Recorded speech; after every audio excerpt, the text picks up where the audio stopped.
I've been asked countless number of times about the impetus that made me take on this mammoth task. And well, there's a long and a short answer to it. And the short answer is just that I was really sick of academic life.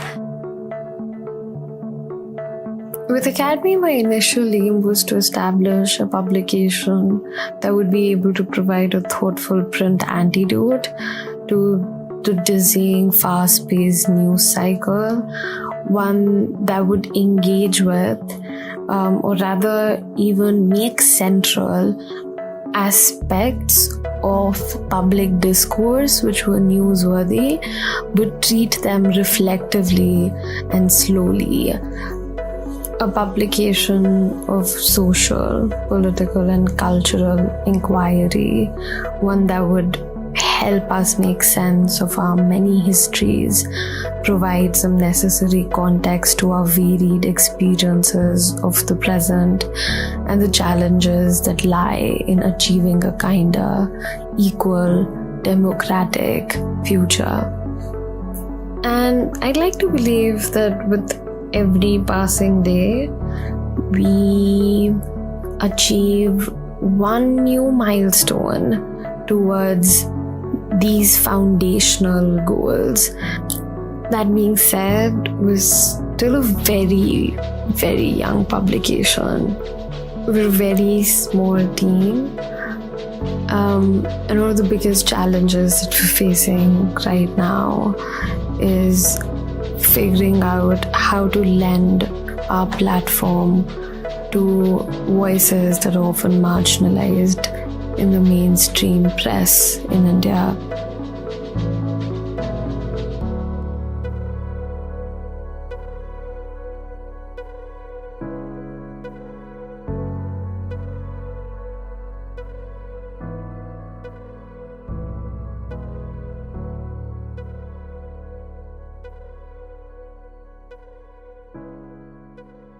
Soon after we joined Twitter, someone tagged Academy in this thread on the top 2 ideas that you wish you came up with.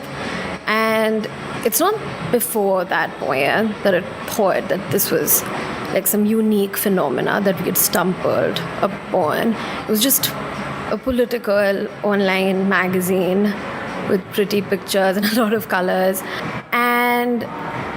But I now when I think of it, I guess it is unique for the geographical, political, social, and cultural context that it operates in. The publication has proved that even with a tiny operational budget, it's possible to garner substantial online readership and cultural significance, that in a very, very short period of time. I feel like we were able to achieve this because we paired incisive, thoughtful, endearing writing with rigorous editorial practices and mature and bold design.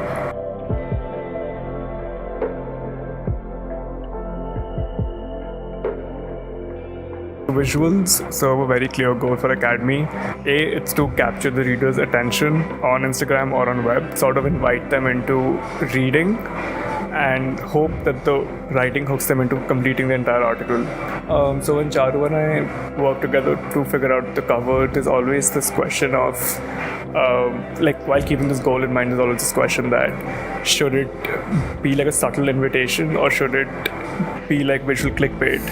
But yeah, I mean, it's always that balance, and whenever we design anything for Academy, it's always this balance that we try to strike between having a cover that instantly and clearly communicates, but at the same time handles the subject matter deftly and in a responsible manner, basically.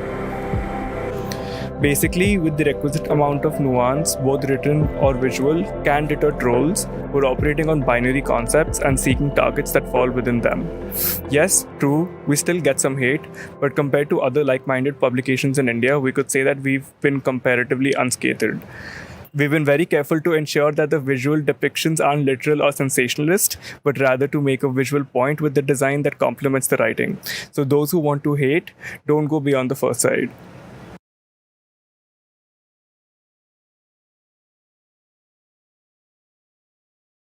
To the unsuspecting viewer, it might seem like we parlayed our Instagram wins into a full-on publication, but it's actually the other way around.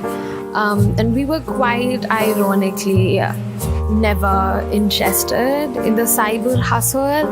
It's not until like a month and a half or two back that we first launched our website, and we weren't even sure of what an online publishing platform outside Instagram would achieve. But yeah, like coming back to Instagram as a publishing platform, if anything, I feel like the Instagram page was kind of a window so that other people could connect with what Academy aimed to be as an independent publishing platform. And this was all while we were still trying to find our step. But then it grew, kept growing, and it grew into a modestly popular activist, explainer platform in its own right, even without a print magazine in the works. I feel like a lot of our idiosyncratic and bold, playful, creative direction is a direct result of us designing exclusively for Instagram. Which leads us to Academy's design mantra: no style is the best style. This gives me and the editorial team enough freedom to explore as many ways of visually interpreting the writing. In short, in our case, I do a unique packaging design for every single article. Since starting Academy, this project has really pushed me into a lot of different territories. I would love to work exclusively for Academy, but money is tight, and we pay all contributors out of our pocket. So I take solace in the sheer breadth of skills I've had to teach myself in the process, and all the imaginative, critical, and unconventional stories we publish. That through my design skills, I've helped in creating a home for them in Academy.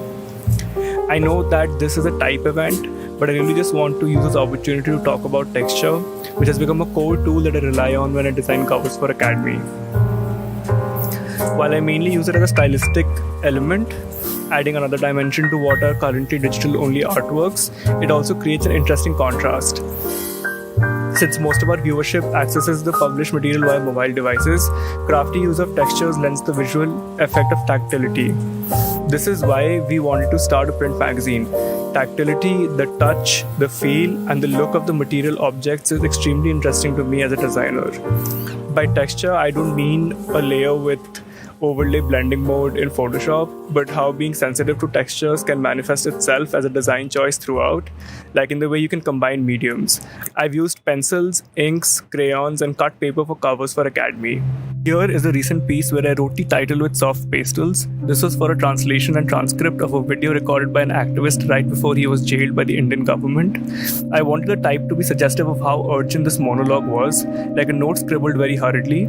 The original video is in Hindi, and so we wanted this transcript to reach as many non-Hindi speakers as we could through our platform. For this piece, The Audacity to Ask Questions, Nishant Kontia wrote about an incident in Northeast Delhi where 3 journalists were attacked by a mob while they inquired why a lot of saffron flags, a symbol of the majority Hindu religion, had been placed in front of a mosque. This area saw the worst of the Delhi violence that happened earlier this year, and there has been heightened tensions between Hindus and Muslims. This topic was a very sensitive one and a personal one as well, because the people attacked used to be Charu's co-workers. We wanted to approach the topic through one motif, that of the flags, since that was at the center of the incident, but in an oblique and restrained manner. If you see our initial variations, the flag cutouts seemed too fake. There wasn't anything interesting about them, yet I felt the idea had some merit. That's when I decided to cut out paper flags, photograph them, arrange them in Photoshop, and integrate the typography with it. The little frayed edges of the paper flags bounce on the surface, the uneven shadows, the light reflecting off the paper. All these little details captured a human aspect which a digital-only approach simply cannot emulate. I went for oversized type, a play on the word audacity, but at the same time keeping the overall tone serious. The final output was close to what I had in mind, but made much more impactful because of the choice of the medium.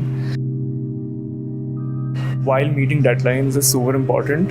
That's why a lot of my workflow relies on adjustment layers, non-destructive workflows, a lot of masks, as well as making a lot of variations, not deleting anything at all. Never delete anything. Storage is cheap. You never know when you need anything. Having that option to test ideas really fast allows for like better work to happen under like tight constraints. And like most times there's so many moving parts. We started with like a team of 2. It was just Aarman and me for almost like 7 to 8 months, and now we are almost a team of 20.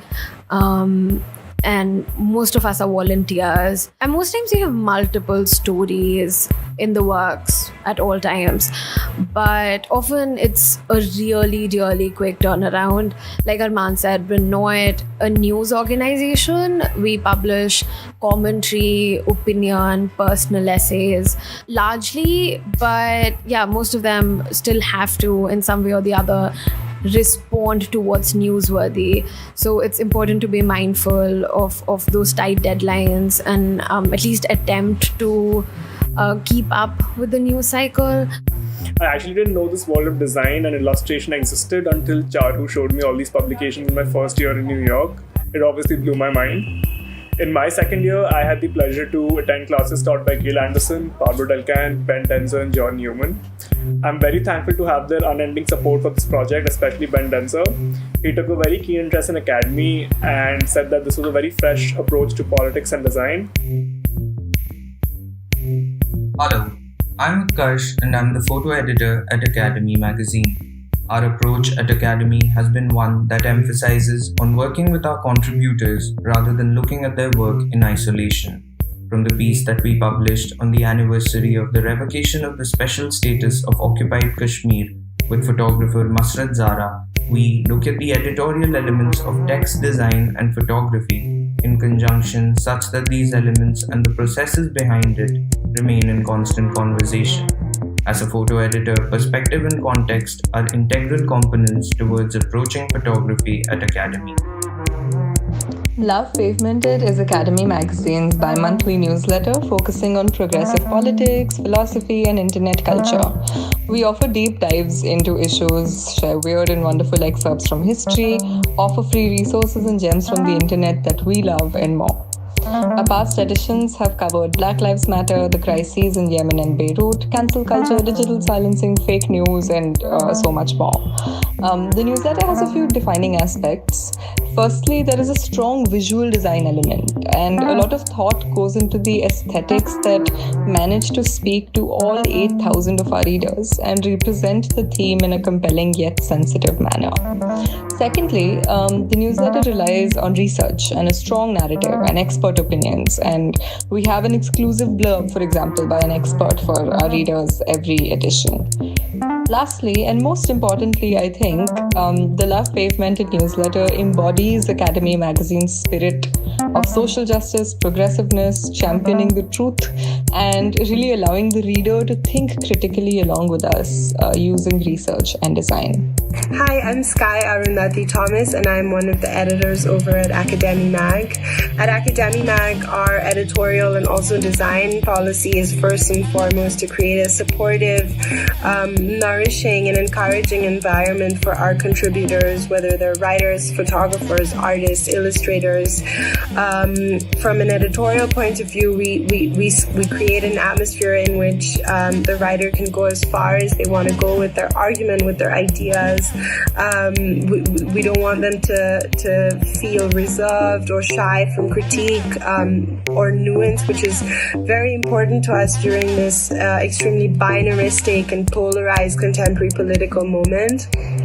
Design plays such a pivotal role within that structure of care because each piece receives individual attention and an individual unique visual identity, also furthering its argument, its position, its vulnerabilities.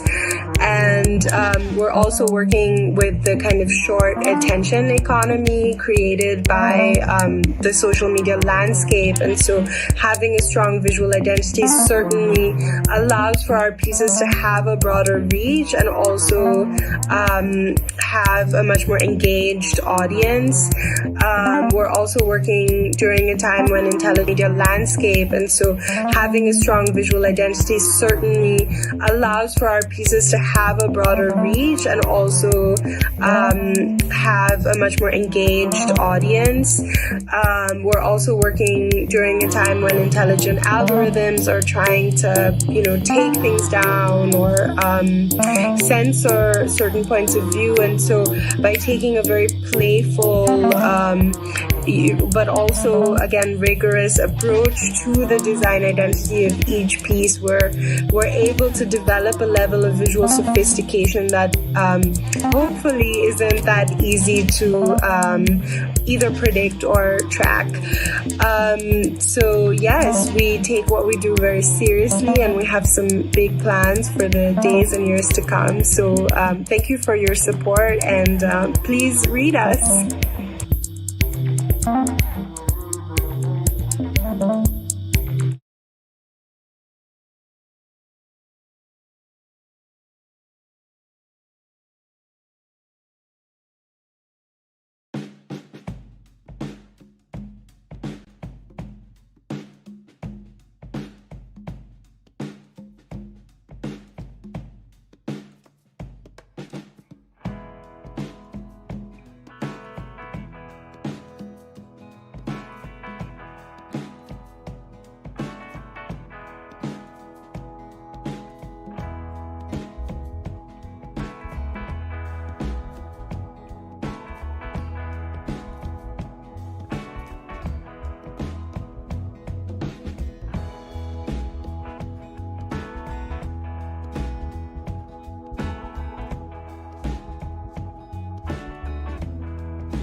I'm going to assume that most of you here today are type nerds. Why else would you be spending your weekend listening to talks and more talks about typography? Hi, I'm Sneha, a designer, art director, and typographer, and I currently live and work out of Bangalore, India. However, I grew up in Dubai, UAE, and I did all my schooling there, dressed up like a flower on occasion, apparently studied Arabic, and enjoyed drawing diagrams and making really elaborate charts. If you're wondering what makes me qualified to give this talk today, I have 5 tattoos, including an ampersand, so obviously I have every qualification required. I also have 2 very perfect cats, Ruby and Iggy. They have absolutely nothing to do with my presentation today, but everything to do with who I am, and this is my talk, so God knows I'm going to show them off a little bit. During high school, my closest friend, then and now, was applying to this mysterious place called NID. That's the National Institute of Design. And she was applying to study this mystical subject called design. Up until that point, I had my eyes set on architecture, but I decided to give NID a shot. Every designer from India tuned in right now is probably thinking, you didn't know about NID? And to you, I say, I had never heard of it. So I bid my goodbyes to the only place I'd ever considered home and moved to Ahmedabad, India. This was my first rodeo in India, and I spent nearly 5 fantastic years in Ahmedabad, met some of the best people I still know, and I'm lucky to call my friends, some of whom are also speakers at TypeWknd. During our first year at NID, we had a fairly inconsequential assignment, and as you'll soon find out, not so inconsequential to me. The assignment was pretty simple. 4 frames to show the evolution of any object, and the 5th frame for us to imagine what its future would look like. Some of my classmates picked daily objects, others picked more specialized niche objects, and yet again, as you'll notice, a common theme in my life, I chanced upon a couple of videos about typography, and I thought, could serif and sans serif type be considered objects? For this assignment, at least. I went ahead and did it anyway. I was so proud of how painstakingly I constructed each one of these perfect A's. I had found this thing that in my mind was the perfect balance between something that was mathematical and logical and something that was just straight up beautiful. Then over the years, I spent my leisure hours hoarding fonts and watching Helvetica documentaries. I browsed new foundries and downloaded all the trial fonts up for grabs and found any excuse to test them out in the wild. Meanwhile, my friends and classmates realized I had this unusual skill to identify typefaces.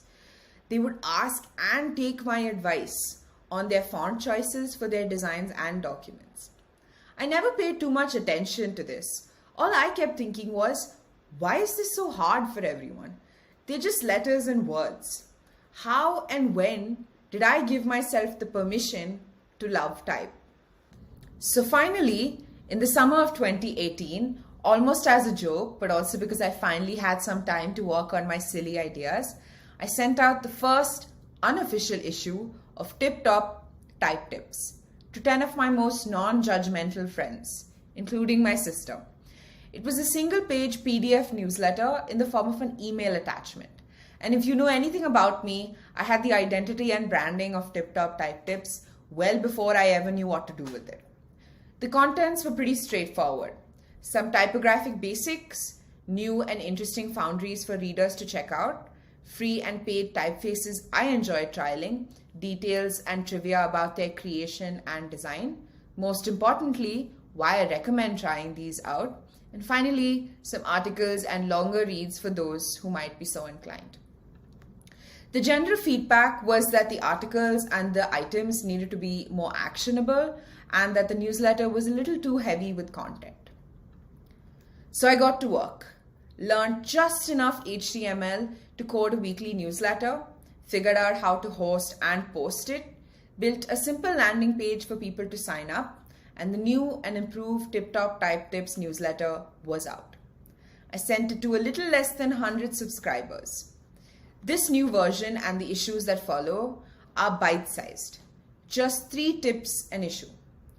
Recommendations, resources, tools, and articles I've curated and collected in a light-hearted read. This, for example, is what I shared in the first issue. The very notorious, the very talked about difference between what a typeface is and what a font is, a recommendation of a typeface that I had just trialed and used on the landing page for Tip Top Type Tips, and finally a tool that I swear by, which allows you to easily identify typefaces on websites. Fast forward to today, and I've shared dozens of tips to just shy of 2,000 subscribers. For example, how did Futura become one of the most talked about and one of the most used typefaces till today? How are typefaces designed? Some more type recommendations and things like that. This is something I received recently, which is safe to assume is from a reader. And it's little notes like this that keeps me going and keeps me motivated. So you might be wondering, what's next? And where do we go from here? Tip Top Type Tips will be an online publication for typographers, designers, enthusiasts, or anyone really to understand, appreciate, and use typography better. It'll always house the Roundup, which is the fortnightly newsletter with 3 tips about typography, stories, fonts, tips, and insights. It'll have some resources specially curated to uncomplicate and demystify concepts of type and design, a blog about type for nerds and novices, and finally a community to discuss, ask, collaborate, learn typography with other type enthusiasts, designers, and typographers from around the world. I thought it might be a good time, and this is a good platform for me to share a bit of a sneak peek on what I've been working on so far and some designs of the new and improved Tip Top Type Tips. So let's take a look. Yeah, so this is what the landing page will look like, a place to sign up, latest from the Roundup, some resources that I'm working on as we speak, and I'm really looking forward to launching those soon, and of course some featured articles from the blog. This is another page from the site, which is about the community, what you can expect to gain from the community, who you can expect to interact with, why you should consider signing up, things like that. So let's step back to the top. Why did I ever start Tip Top Type Tips, and why is it important? Why is it important, at least to me? It was always about making typography more accessible and more understandable. The kind of apprehensions and fears we have with respect to using type in our day-to-day is fairly consistent. It's almost always the same. I recently asked a question on Twitter, which was, what are the 3 most common typographic concerns people have? And these are some of the responses I received. So I consolidated that into this. How to pair fonts, how to store and remember the cool fonts, how to identify and distinguish typefaces, how to keep up with the trends in all hot new type. Can I use the same 3 to 4 typefaces on loop? How much is too much, and how can I decide?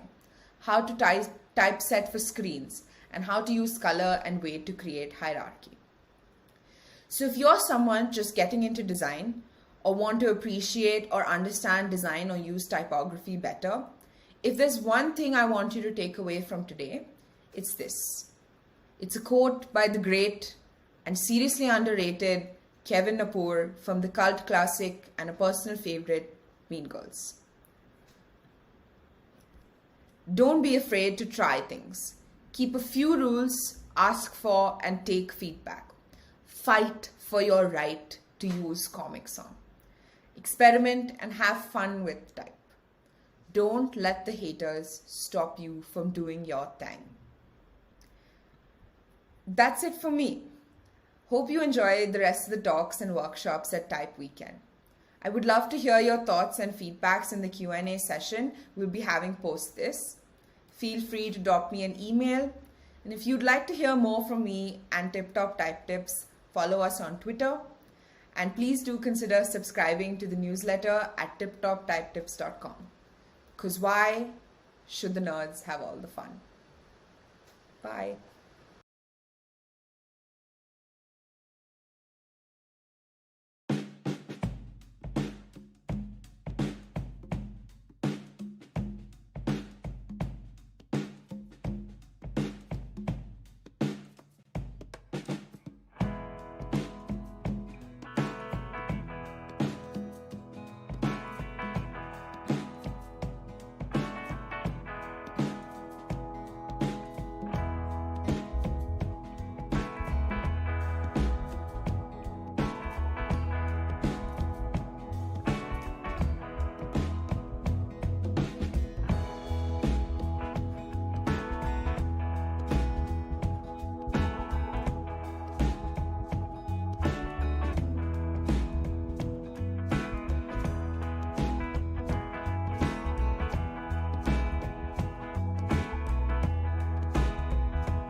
Hi friends, I welcome you all. Thank you for taking your time for this presentation. I hope everyone is doing good in this pandemic time. Today I am going to take you through a visual journey of title design in Bollywood film posters. It is always fascinating to look at these titles which are handcrafted based on the theme of the film as well as inspired from local culture and other film industry. So we are going to see a lot of titles across the timeline, and at the end we will try to look at it as an opportunity to convert few of them as a digital typeface or font. If you look at the timeline of Indian cinema, it originated in the late 19th century in parallel with other cinema industries in the world. This industry produces movies in more than 50 languages. Therefore, linguistic criteria is one of the most convenient way of movie classification for Indian movies. On the other hand, Hindi cinema, also known as Bollywood, is a Mumbai-based movie industry. Movies produced by this center are mostly in Hindi language, showing influence from India as well as foreign culture. This place is known for its melodramatic and multi-genre nature of movies, also referred as masala movies. These movies are characterized by extravagant song and dance number, emotions and comic scenes, actions and many more things. This way it poses lot of challenges to a graphic designer or poster designer in terms of bringing everything in one static film poster. If we look at the movie publicity, it has been done using different means such as press release and advertising campaign. As visible on the screen, from the beginning Bollywood cinema has shown a very dynamic culture of movie publicity. Literature shows an abundance of Bollywood installation, majorly dominated by movie posters and banners since early period. Today it is quite apparent everywhere, and its influence can be seen in most places, from street visual cultures to fashion television and advertising agency. But in the beginning, it started with very basic form, where a person announces the release of the movie in busy public place with a banner in the background. Later, this was taken over by visuals and written media, such as film posters, inaugural card, song synopsis booklet, and abundance of newspaper advertisements. In newspaper, lots of exploration can be seen in terms of expressive lettering. Researchers has kind of established this visual stick in long-term memory. It transmits messages faster and improve comprehension. It triggers emotions as well as motivate learners. This is not only limited to the visuals, but the letter form can also create same effect. As visible on the screen, for these three movies, different treatment has been given to the letter form to support the movie theme. If you look at the title design in the beginning, there is no standard treatment to the title design till 1950s. However, one can find an influence of Art Deco geometry and streamlining on the lettering style in Devanagari script, which resulted in an innovative transformation of the script in later period. In the starting, lots of films were produced based on mythological theme, and one can notice reflection of Indianness in the title design through decorative lettering. Film story, languages and cultural setup have also influenced art lettering in many films, such as Nazma produced in 1943. Here, based on the story which is on Muslim culture, letters got inspired from Urdu calligraphy. Similar influence can be seen in Mirza Sahiban produced in 1947. One can also notice title design with decorative background, a style mainly used in signboard design. Many times, calligraphic strokes with decorative terminals have been used to suit romantic theme and reflect the old classical aspect. However, decorative terminals are more evident in Hindi or Devanagari titles to support the movie theme and suit the persona of movie character.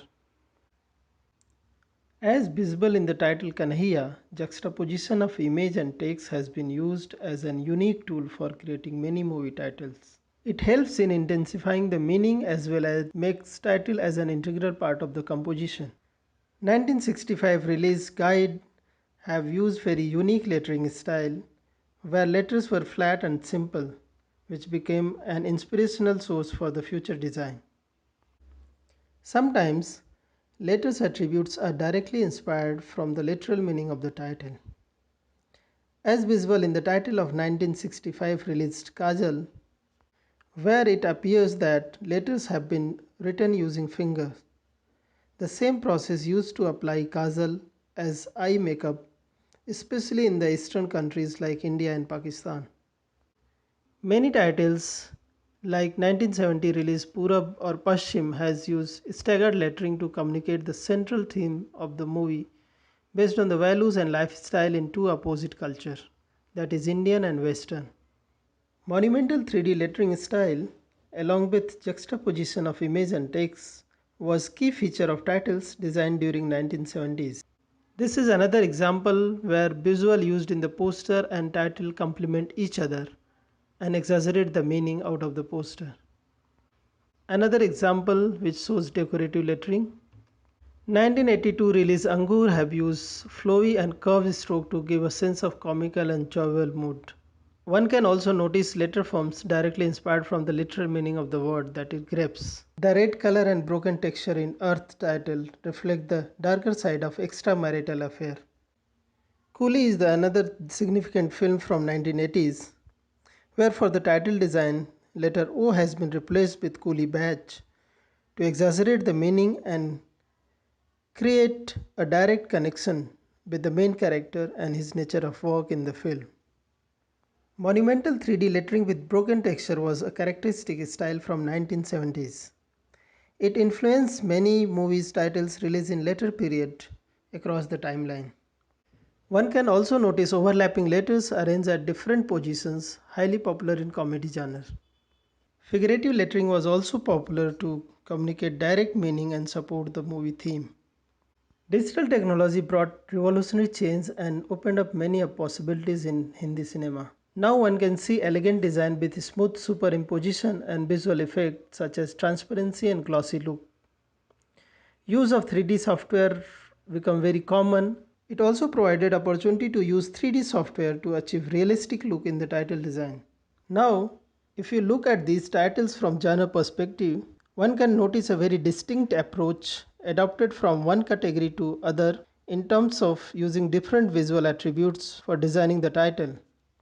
Titles for the mythological films has been dominated by serif faces and decorative letter strokes.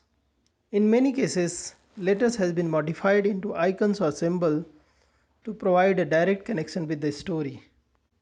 These are other examples showing decorative letter strokes.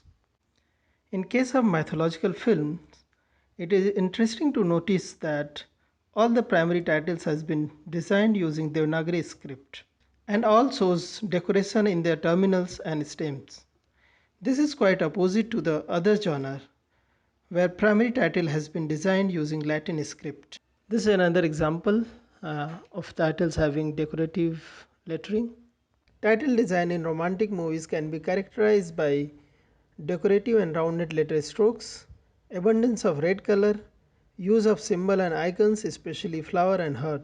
1992 release Bol Radha Bol is an ideal example for this kind of lettering. On many occasions, letters has been modified into symbols or icons to enhance the denotative meaning. This is another example where decorative terminals and rounded strokes have been used to reflect the persona of leading characters from the movie. Across the timeline, in several titles, one can notice the juxtaposition of image and text and use of icon and symbols to communicate the direct meaning. Title design for 1975 release Julie is another example where color and symbols have been used to communicate the romantic theme. Youth culture and pop art have also influenced the lettering art. One can notice rounded bubble lettering, one of the characteristic feature of pop art and hippie style, in the title design of 1973 release Bobby. 1995 release Dilwale Dulhaniya Le Jayenge is another example where image and text has been juxtaposed to exaggerate the meaning. Here, a western hat juxtaposed with Dilwale relate with the male character from the film, whereas dupatta juxtaposed with Dulhania relates with the female character. Title design in actions movie can be characterized by rectangular cinema scope shape. One can also notice big, bold uppercase letters. Grunge strokes, tight spacing was quite popular. 3D with perspective was another style which was quite common for the title design in action movies. Monumental title design for the film Sholay by C. Mohan, who was a master of lettering art, changed the meaning of logo design in Bollywood cinema during 1970s. And this became inspirational for many movies produced in later period. Yellow and blood red color with flame and broken grunge texture became a key feature for the action movie titles. One can also notice monumentally three-dimensional treatment to the title to offer a sense of scale, highly popular during 1970s to 1990s. These are few more examples where different treatment has been given to the letters to reflect the movie theme. Title design for crime and horror films can be characterized by big bold uppercase letters along with broken strokes and tight spacing. One can notice significant use of blood red color and texture to exaggerate the meaning. Kabristan is another example from 1998. These are few more examples where different treatments have been given to the titles to communicate the meaning in more powerful way. Similar to the romantic film, title design for musical film can be characterized by bold decorative rounded letter form. On many occasions, decorative elements has been used to establish a thematic connection with the movie. And sometimes letter forms are also inspired from musical notes. Comedy is another dominating film genre in Hindi cinema. The titles can be characterized with curve and circular shape, rounded letter strokes with mixed posture and overlapping letter spacing, multicolor and combination of image and text. In many cases, squeeze letter form in tight or overlapping position has been used to mimic the comic nature. One can also notice mixed posture, rounded letter strokes and uneven size utilized to support the comedy theme. This is another example from 1974, title having rounded shape and tight spacing. These are few more examples from comedy theme, where one can notice use of symbols, tight spacing and squeeze lettering. If we look at current trends, one can notice 3D rendered titles with intricate detailing. So digital technology has provided this opportunity of getting title rendered in 3D softwares, at the same time achieve all desired detailing, which was not possible in hand painted. So our visual journey ends here.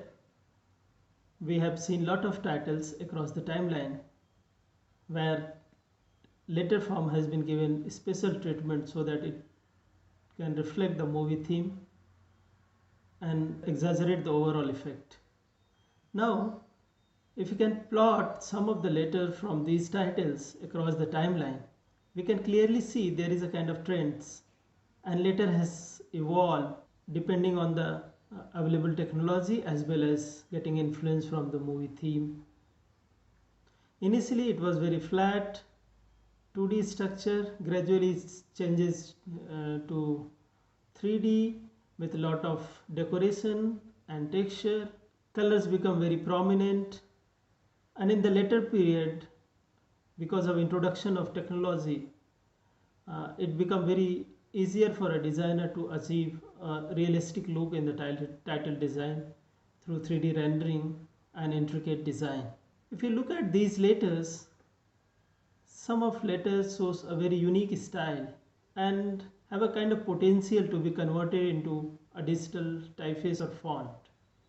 So now it's up to the future designer who can work in this direction and convert few of them into a digital font to bring these style to the audience across the globe, at the same time to preserve the history. So that's it. This is all from this presentation. Now I'm open for question and answer if there is any.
Hi, everybody. I'm Kevin Angelus. It's great to be here at TypeWknd to get the chance to talk to everybody and share some things that I've been thinking about and working on for a while now.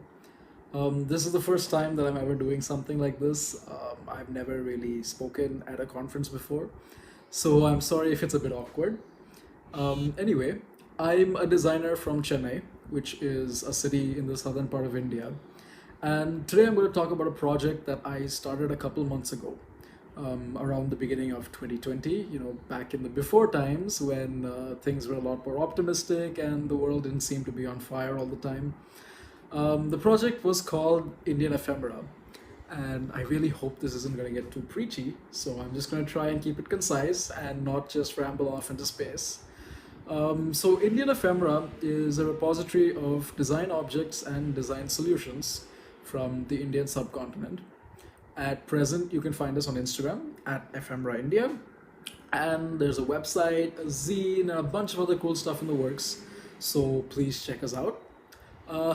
I've always been a little bit of a hoarder, which is something that my friends, my family, my roommates, pretty much anyone that I've ever lived with can attest to.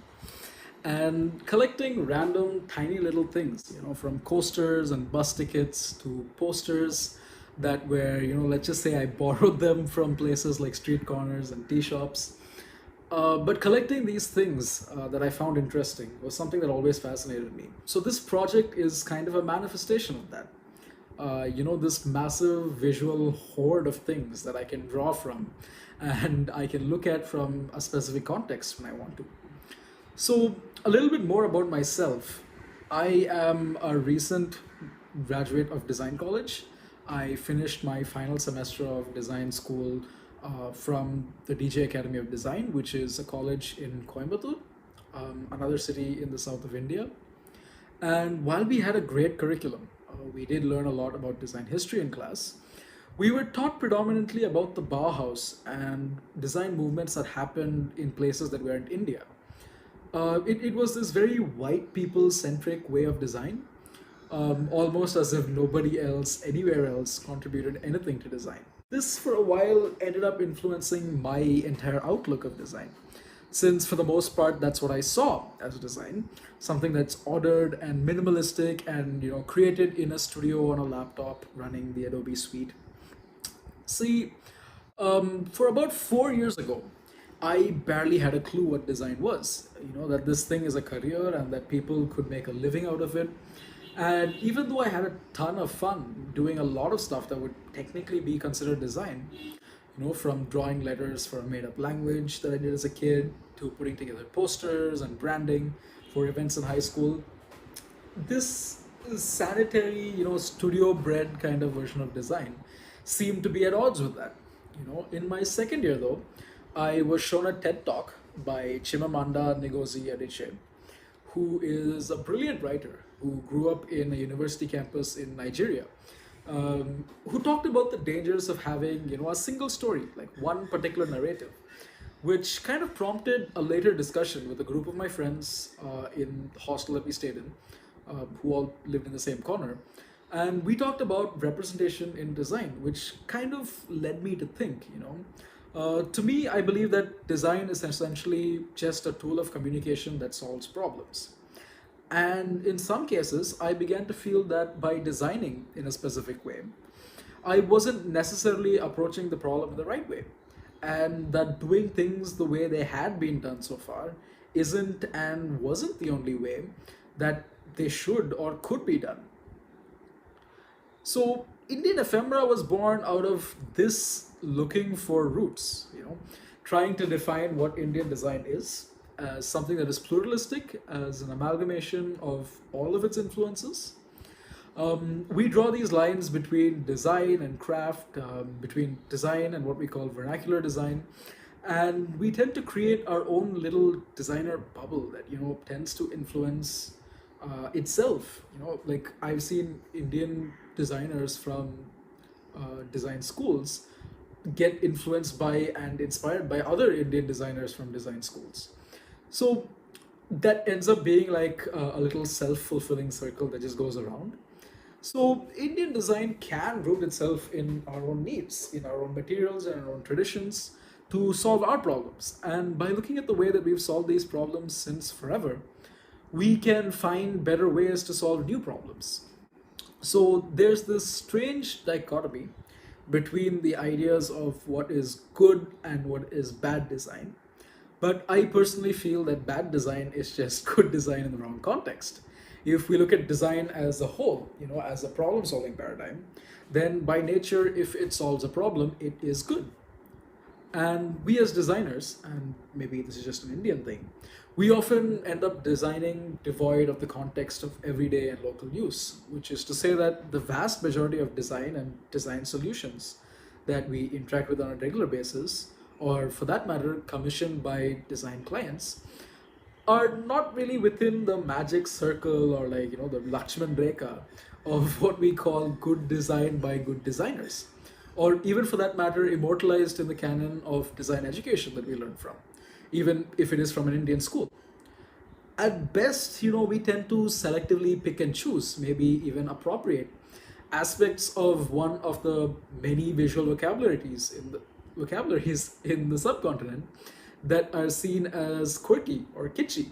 And we choose to allow these to represent the country as a whole, like truck typography, which I've been guilty of myself. And while this is in no way a bad thing, it doesn't and it shouldn't be the only aspect we draw roots from. At its worst, what ends up happening is that we tend to distance ourselves from bad design by not designers, those people like DTP operators or Xerox shop owners or that one random kid from high school who Googled how to get free Photoshop. And, we outright ignore its place in our lives as design solutions. So the concept of design, the way that it's viewed by trained practitioners throughout the subcontinent, seems to be a more blander, secular approach, which isn't really shared by a large section of society whose cultural, contextual approach gains its understanding from their own popular culture. From your neighborhood auntie who thinks that I am a fashion designer, since fashion is definitely seen as a more popular career option in the country than, say, something like type design, which I actually doubt most people know exists, to, your local tech bro and Steve Jobs fanboy who thinks that the pinnacle of design is the Apple logo and thinks that all design should be in the same vein. And while the Apple logo is a great logo, the context that it was designed in is vastly different from the context that it's used in. I've even, for that matter, seen saris printed with the Apple logo as well as the Facebook or WhatsApp logos. And that's something that the original designer might have never accounted for, or for that matter, even imagine would ever happen. So it is these differences and this diversity in context which allows even universally ostracized design elements, like Mistral or Impact or Comic Sans, which we consider the trifecta of questionable meme fonts, take on new layers of meaning. Mistral, for example, in Chennai, is seen as a very relatable, friendly font, which is used on bike bumper stickers. Used to write these questionable poetry on the back of vehicles, since according to a local sticker cutter, it's apparently very similar to hand-painted type, which a lot of people know and interact with and already have present in their visual vocabularies. So isn't that sticker cutter also a graphic designer?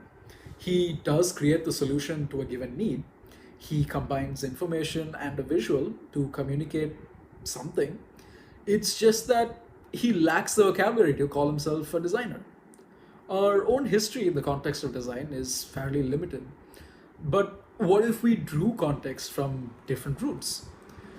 I remember reading about the Indus Valley seals in some point in school. And, it just struck me, isn't that graphic design? Isn't that branding? These symbols of these fantastic beasts like unicorns and giant bulls were used to represent one particular merchant, which was essentially the earliest form of a logo. So probably the oldest use of graphic design in a contemporary sense for a brand is the Indus Valley seals. So why aren't more people talking about this? Why aren't designers talking about this? And why aren't design students learning about this? So what about all these other examples? So let's take, for example, a few more.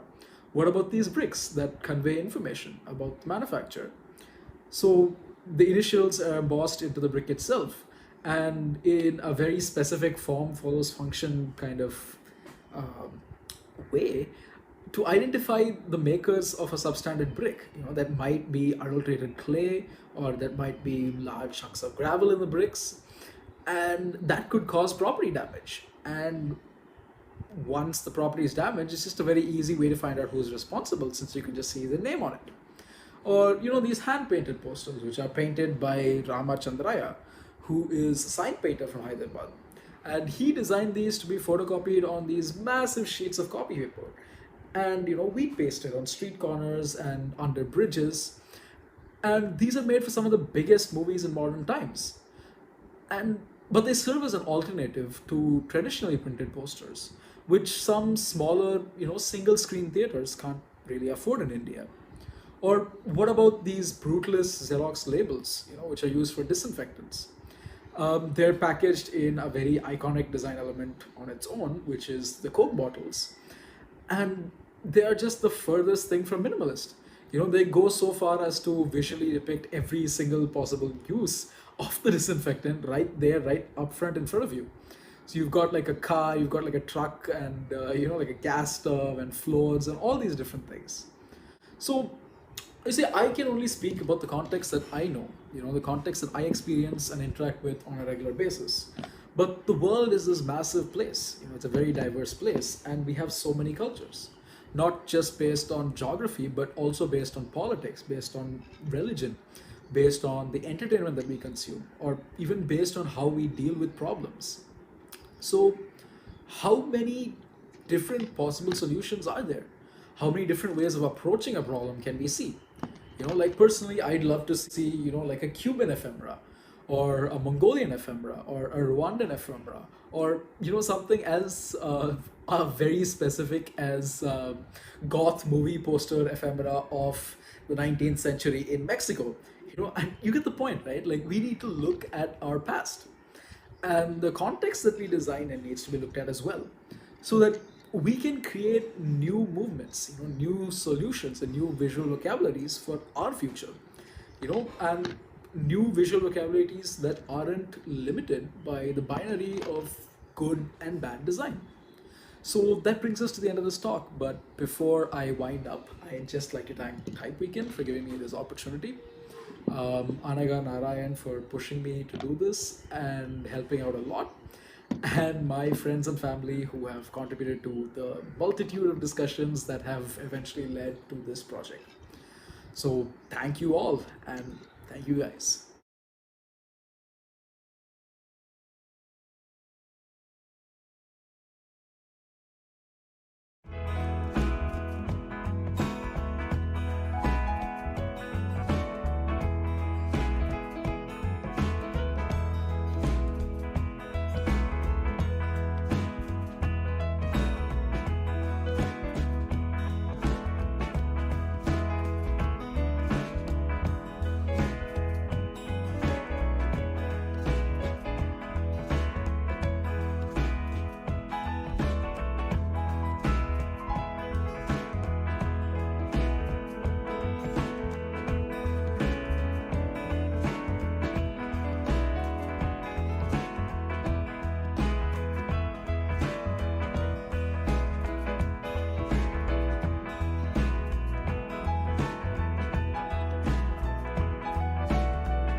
Hola TypeWknd, mi nombre es Oscar Guerrero, soy diseñador de tipografía y estoy aquí hoy para presentarles el cambio de imagen de una de las marcas más icónicas de Colombia, llamada Mario Hernández.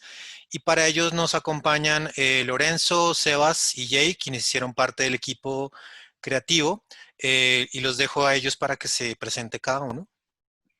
Hola, TypeWknd. Mi nombre es Lorenzo Hernández Olarte. Actualmente estoy cumpliendo la función del director creativo de la marca Mario Hernández. Y para ello tenemos acá a mis amigos de Bastarda Type, que fueron los que nos ayudaron para el cambio de marca. Bueno, hola, mi nombre es Jason Guzmán, yo soy diseñador gráfico y desde hace un tiempo vengo trabajando con Sebastián en tipografía. Hola, yo soy Sebastián, de pronto tengo un poquito de delay en el video, pero bueno, yo también soy diseñador de tipografía y pues nada, con Jay hicimos este estudio, vamos a presentarles un video que siempre mostramos de Bastarda y pues nos la pasamos haciendo letras y diseñando tipografías.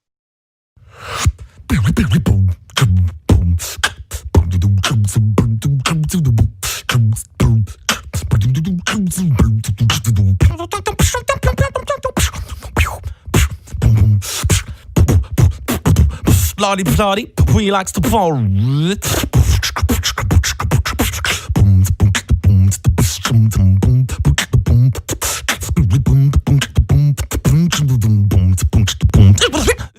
Bueno, nada, para contarles así rápidamente, Bastarda pues es un estudio de tipografía en Bogotá que pues tiene como internamente dividido su forma de llevar los proyectos. Uno es la fundidora y el otro es el estudio como tal.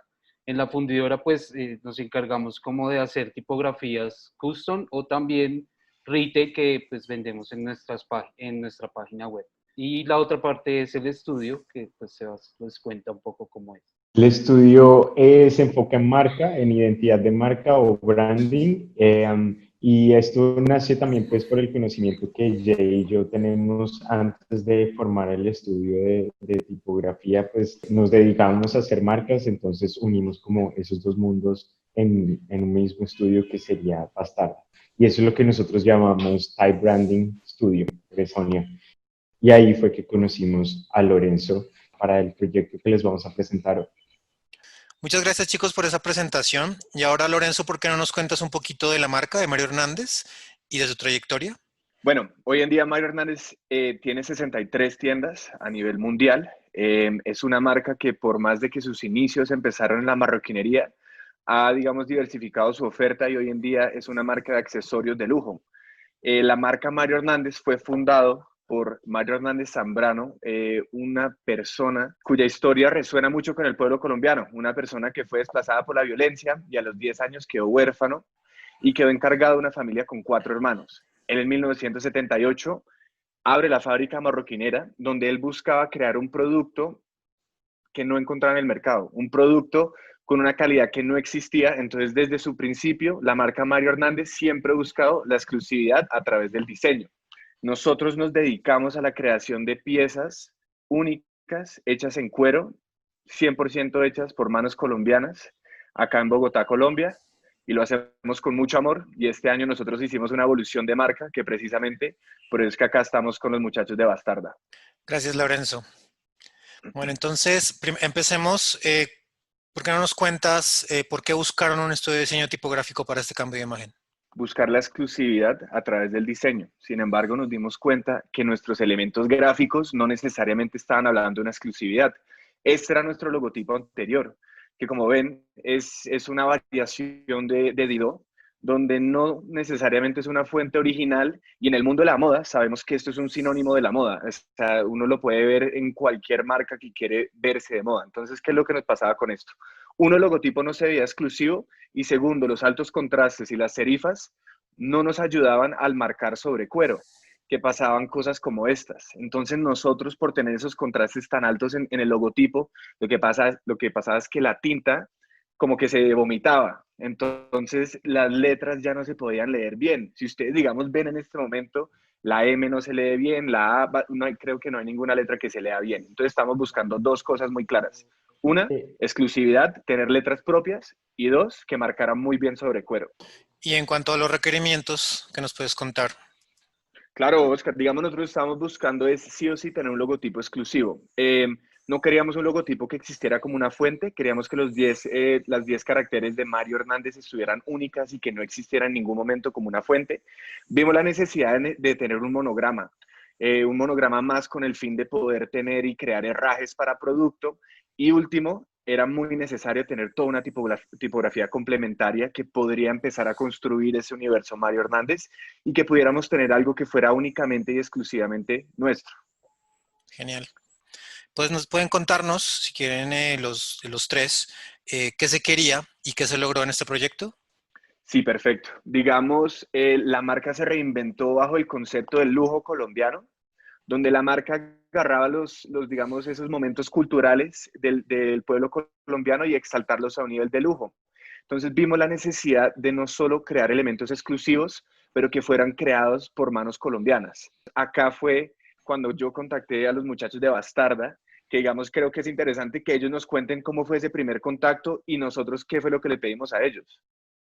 Más allá de un lujo, por decir que no era por solamente estético el tema, sino era ya más un tema técnico, creo que fue lo que más nos llamó la atención, como que la necesidad de que el logotipo se viera bien en los diferentes formatos o en las diferentes cosas que se aplicaba a la marca.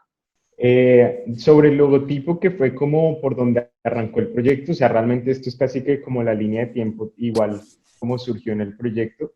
Al arrancar con el logotipo, ya sabíamos que teníamos que mejorar la marcación de producto como veíamos con las fotos anteriores, pero pues aparte de eso, hacer unas mejoras en el estilo. Entonces, hubo una búsqueda muy fuerte del aire y pues recuerdo que Lorenzo aquí también como que era muy insistente en que la R, como se repite en el nombre y en el apellido en la misma posición, o sea, en la tercera posición, pues había como mucha intención de que tuviera algo particular. Entonces, pues no sé si se acuerda Lorenzo, como todas las vueltas que dimos alrededor de la R. Acá lo que nosotros más queríamos buscar era que en el logotipo existiera una letra que fuera muy rara para que ayudara en la recordación del consumidor. Entonces, que tuviera una letra de pronto un poquito incómoda, fuera lo normal, para que ese logotipo, por más, digamos, elegante que fuera, tuviera algo que lo separara de lo demás.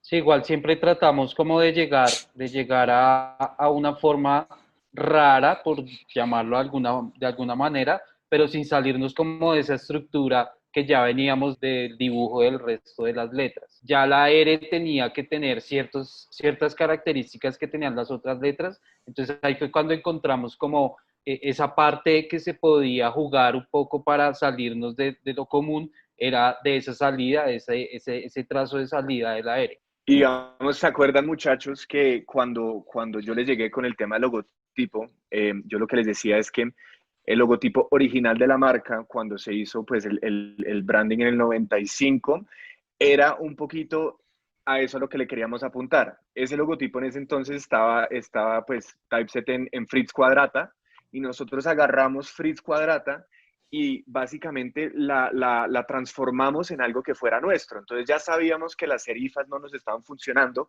Afortunadamente Fritz Quadrata es una que es pues incisa. Entonces agarramos gran parte de la personalidad de este logotipo, porque lo que estábamos tratando de encontrar con este cambio de marca no era algo totalmente nuevo, sino era algo que mostrara esa evolución de marca. Bueno, y en este proceso pues también hubo una búsqueda de la tilde, que Jay aquí nos puede contar más de este proceso. Siempre el logotipo, como por temas de uso, habían obviado la tilde en la de Hernández. Eso también era algo que queríamos rescatar, pues teniendo en cuenta todo lo que hemos hablado del lujo colombiano que quiere transmitir la marca, pues sería muy raro que un apellido que tiene tilde, pues no la omitiéramos. Entonces, como que fue intentar solucionar este rasgo que a la final en algunas producciones generaba pues problemas, digamos en un aviso de fachada, a la hora de pegar las letras separadas, pues la tilde siempre quedaba pegada en un lado distinto, o se la ponían a otra letra, no mentiras, pero como que sí, como que era muy difícil controlar dónde iba a estar esa tilde. Entonces, hicimos como muchos experimentos y ver de qué manera lográbamos que la tilde se mantuviera. Entonces llegamos como a solucionarlo de una manera, pues, como Muy muy... particular también, muy de logo. Sí, y muy Exacto. extraña. Digamos, la razón principal por la cual esta vez en el diseño de la marca nosotros sí queríamos incluir la tilde es que en el 95, cuando se hizo la marca original, la Real Academia Española tenía una regla de cuando se escribe en mayúsculas, no se tiene que escribir con tilde. Entonces esa fue una regla que cambió y nosotros, digamos, a actualizar la marca, a traerla al hoy en día, pues sentimos que era muy necesario, no solo hacer que la marca sea más hispanoparlante, pero pues seguir esas reglas de la Real Academia. Este fue el resultado final, ya pues como pueden ver la R repitiéndose en la tercera posición, unas letras un poco más amplias, mantenerla incisa y pues la tilde que veníamos hablando. Realmente hubo muchas pruebas de marcación porque sabíamos que lo que más le dolía, por decirlo así, a la marca Mario Hernández era que la marcación de producto fuera buena y fuera perfecta, mejor dicho. Entonces ahí ven en el cuero de atrás un cuero con textura y en el de adelante un cuero liso. Marcaciones con tinta, sin tinta, con diferentes tipos de presiones también. Pues fue más o menos que, Lorenzo, como cuánto tiempo, cuántos meses en pruebas de marcación. No, fue muchísimo, que yo me acuerdo, la primera vez que yo hablé con ustedes, yo les dije, vean, a las personas que les damos este trabajo y que van a trabajar las letras, básicamente necesito que tengan esa disponibilidad de venir a la fábrica y marcar sobre cuero. Y sobre esas mismas marcaciones hacemos los cambios. Y yo me Y acuerdo que la creo, razón, sí, yo me acuerdo que la razón por la cual Bastarda me llamó tanto la atención, porque ustedes me dijeron como básicamente pónganos un escritorio allá y trabajamos allá en la fábrica todo el día. eso creo que de hecho eso fue lo que más disfrutamos también porque creo que algo que uno aprende mucho cuando trabaja en marcas, que creo que es algo que a mí personalmente me gusta mucho, es que uno siempre como que se mete mucho en lo que está diseñando, en el producto que se está diseñando. Entonces uno como que aparte de que está aprendiendo cosas nuevas de diseño, aprende una industria que se va metiendo ahí. Entonces, en este caso, nosotros ir a la fábrica, visitarlo, conocer los cueros, que estos son no sé cómo, que estos son sí sé cuándo, que sí, hablar con la misma gente que está marcando, porque también es lo chévere de Mario Hernández, es que es como muy, no sé cómo llamarlo, como muy familiar siempre la empresa, como que uno va y todo el mundo es muy amable, todo el mundo se conoce con todo el mundo. Entonces, como que esa parte fue algo que disfrutamos mucho, como el tener que ir y probar a ver si hágale más suave la presión o probémoslo de esta manera, o vea, acabaron de llegar estas pruebas, vengan y vea cómo se ve. Entonces, creo que fue algo que disfrutamos demasiado y como decía al principio, fue algo que fuera de lo estético se quería lograr de solucionar un problema de marcación o de materialización, que era lo que se quería. Entonces eso es como lo más interesante del proyecto. Y bueno, finalmente pues llegamos a este logotipo como tal. Aquí pues están viendo una textura que también fue parte del rebranding que lo hizo una amiga cercana de Lorenzo y pues ya amiga del equipo de trabajo total, que es María Paula. No sé si quiere hablar de esta parte, del proceso de esta parte. Nosotros lo que más queríamos hacer y partíamos desde el hecho de que nosotros como colombianos, de una manera u otra, no hemos dejado que nuestra cultura se refleje a un nivel de lujo. Entonces siempre, digamos, nos han enseñado que lo mejor está en otros lados. Entonces nosotros queríamos una ilustración que fuera la representación de ese lujo colombiano visto a través de la flora y la fauna. Entonces, digamos, María Paula, que el estudio de ella se llama Sisi Felicia, no solo nos quedamos con una ilustración de marca que nos servía para hacer este tipo de apliques, sino que después nosotros lo pusimos en bolsos, en tapabocas hoy en día, en pañoletas, en paravitrinas. Entonces nos sirvió como una herramienta que fuera como un banco de imágenes más que nada. Seguimos con uno de los que más tiempo o, por decirlo así, esfuerzo nos costó porque hacer un monograma tiene pues muchas aristas, desde el qué tan complejo, qué tan fácil quiero que se lea o qué tan pegado a la marca quiero que se vea. Y por ejemplo, esta imagen que viene es parte del proceso, o sea, de las exploraciones que hicimos sobre qué tipo de serifas va a tener, qué estructura va a tener.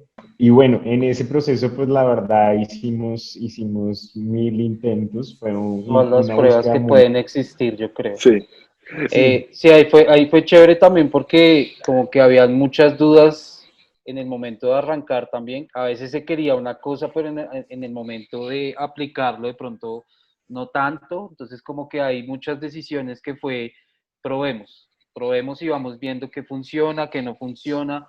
Si esto por aquí vamos bien y a la final no, mejor borremos esto y empecemos por otro lado.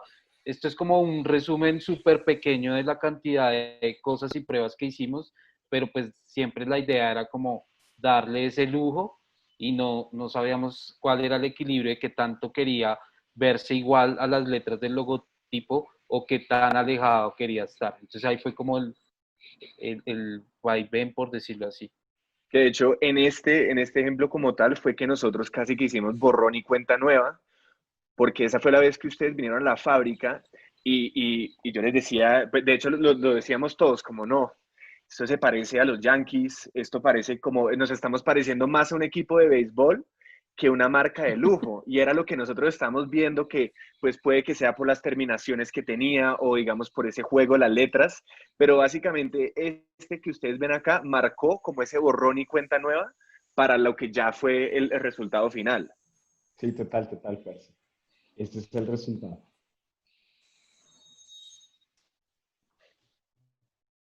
Entonces ahí lo interesante fue que dimos toda la vuelta, ¿no? Como que empezamos a complejizar, no sé si está bien dicho, la M y la H, y darle como todo eso hasta que se diera súper elaborado, no sé qué, y al final llegamos como otra vez a la misma simplicidad con que empezamos de base.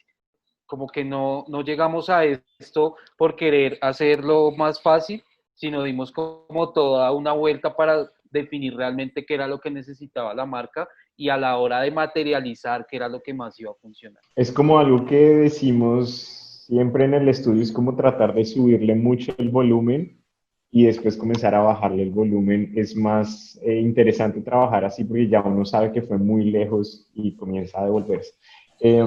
Aquí ven el resultado del monograma pues ya con otros colores y también hubo una búsqueda muy importante ya cuando estábamos tranquilos con el monograma y que nos gustaba la forma, pues a la final esto más allá de un vector, lo que siempre ha tenido de interesante este proyecto es que todo se materializa en un objeto. Entonces estábamos en la búsqueda de cómo ese monograma se podía volver un objeto para la marca, para los bolsos, algo físico, y cómo resolver los problemas técnicos que contrae pues, este querer que fuera un objeto físico. Que digamos, lo que quedó muy claro desde el principio es que nosotros no estábamos buscando un monograma para que tuviera apliques digitales, porque nosotros tenemos nuestro icono de marca es el unicornio y es el que nosotros usamos pues para apliques digitales. Entonces siempre un poquito parte de ese brief es que era el monograma siempre tenía que existir en un espacio real, así sea o un herraje o quemado. Entonces eso gran parte era como las dificultades y lo que moldeó este monograma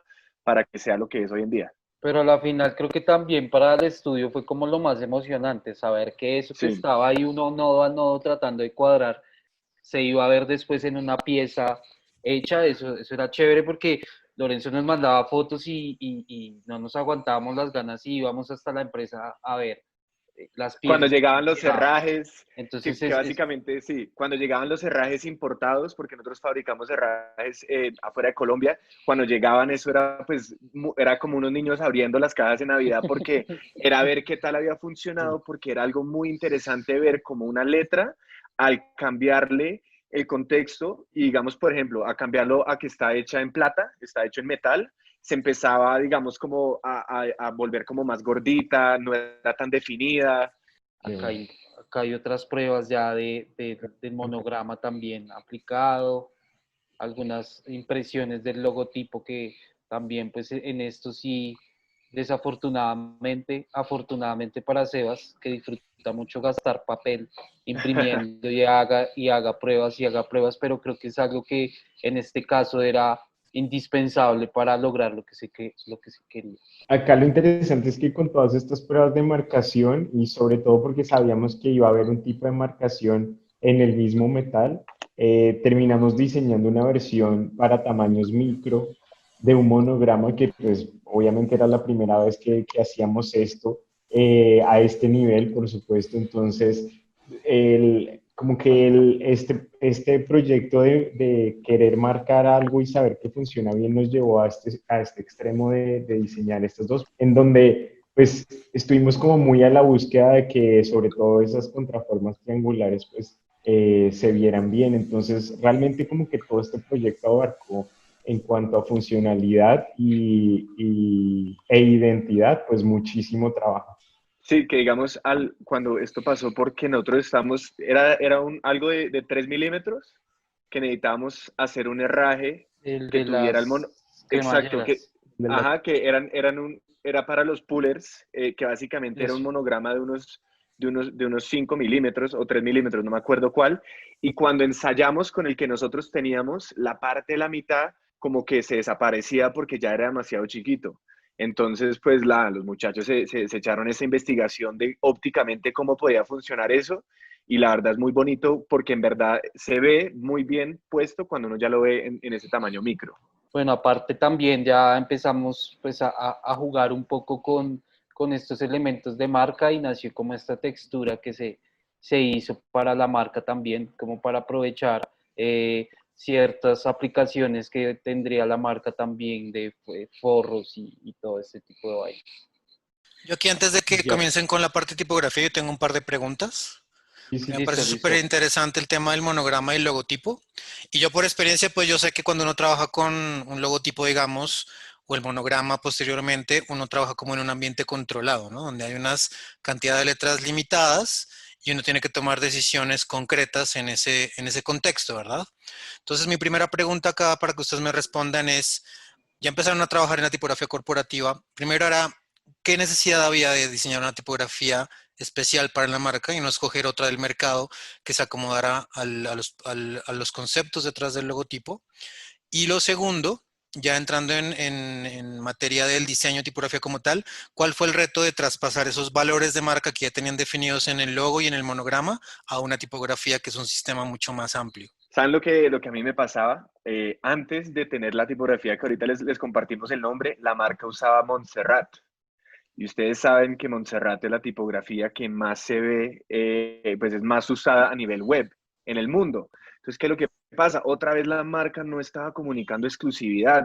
Entonces, pues cuando a mí me encargaron del proyecto, esa era una de las cosas por las que, digamos, yo levanté la mano mucho, porque sí o sí necesitábamos lograr una exclusividad, pero lo que queríamos era buscar y proponer un lujo nuevo. Era como poder plasmar ese lujo en una tipografía vista de unas formas distintas. Entonces nosotros al crear y al empezar esta tipografía, yo les decía a los pelados que me interesaba mucho el movimiento de las manos, el movimiento de los trazos, el movimiento de los artesanos que hacen parte de nuestra marca. Como ese primer punto fue gran parte de lo que le dio la personalidad y la estructura a la tipografía que crearon. Y ya sobre la segunda pregunta, creo que uno siempre materializa los valores y los atributos de marca, pues también con concepciones que hay sobre la tipografía, ¿no? El hecho que la tipografía a la que hayamos llegado sea contrastada, pues habla también mucho de moda. Intentar tener unas terminaciones con mucha velocidad, pues también habla como del movimiento de la marca y no querer quedarse en un solo lugar.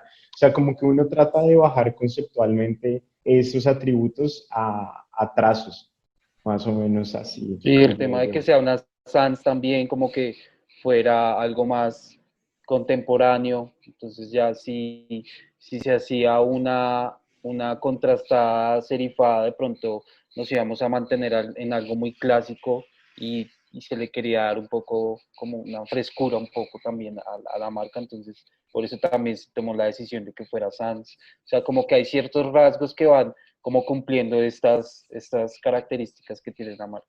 Exacto, exacto. Gracias, chicos. Pues si quieren ya pasemos a que nos muestren la tipografía completa. Digamos, algo interesante fue como la comunicación con Lorenzo y desde un inicio, como hablábamos, pues la idea sí era hacer una tipografía que se viera elegante, pero que tuviera cierta carga o ciertos caracteres que tuvieran demasiada personalidad, como que eso ayudaría a que la tipografía pues reforzara la identidad de la marca. Entonces ahí afortunadamente, digo afortunadamente porque en muchos casos con otro tipo de fuentes no se puede como explorar este tipo de formas así tan raras o cosas que uno a veces dice, fue pucha, ¿por qué dibujé eso así? Pero lo que decía a veces Sebas ahorita también es como, nos gusta como subirle mucho el volumen a las cosas y empezar a decir, uy, no, ya es demasiado, entonces empecemos a probar, quitando esto, subiendo, normalizando un poco las formas, y creo que en este proyecto Lorenzo nos permitió mucho esa parte. Sí, eso sí, hay que decirlo. Nos permitió, como, por ejemplo, es el caso de el 2 que como Bastarda decíamos como ese 2 con el bowl completamente cerrado, pues decíamos como es un 2 muy hermoso, tenemos que hacerlo, tenemos que dejar.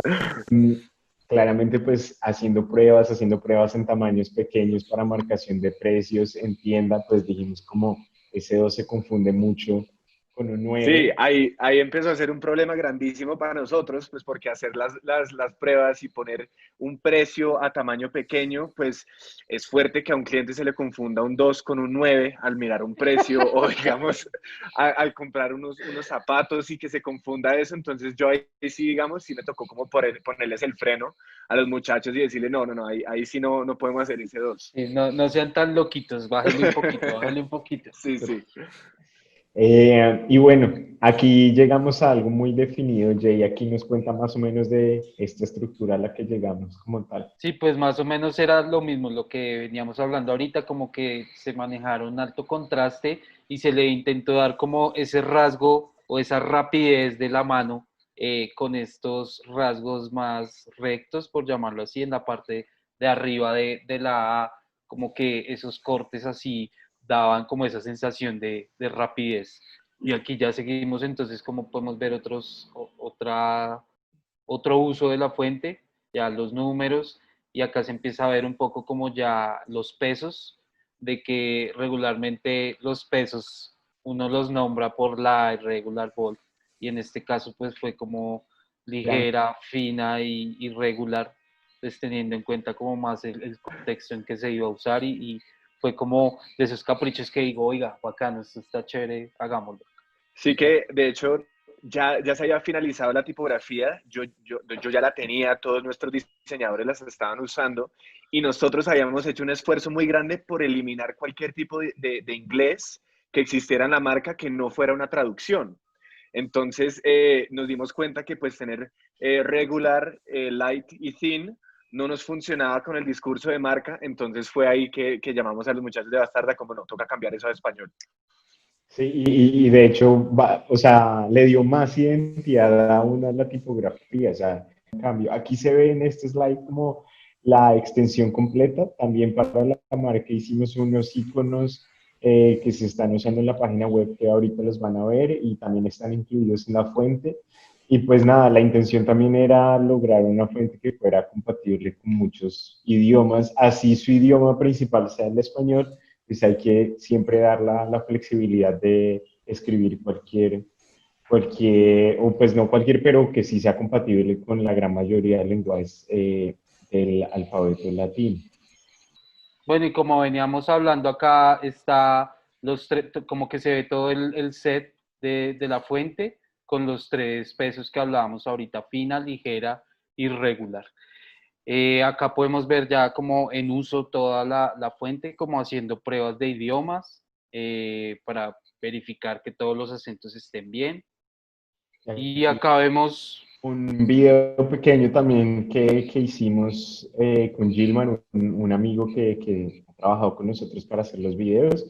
Y ahí se ve también parte del resultado de la tipografía como tal en movimiento. Y bueno, esto que nos tomó como que 4 meses, si no estoy mal, Sí. el proceso de la fuente. Sí, más o menos. O sea, fue un proceso muy, muy enriquecedor y pues esos 3 pesos sí nos llevaron casi 4 meses de trabajo intenso. El tema del nombre también es bien particular porque pues Capitanejo es un pueblo donde nació don Mario Hernández, el fundador de la empresa.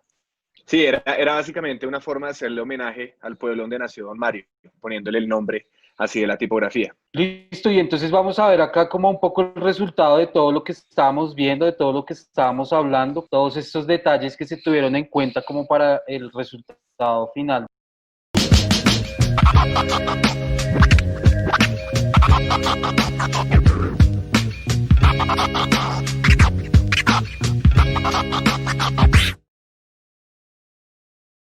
Y aquí fue cuando ya uno comienza a emocionarse mucho, que es ver lo que hizo durante varios meses ya en la vida real. Y pues creo que Lorenzo nos puede contar mucho ya del proceso de hoy, la marca hoy con estos resultados. Sí, digamos, nosotros hoy afortunadamente al tener todos esos elementos exclusivos de la marca, cualquier cosa que nosotros hacemos se ve única. Entonces, todas las etiquetas de nosotros se ven muy únicas. Toda la página web de nosotros, mariohernandez.com, está totalmente typeset en capitanejo, tanto que los muchachos también hicieron los iconos de la marca. Entonces, todo se ve muy exclusivo, que era exactamente lo que queríamos lograr desde el principio. Aquí, digamos, también se pudo ver porque nosotros tenemos apliques claramente en tiendas, entonces fue algo que se reprodujo allá un escenario físico donde ya se veían todas las cosas, digamos, tanto el letrero como los bolsos que están ahí en la vitrina llevan la tipografía que trabajamos con los muchachos. Y aparte ahí se nota lo que hablábamos ahorita del aviso, de que las letras son separadas, encontrar pues a ese tamaño ya impresas las letras para uno fue como wow, se ve, o sea, ya como ver eso materializado en realidad es muy, muy emocionante y pues hace como darle ese lujo realmente que era lo que se quería lograr en la marca. Esta es una de mis preferidas. Sí. Y vemos otra vez el monograma micro que les mostramos más arriba, vectorial ya en la vida real, ya cumpliendo su función. Y el monograma pues grande con ese bajo relieve. Entonces, para nosotros ya ver esto en la vida real es muy emocionante, en verdad. Ya estos son como parte de la fotografía de marca, que también fue un trabajo que Lorenzo, pues yo creo que ahí sí tengo que pues quitármele el sombrero porque realmente una producción de fotografía tiene demasiado trabajo y creo que logró cosas de verdad que se ven muy chéveres y hacen ver de verdad la marca como es en realidad, como que el bolso en la foto se ve realmente como uno lo ve en el material real. Y pues es muy colombiano, ¿no? Aquí, bueno, aquí vemos la marcación de producto del logotipo más la tipografía Capitonejo con el texto fundado en 1978. Entonces, a pesar pues de ser la Capitonejo una sans y el logotipo una incisa, se unen muy bien, o sea, juegan muy bien juntas. Que digamos acá se ve esa mezcla del logotipo con Capitanejo, porque lo único que, pues ahí Mario Hernández es lo único que es distinto, de ahí para abajo todo es Capitanejo. Acá no hablamos de esto, pero igual Bastarda también le hizo el rediseño, el unicornio que ahí se ve. Sí, ese símbolo también lo hicimos en compañía de un ilustrador como para que nos ayudara a definir toda la anatomía y esto en realidad del unicornio. Y pues eso fue lo que convertimos en el símbolo. Acá pues está aplicado ya digitalmente, entonces todas sus redes sociales, en la página web, la que está al lado derecho, como que todos los textos, los iconos, lo que hablábamos ahorita, de que se hicieron los iconos basándonos en la tipografía, y ahí pues ya se ven funcionando. Venta, menú, comprar, todos esos están incrustados en la fuente. Bueno, y algo chévere que queríamos contarles ya para finalizar es que pues a pesar, para nosotros ha sido un proyecto y un proceso muy chévere, como que lo hemos disfrutado mucho y el resultado pues creo que hemos quedado muy satisfechos de parte y parte y pues como que esto se demuestra y la marca como tal va a tener o va a seguir requiriendo como estas cosas tipográficas y ahorita pues estamos trabajando en la fuente itálica de la fuente que ya hicimos. Entonces acá vamos a ver algo que solo ha visto Lorenzo, Sebastián y Jason, pero pues les queríamos como compartir un poco de esto. Sí, que digamos, pues le seguimos trabajando, Capitanejo sigue evolucionando, entonces vimos la necesidad de tener una itálica que fuera muy expresiva que la podamos usar en tamaños muy grandes para poder hablar de las colecciones y que sea ese complemento perfecto para Capitanejo, y que digamos sea demasiado expresiva. Y acá lo que nosotros estamos tratando de hacer es en verdad empujar mucho eso y crear más letras de pronto más extrañas y que la itálica sea mucho más, digamos, arriesgada que la que es más romana, o sea, la versión romana de Capitanejo. Y pues en este proceso es en lo que estamos en este momento tipográficamente hablando con la marca Mario Hernández, y es la evolución de estas letras, y pues vamos a ver qué resulta también. Pero también muy agradecidos de seguir trabajando de la mano de la marca Mario Hernández acá en Colombia, y pues para sus tiendas. O sea, ha sido un proyecto muy impresionante, y pues una de las pocas marcas que ha logrado dar todo este cambio en tipografía desde las raíces de la marca. Entonces, pues muy contentos de hacer parte de este proyecto. Muchas gracias por la invitación, de verdad, y qué chévere poder compartir este tipo de cosas, pues más allá de que uno como diseñador se imagina que siempre el cliente está como mandando y es el que a veces termina dañando un poco las ideas del diseñador. Creo que este es un caso totalmente opuesto, porque con la visión que traía la marca realmente dejaron como explorar y disfrutar mucho el proyecto para llegar a un resultado pues que estamos como muy contentos con él. Bueno, chicos, Sí, muchas muchísimas gracias. Sí, gracias, TypeWknd. MarioHernandez.com, ya saben. Sí, muchas gracias, chicos. Sí, lo que dijo Lorenzo es lo que iba a recordarles. Nada, muchas gracias también al público de TypeWknd por estar atentos a esta charla. Si quieren ver más proyectos de Bastarda, entren a sus redes, a la web. Si quieren comprar productos de Mario Hernández, entren a su web, vayan a sus tiendas y pueden hacerlo.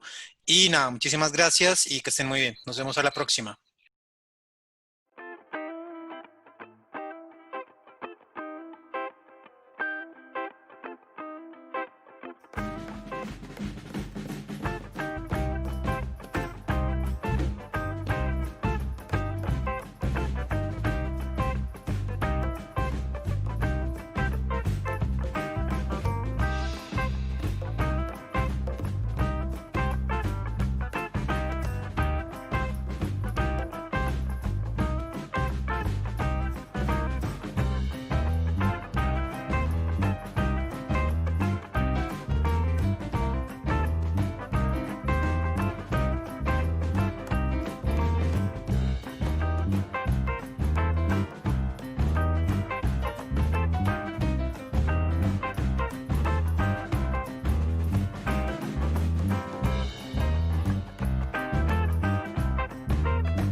Namaskaram. I'm Shashi, founder Telugu Type Foundry, Hyderabad, India. Today I'm going to talk about one of the many fonts I designed, which is a layered font in Telugu. Before I get into details, let me give you some context about my script. As I mentioned earlier, I am from India.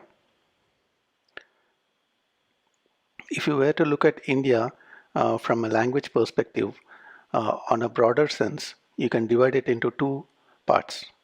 One is the northern part, which has Indo-Aryan languages, and the southern part, which has the Dravidian languages. In South India, you have 5 states: Telangana, Andhra Pradesh, Tamil Nadu, Kerala, Karnataka. Telugu, it is one of the Dravidian languages. It is spoken by Telugu people predominantly living in the states of Telangana and Andhra Pradesh. It is called as Italian of the East, as all words in Telugu end with vowel sound. If you consider this word Telugu, it ends with oo sound, and this is what makes it mellifluous to listen to. As per 2011 census, it has nearly 82 million speakers, and the direction of writing is left to right in horizontal lines. Evolution of Telugu script. Like most of the Indic scripts, Telugu is also originated from Brahmi script.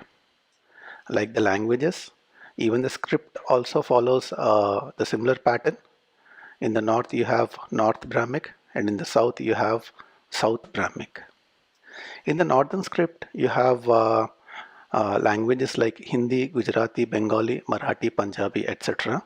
Whereas in southern script you have 21 languages, and out of these 21, these 4 are the main ones: Telugu, Kannada, Malayalam, and Tamil. Now getting into the details of Telugu letter forms. These are vowels, we call them as Achulu. These are 18 in number. These are consonants, we call them as Hallulu. These are 38 in number. And the total number of basic characters in Telugu is 56. If you look at the highlighted characters in the top row of the vowels and the bottom row of consonants, these characters have become obsolete, but being a type designer, I have to design them, since they would be used to render poems or to draft old documents. Not only this, vowels and consonants, but these consonants have its associated vowel diacritic marks. These are called as Gunintalu. If I were to compare it with its Latin equivalent, if you look at Ka, there is a diacritic mark that is coming above the character, but whereas in Telugu it is becoming a part of the character. So the base form along with the vowel diacritic mark, this conjunct has to be designed distinctively. We have its associated consonant diacritic marks. The concept is very simple. You have one consonant and its associated vowel diacritic marks, and then its associated consonant diacritic marks. Like this, you have the diacritic marks for all of these consonants.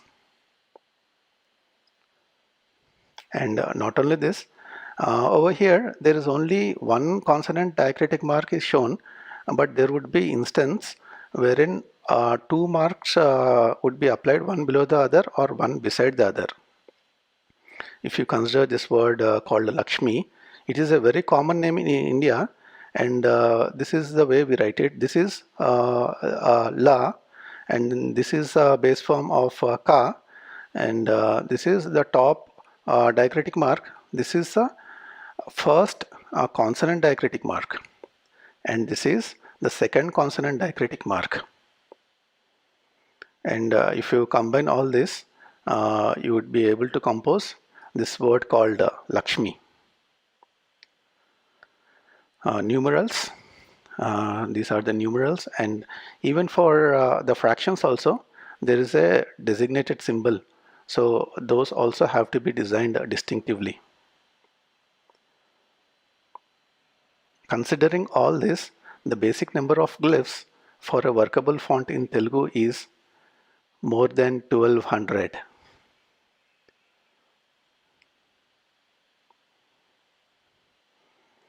Let me show you open file of this Mandali typeface.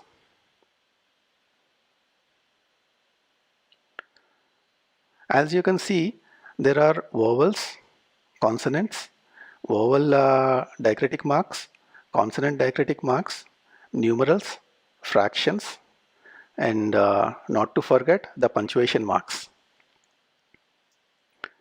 There are 1232 glyphs in this particular typeface. Looking at the special features, this is read as Tena Loluku Bhasha Mana Telugu Bhasha, or it loosely translates to Telugu is considered as sweet as honey. Yeah, the script is round in shape, and the absence of any vertical or horizontal strokes makes it complex to design. If you consider this word supply, yeah, it is very common to use words from other languages in Telugu. This is more or less become a Telugu word now. If you consider this particular conjunct, you have, like in the case of Lakshmi, you have a top vowel diacritic mark and you have two consonant diacritic marks. If you clearly observe, there is a vertical distribution of diacritic signs, whereas in its Latin equivalent, there is only horizontal distribution of characters. If you consider this another word, Marxism, the highlighted conjunct is Rix or Xi. This one, you have its top vowel diacritic mark and two consonant diacritic marks. So there is vertical as well as horizontal distribution of diacritic marks, whereas in its Latin equivalent, there is only horizontal distribution of characters, and this affects the overall continuity in a typeface.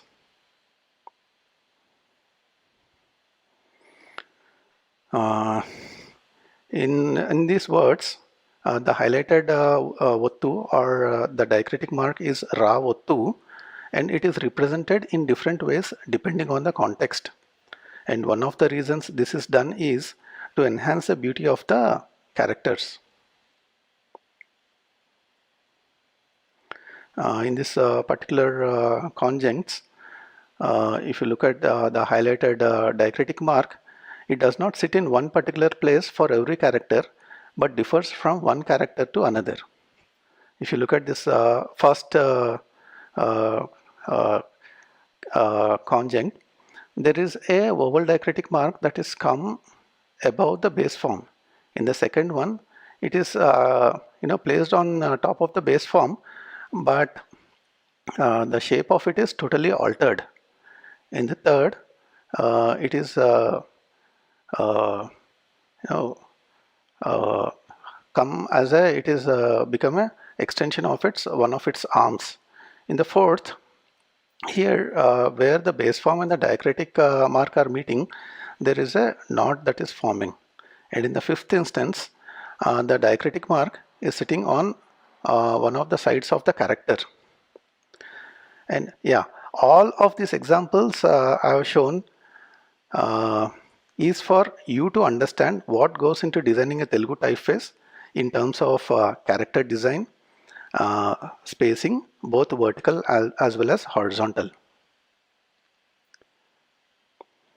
Now I'm going to give an example of a conjunct. This is Chai, to demonstrate how it is put together.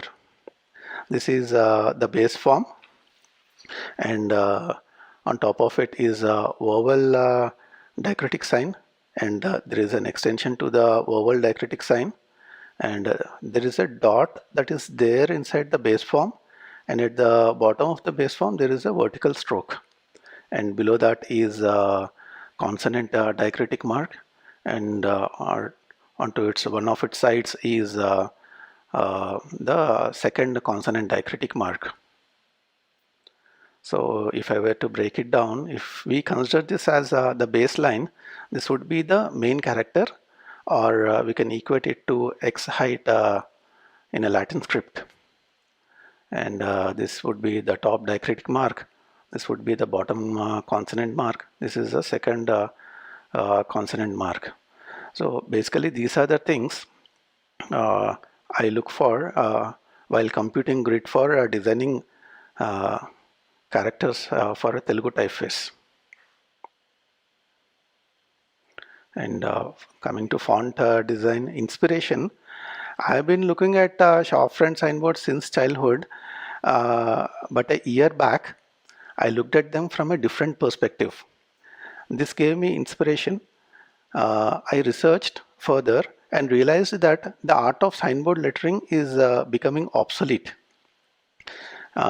Here are a few of the examples of the shop front signboards. This is Well-Fit Tailors, Archana Medical Hall, Modern Hairdressers, Hotel, Oro Care, I think you all can read this, Painter, Asupatri, or hospital in English. This is Gopi Krishna, Rao Arts. Yeah, besides many things, what I have observed in these letter forms is the letter forms are very wide and have a heavy stroke thickness. So I chose one of the letter forms as a reference. And then if you compare it with the character in an existing typeface, the beginning of the letter form is more open, and this treatment reduces any clutter in the letter form and makes it more readable. And later on I sketched. While I was sketching, I noticed that signboard letter forms have a very heavy bottom stroke. I wanted, bottom stroke in my typeface to have the equivalent horizontal strokes all over. So this is what I tried to achieve. And when I was okay with the sketch, I scanned it and then I traced it in FontLab. This is a final character.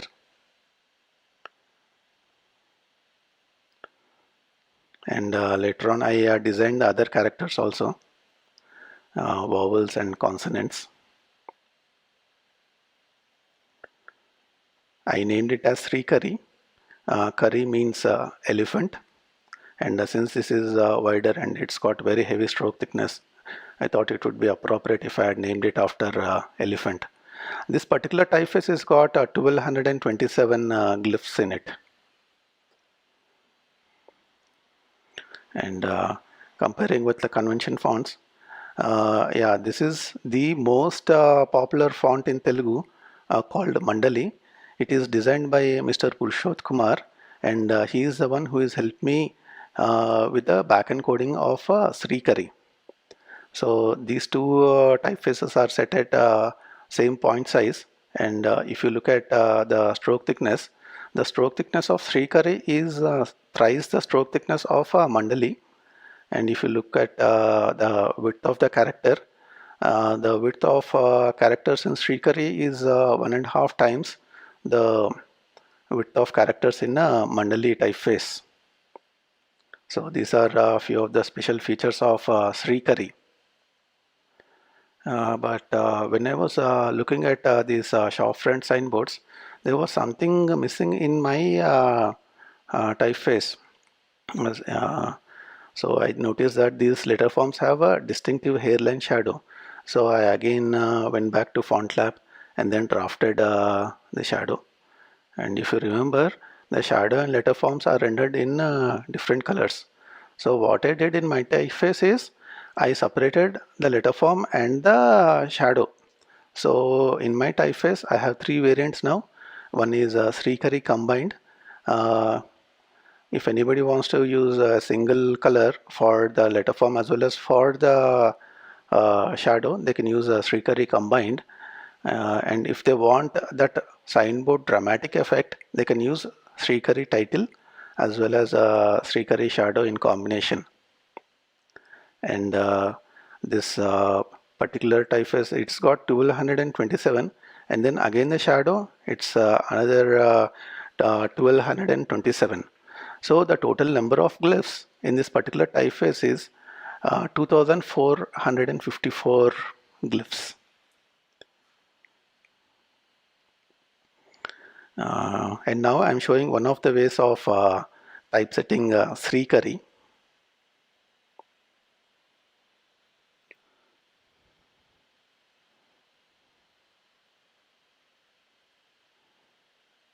Swagatam means welcome. Suswagatam means heartiest welcome.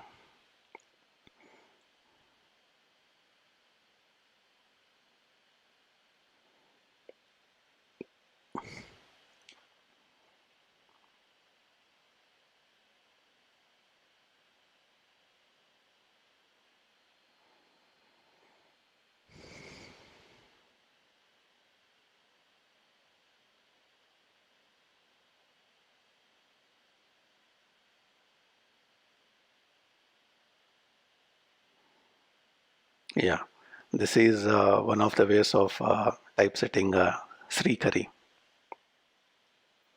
As a conclusion, I would like to say that the bright colors, expanded and heavy lettering style with a distinctive hairline shadow inspired me to design this font. The main purpose is to carry forward the legacy of this indigenous art form and to revive the art of signboard lettering through a digital medium. This font can be used for shopfront signboards, logos, poster works, etc.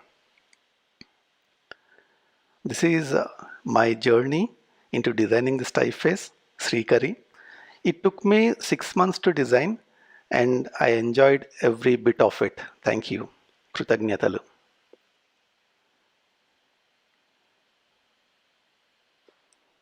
Namaste.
Welcome everyone.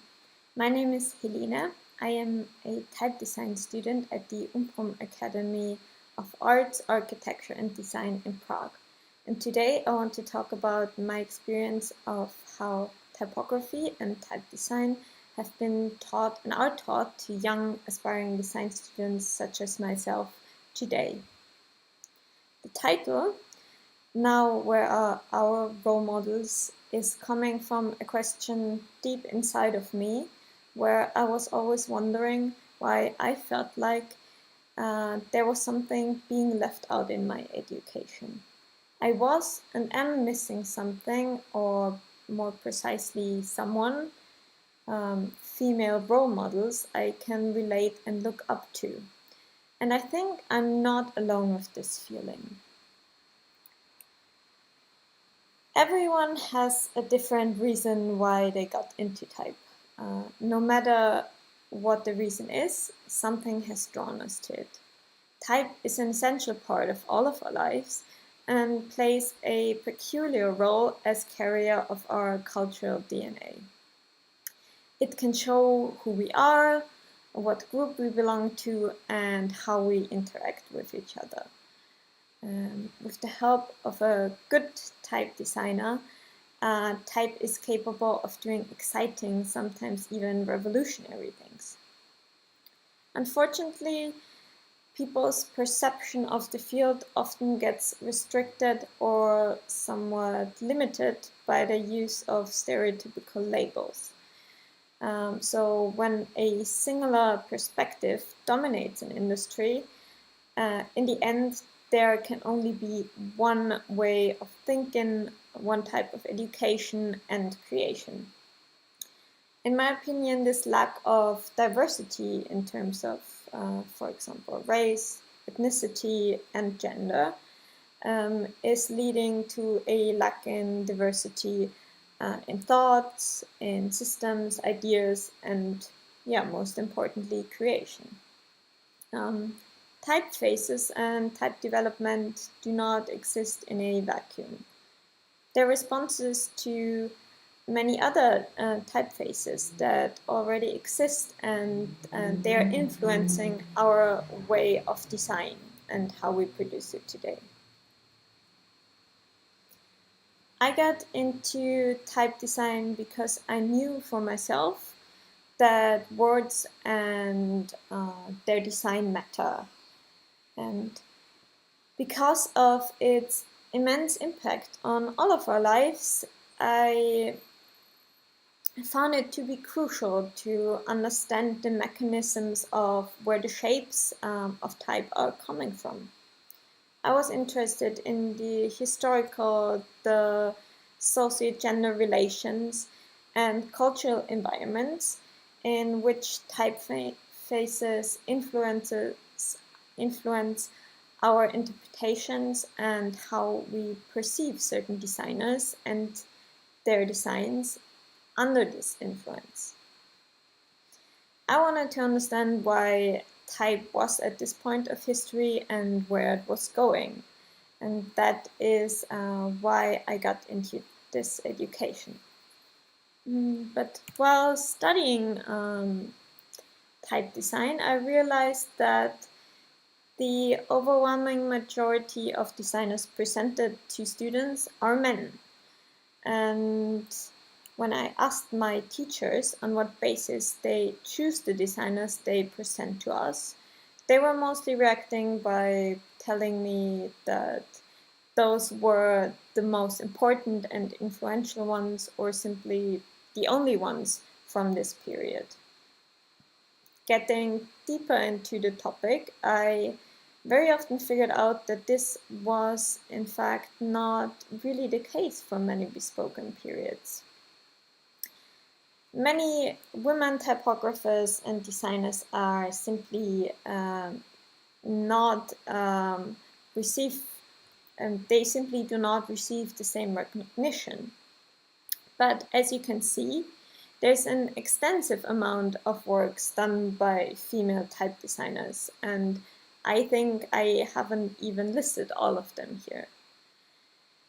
So while learning about the most well-known typeface designers is of course crucial to understanding the history of type, students must have examples of people in the field that they can relate to in order to completely involve themselves in the subject.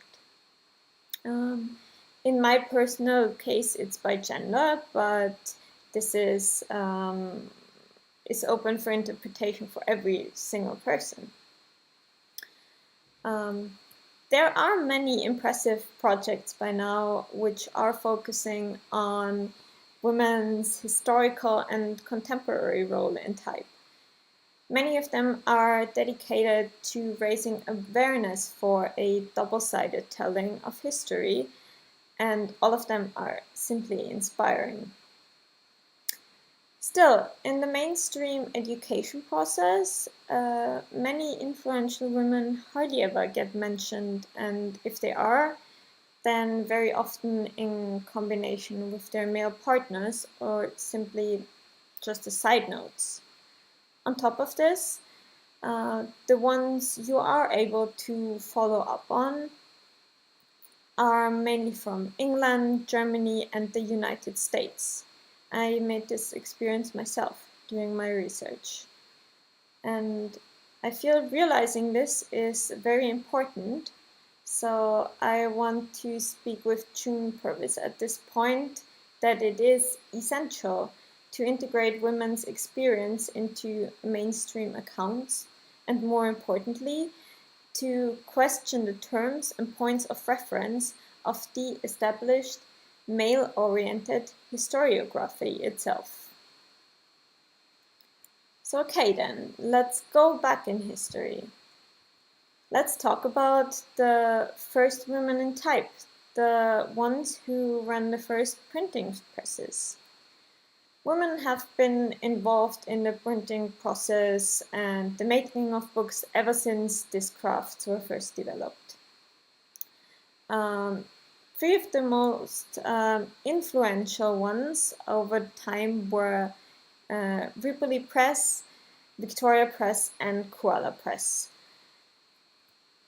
In 1470, the nuns of the convent of San Jacopo di Ripoli in Florence were copying countless manuscripts of religious use.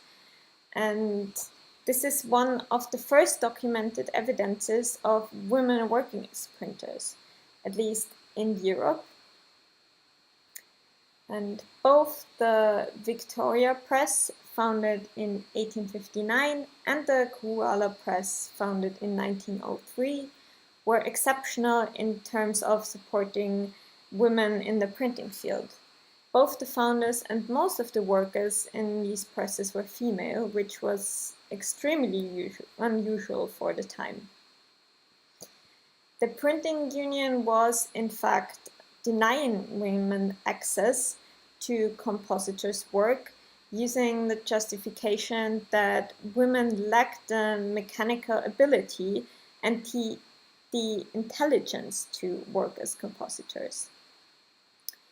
Emily Faithfull, the founder of Victoria Press, created several funds and societies to promote women's work in the field.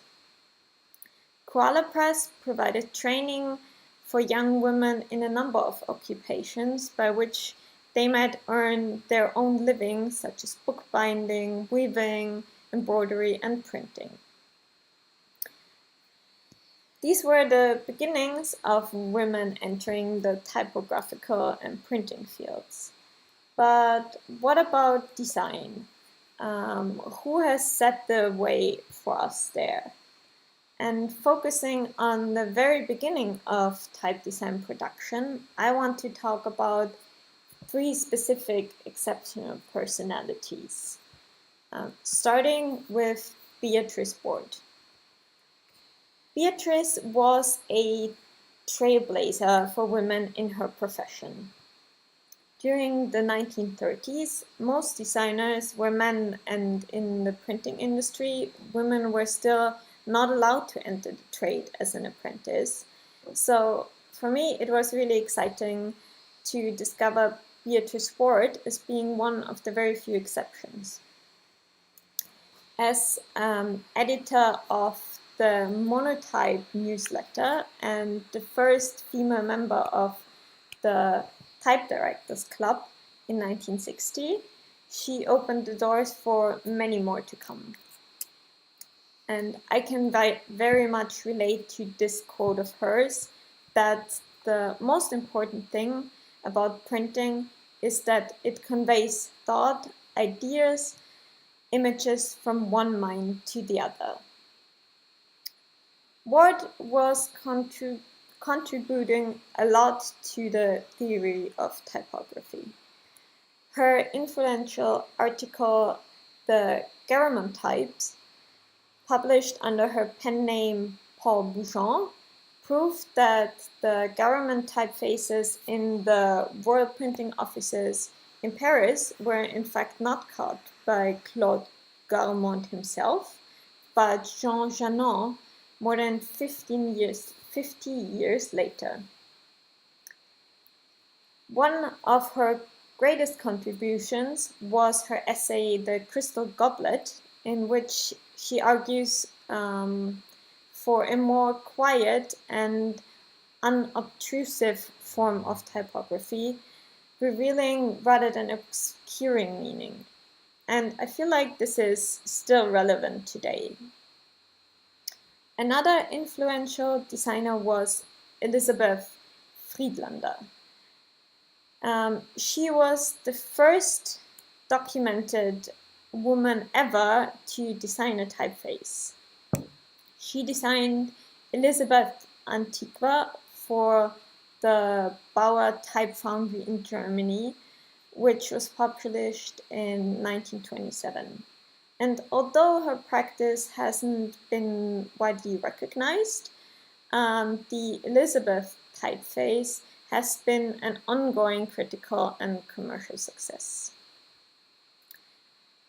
Elisabeth worked across a range of contexts, from packaging, printmaking, and designing patterns to calligraphy and publishing.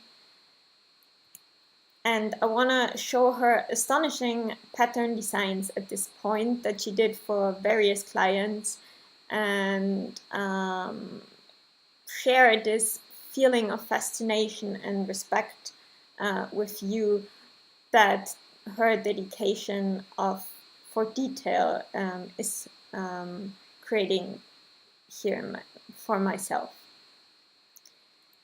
She also collaborated with the Penguin Publishing House, where she worked together with Jan Tichold, the head of typography and production at this time. For the 25th anniversary in 1960, she designed this very special cover edition for Penguin Books. My last choice fell on Else Marx-Pengzig, who was a pioneer for female design in the German typography landscape. Besides many beautiful book covers, such as these, she also did numerous designs for theater posters and invitations. And most of her designs were in fact hand-drawn.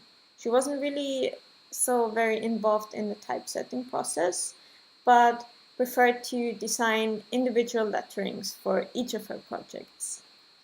Knowing this, it doesn't come as such a surprise that she was, in fact, very much in love with the creation of monograms. And those designs of hers were widely appreciated and admired in Germany. Else Marx-Pengzig also taught typography at the Städtische Handwerks- und Kunstgewerbeschule Charlottenburg, but also at her own private school called Schule Marx. And for 10 years, Marx-Pengzig has in fact taught without any official permission. She simply didn't care about this. And even though she got the permission later on, this is a good example of what she was willing to do to earn her place in the field of typography and type creation. And even though she has taught for a long time, there is unfortunately only very little evidence left of this time, because most of it was burned and thrown away during the Second World War. Those women, along with many others, have shaped the industry just as much as many men did. Their work and what they have contributed to the world of type needs to be admired just as much. And in the end, I agree with Sheila Levent de Bretiville asking, is your language rich enough to find other ways to describe what you are looking at, rather than to have to use gender as a referent? And I feel that once the time has come where gender is not a reason for being or not being mentioned, once we don't use it to describe design and people anymore, we are on our way to create truly inspirational designs. Thank you so much for watching.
Hello everyone, I'm Aneesh Borah, a designer from New York City, currently in Boston, and welcome to my talk, Type as Our Identity. Today I'll be presenting my work for my final year in college that traces my journey from my homeland, India, to my second home, the United States. My journey has not only changed my perspective of the world, but also shaped a large part of who I am today. I'm going to share how this college project became an ongoing personal project, the challenges I faced, how I identified a bigger issue, what I'm doing to address these issues, and last but not the least, how can you help as well? In order to understand my project, let's dive into certain events of my life. As I mentioned before, I'm from Assam, one of the northeastern states of India. If you ever had Assam tea, it's from there. I moved to the capital of the country, New Delhi, for my last 2 years of high school and eventually to the United States for college, during which I studied away in Japan twice. Moving multiple times, experiencing different cultures, and leading different lifestyles, I wanted a medium to show my journey and growth as a person. When I had to do my senior thesis in college, I started thinking about what defines one's identity. A few elements that came to mind are clothes, food, music, dance, and sports. Eventually, I came to one aspect which I believe is the foundation of one's identity. It is one of those components of a person's life which you are introduced to first and that defines you. I'm a graphic designer, which always meant that I provide creative solutions to problems that clients come to me with. I've always thought more like a designer and less as an artist. This was one of the biggest obstacles I had to overcome for my thesis because I was my own client now. So I did what I do for my clients, identify the problem at hand. How do I use language to show my identity, which is a combination of Indian and American culture? The answer, typeface. Not having any formal training in type design, I relied heavily on books and online resources to do my project. I combined two different typefaces, one from Latin and one from Devanagari, to make a hybrid display typeface. It wasn't meant to be functional, but it portrayed the values that I was brought up with combined with a Western look based on how I dress and carry myself. Contrary to popular questions I get in the US, I don't speak Indian. I grew up learning three languages: Assamese at home, Hindi watching TV and movies, and English at school. I decided to use Hindi to represent my Indian identity and English to show how the Western culture has influenced me, as they were the most widely spoken languages from the list. I started sketching the corresponding alphabets to create a new typeface. That was when I ran into my next obstacle. My languages are of two different scripts, which meant it was almost impossible to create a working writing system. Not having equal number of alphabets in Latin and Devanagari wasn't my only obstacle. Sometimes they didn't even have corresponding sounds. So I moved away from the visual aspect of my project and started focusing on a key that will help me make the typeface. As a solution, I wrote down the English letter pronunciation in Hindi. Let's look at example here. Here the letter N, pronounced as N, can be written like this in Hindi. I use English letters as the base and parts of Hindi letters to create a new typeface, demiglyph. Yeah, I kept the name really simple. If you were expecting a creative name from me, I'm really sorry. I named my files final underscore final PST. I don't know why you had high expectations from me. Here are some initial exercises that I did. I tried to overlap different letters to see how they work together. In my second run, I tried to combine them and see what works and what doesn't. I went with a serif Latin typeface since it worked well with the non-uniform strokes of the Hindi letters. Here's an example to show how my letters evolved. First, I sketched them out, then I overlapped them in my second run.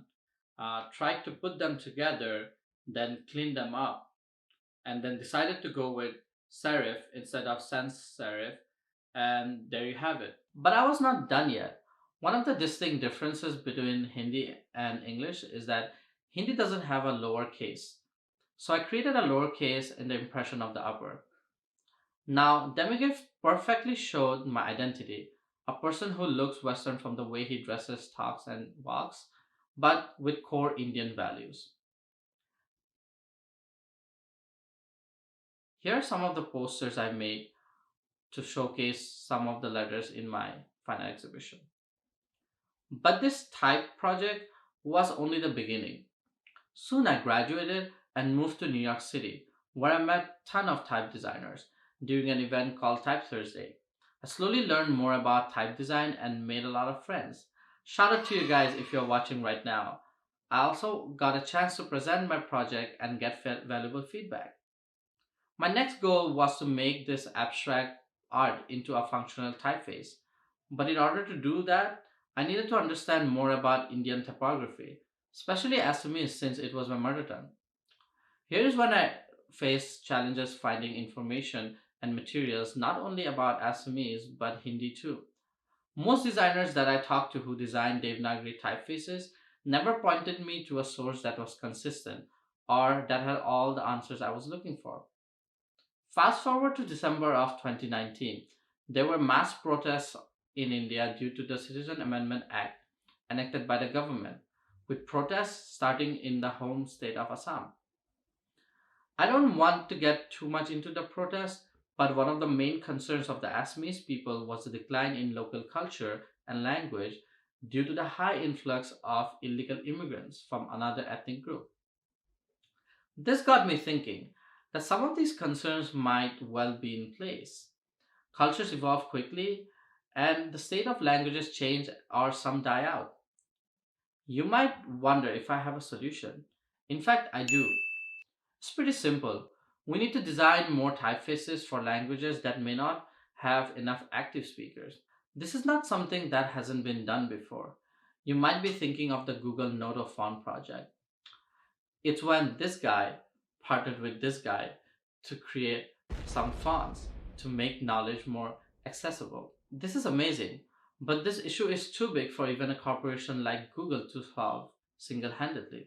We need to design typefaces for languages from communities that might not even have a type designer.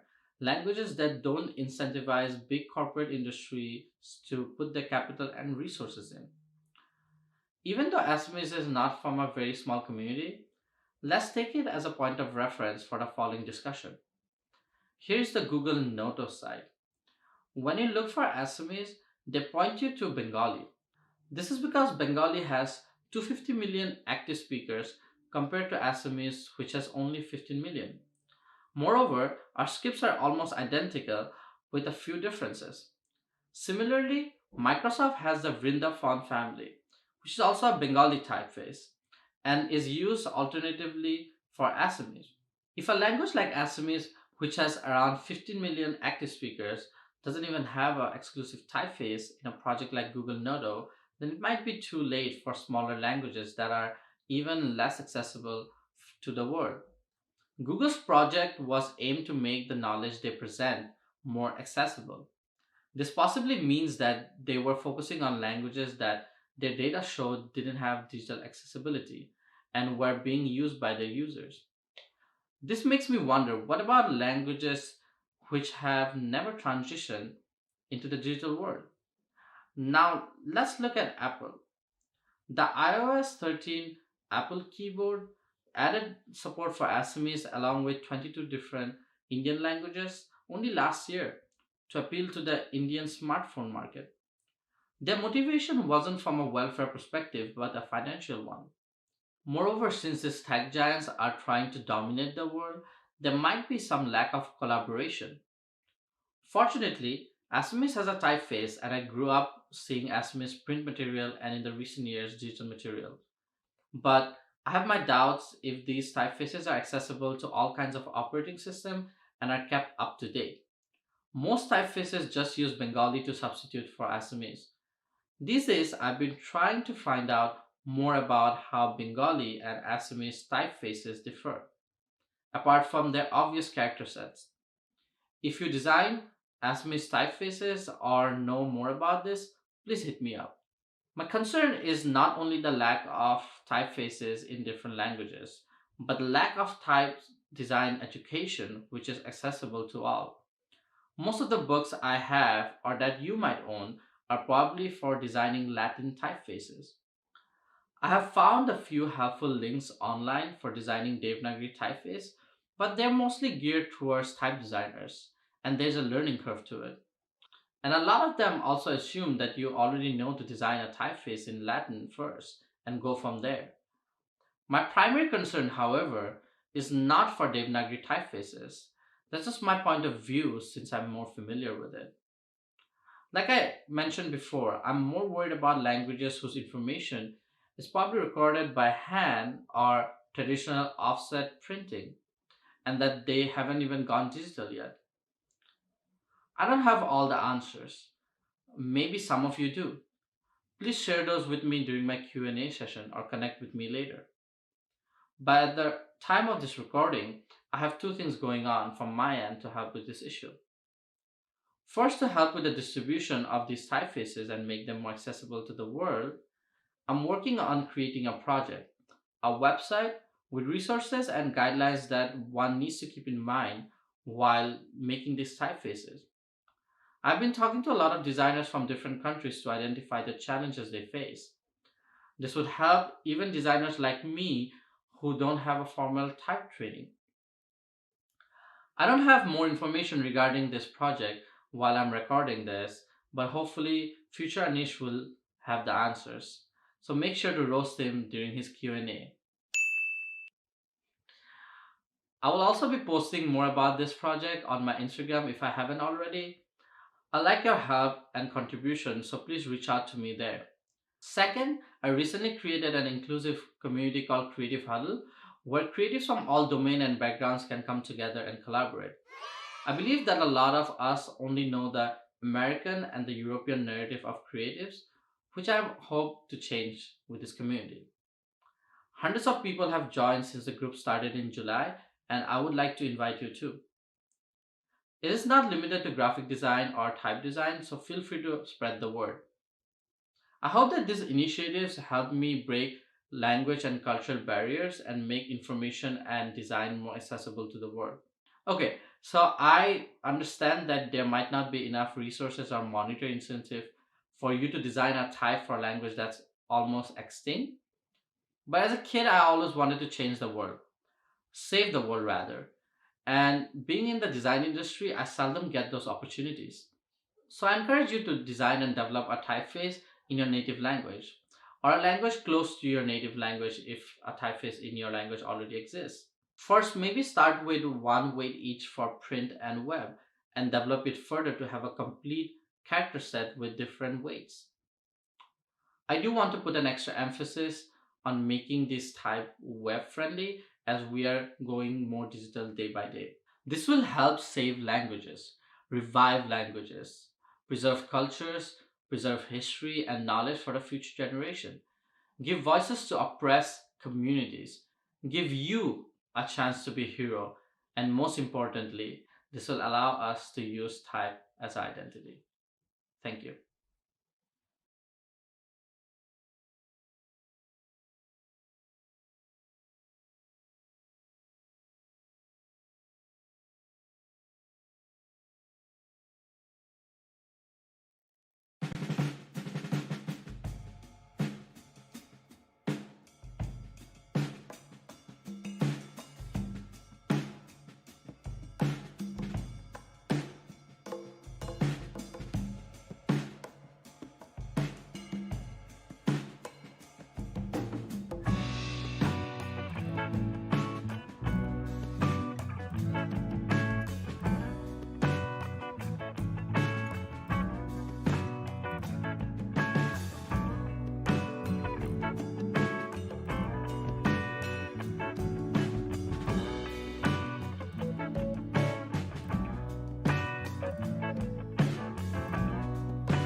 Hi everyone, my name is Franz. I'm a co-founder at FontSelf, and today I'm really excited to talk to you about something that we deeply care about, which is the democratization of type making.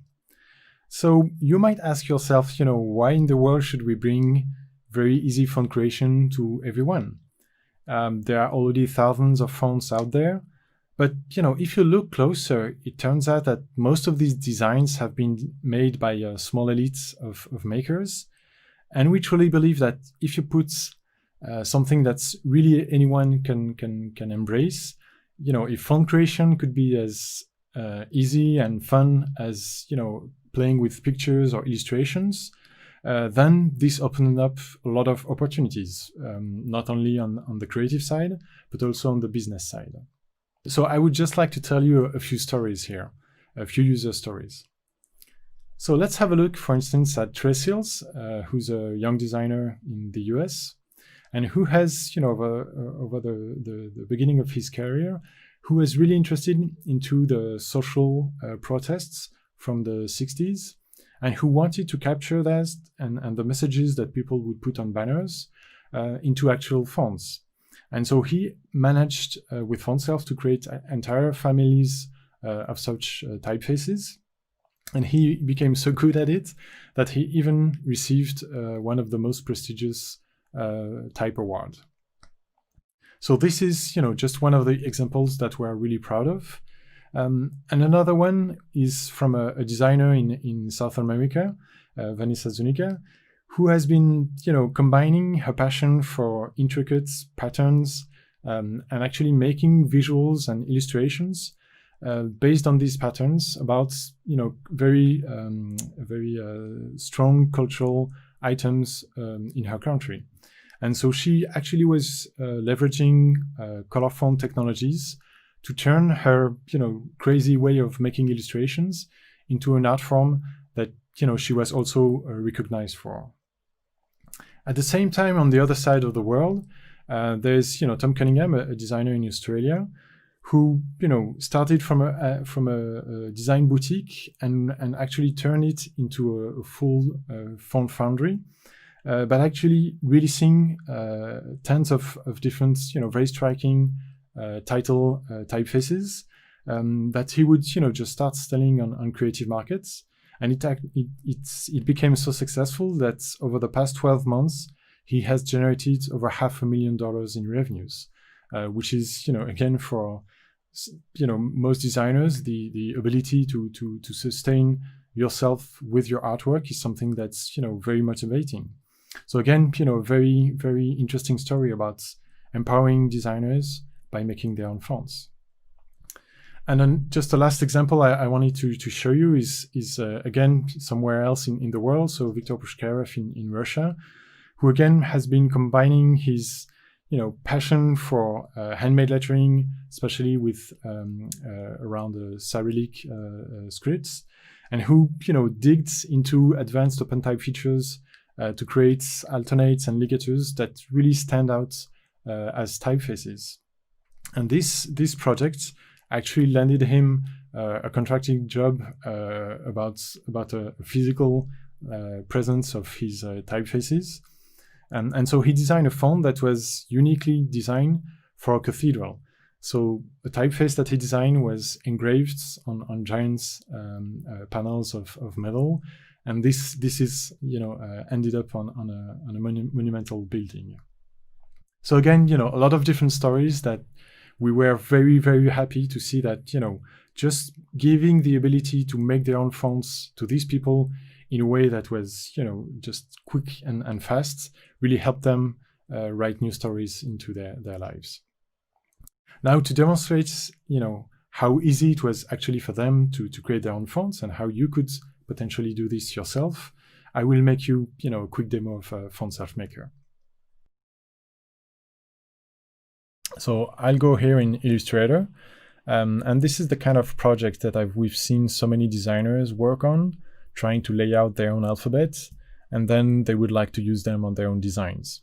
So FontSelf is right now just this little panel, a side extension to Illustrator.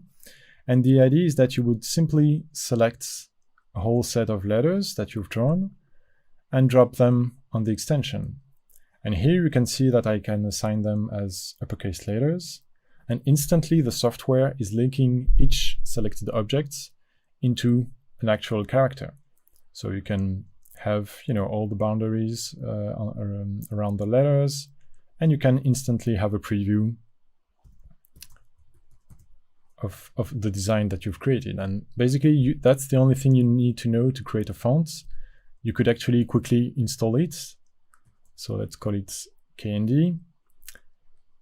And instantly, I have a font available, OpenType font file available in my design. So I could select my design, load the character panel, and pick here the fonts I just designed.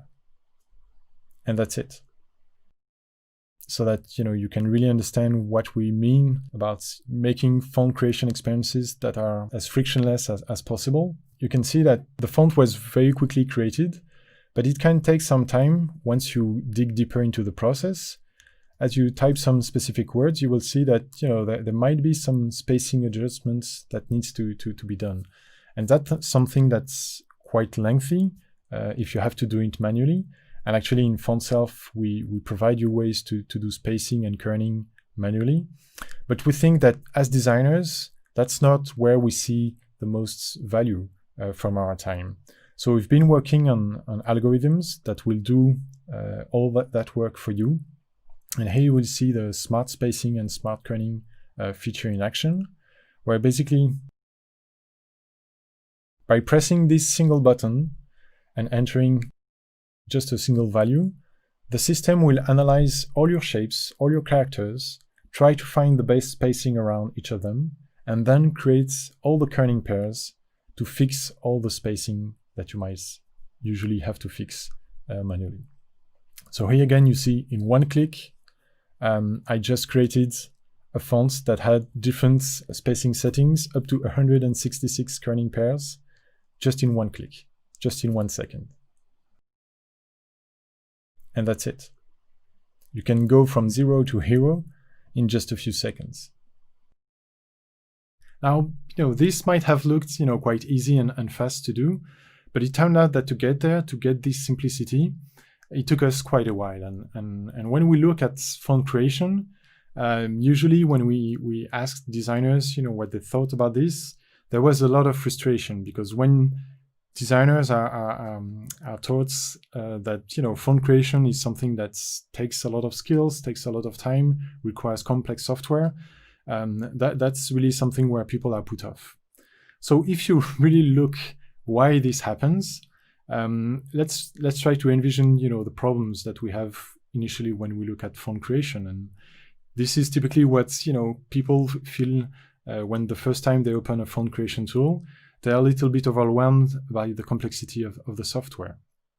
But also on the creative side, whenever we start playing with lettering, we want to play with any kind of tools with colors and all of this.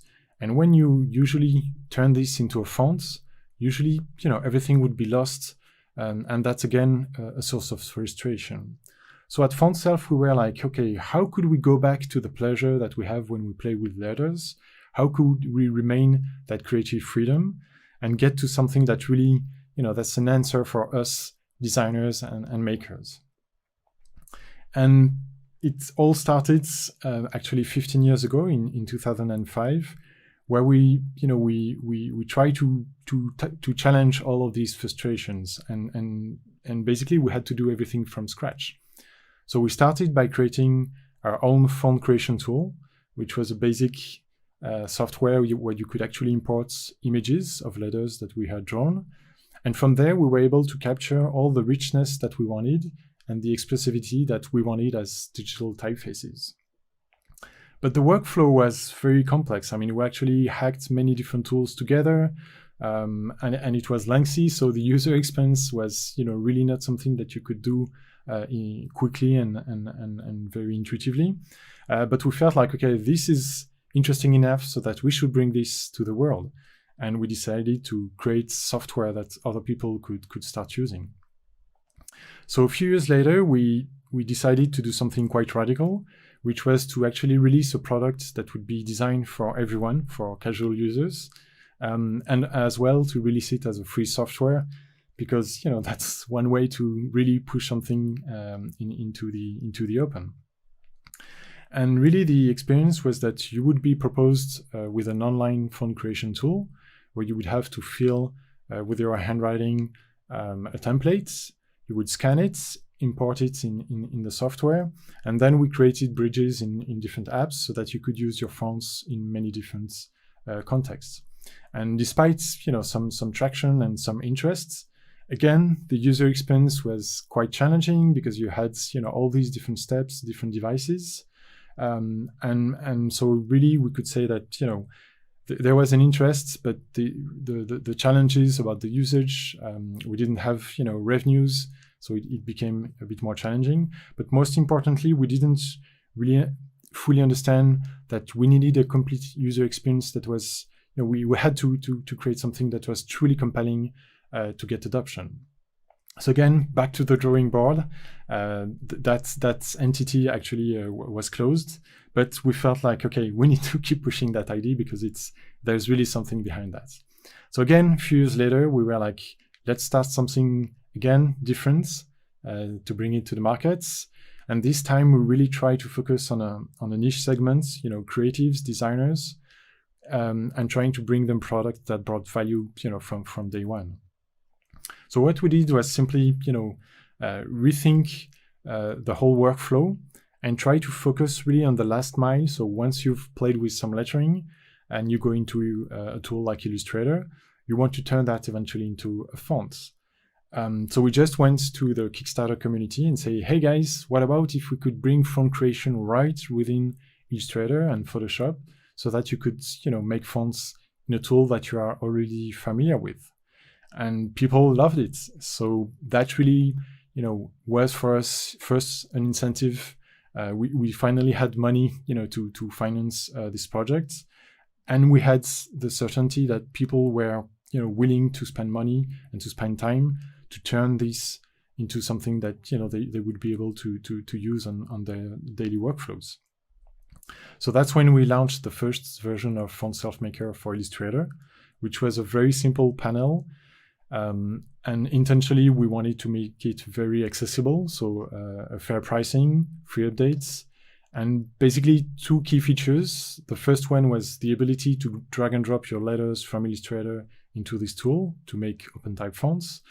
But also we integrated a chat, which basically helped us have a direct conversation with our users and keep refining based on their demands. So here you can see a few examples of the fonts, that people started creating once they had this new capability. And again, going from, professional designers who wanted to turn their lettering into fonts, or people who just wanted to have some fun now that they could, make fonts very quickly and very easily. And because we had this vision about, playful font creation, we thought like, okay, now let's bring this to Photoshop as well, because in Photoshop, the big difference is that you can work with any kind of image. And that brings the possibility to create fonts with textures or with colors. And this was something, again, back to our roots that we really wanted to bring them to the market. And it turns out that this was, it required some work to make it happen. But it was just actually the moment when Adobe started implementing a new font format that allowed images to be implemented in font files. And this is the font format called OpenType SVJ. And this is like, opening a completely new door to font creation, because now you can make fonts that have all these rich features. And here you can see examples of static typefaces that were turned into digital fonts thanks to Font Self with Photoshop. And to spread the word about color fonts and talk about their technicalities, we launched an online resource called colorfonts.wtf, which will summarize a few of the formats and how these can help the community embrace these new capabilities. To keep spreading the word, we partnered with the creative market, so that our user community started, actually selling fonts that they had made with this plugin, And it turned out that there was a good traction with that, and some of the fonts, some of the best-selling fonts of the years were actually some of these handmade, hand-textured designs that were seen, in many advertising campaigns, and started really showcasing that there was a demand for creative lettering. Now, because we had successfully made it happen to images, we knew that we wanted also to bring this to vector artwork, because again, there's no reason you should be tied to a specific tool. And it was actually just in time when we got contacted by a team at Ogilvy, who was working on a tribute typeface for the late designer of the rainbow flag. And this was, not only a typeface that, has had a tremendous impact within the LGBT community, but it was also something that, again, demonstrated that, if you combine technology and something that's meaningful, then you have something that goes beyond just what the pure technical or pure graphic capabilities that we can bring to fonts. And this typeface was actually used by many people to demonstrate the values that can be represented with such a powerful design. So again, we are passionate about this, about democratizing the access to color fonts. So we actually worked with Adobe, and we partnered twice, launching something that we call Color Font Week, where basically we had a lot of very talented designers around the world who would embrace these tools, start playing with what you can do with colors, transparencies, textures, and so that a lot more designers could actually start embracing and using them in their designs. So this was really a moment where we felt like, okay, we had this vision about font creation that was easy and creatively very rich, and we finally brought it to the market. So basically last year we were like, okay, we've reached some kind of maturity, and when we look back within just 4 years, the font self community had generated about 500,000 font files, which is almost the entire amount of typefaces that have been released into the world until then. And for many of our users, this has been, very powerful ways to monetize, either by selling their fonts directly, or even by, selling services to clients for campaigns with this new ability to create typefaces and turn them into fonts. So again, when we kept, moving the product forward, so we still have this very affordable pricing, but we added many OpenType features, many capabilities that users were asking, so that they really had a really powerful feature sets, so that they could push their ideas and come up with new designs, and the tool would really adapt, still keep its simplicity, but really be able to empower any kind of creative ideas that designers would have.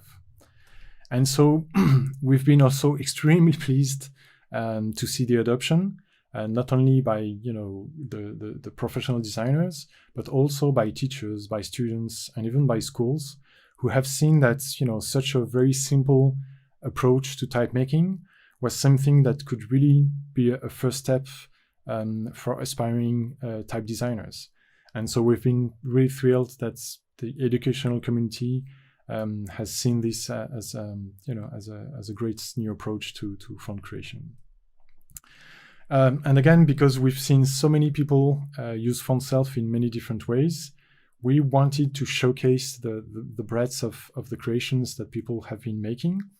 So last year we designed and we launched a book called Welcome to Typography, which is featuring about 100 different projects, all designed with our tool, and really showcasing, not only the different origins, the different types of people who would start using fonts as a way to customize their design, but also showing the breadth of potential for using typography for even illustration and other things like icons and such. So that's just a small portion of what we've been doing. But again, what we really wanted to transmit to you today is that we think that type is a wonderful medium. A lot more designers should be able to embrace it, to play with it, to have fun with it, and eventually to make money out of this new canvas. And FontSelf wants to be part of this, and we want to write that story with you, with our user community. So if you're interested, you can check our websites and get access to the PDF of the book that will tell you a little bit about our story. Go ahead and please keep us posted. Now, it turns out that this year is actually very special to us, because in 2020, FontSelf will actually be 15 years old. And to celebrate that, we wanted to, again, keep pushing that story forwards. And by the end of this year, we will be able to release something that we think will be the next big thing in how font creation can be democratized. So we really look forward to showing you what we're going to write and how you're going to be able to enjoy making your own fonts very soon. So again, on behalf of my co-founder Mohammad and myself, I first thank you for your attention, and I welcome you to this wonderful world of font creation, and I look forward to seeing all the cool fonts that you're going to create. So take care and see you soon. Bye-bye.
Hi, my name is Scott Kellum. I'm the co-founder and CEO of a company called Typtura, and I'm really excited to talk with you today about intrinsic typography.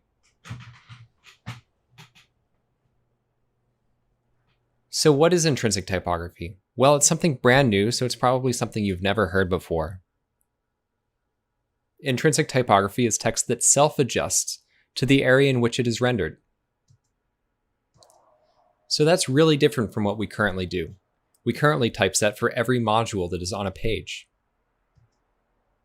And that module also needs to work in every area of the layout along with every breakpoint and device that it is rendered on. That can get quite cumbersome. This is something that I became intimately familiar with when I worked at Vox Media. So at Vox Media, I worked to launch SB Nation and Vox.com. And at Vox, I was tasked with designing and developing the home pages. Within these home pages is the hero module. Within this hero module, there could be 6 different entry types. And each of these entries had a different typographic style.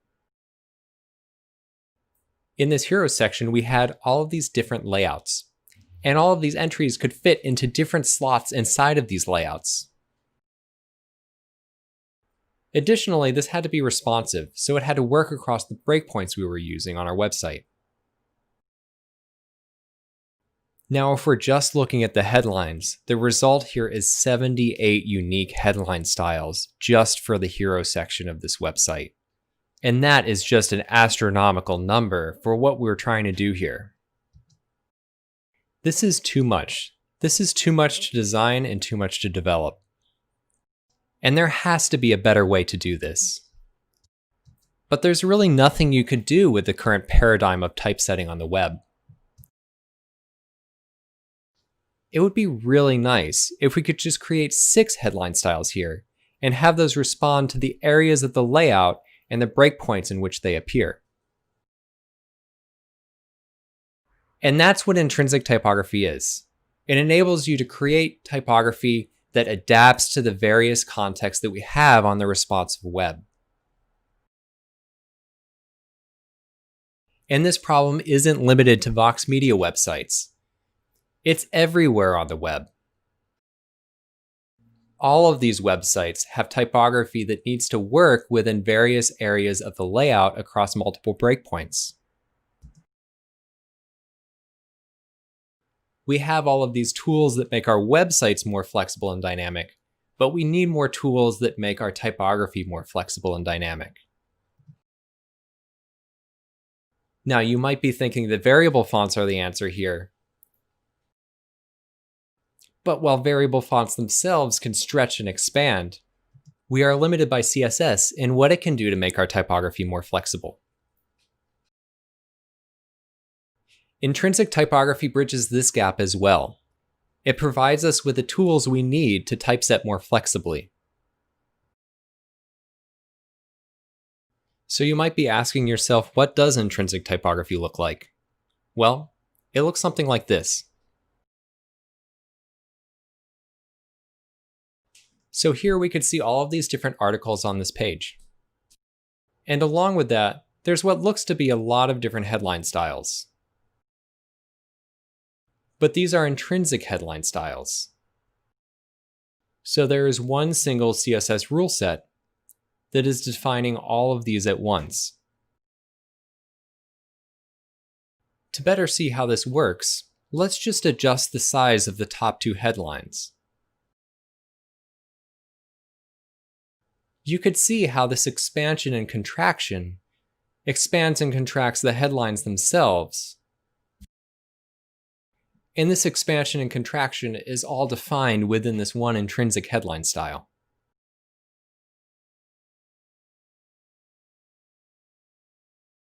Here's another perspective of this headline style.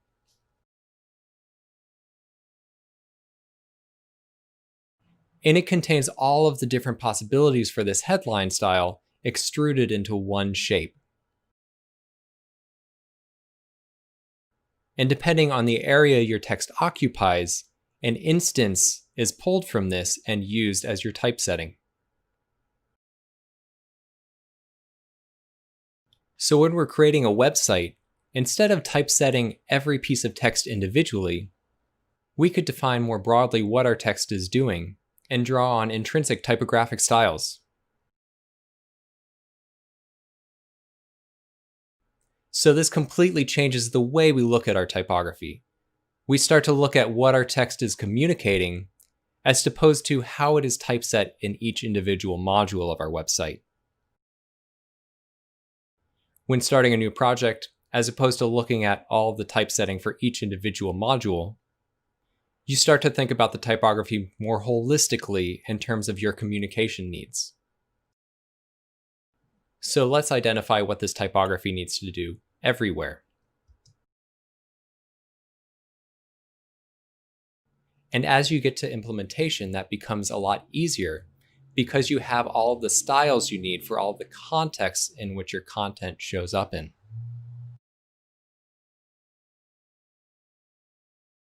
So let's look at how intrinsic typography can be applied to a lot of real-world websites. This is the Girls' Night In shop. Now you can see at the top of the page there are 4 smaller entries, and further down there are larger links to various sections of this website.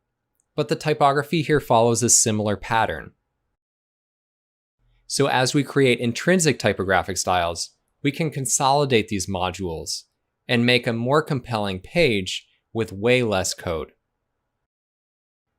And the result is something a lot more fluid and dynamic across all of these different screen sizes.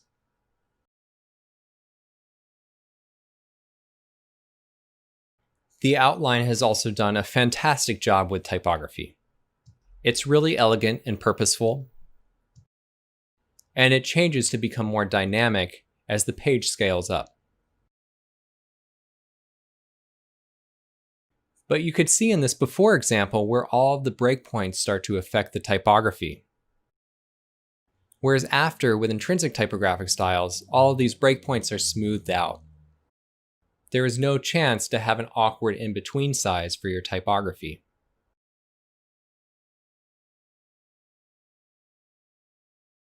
Additionally, all of these headlines have been consolidated. So even the primary headline at the top is using the exact same typographic styles as all of the headlines below. So that consolidation results in much more typographic consistency with much less code. There are no longer separate typographic styles for each breakpoint and portion of the layout.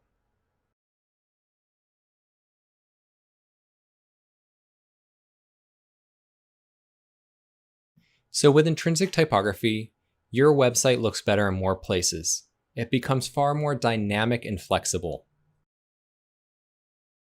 We have also seen an up to 90% reduction in typographic styles, and that has a huge impact on your workflow, as you're having to deal with and manage much less code. At the moment, Typechart is the only intrinsic typographic tool, but we really hope that browsers start to implement some of these features and functionality natively. Because the result is happier designers.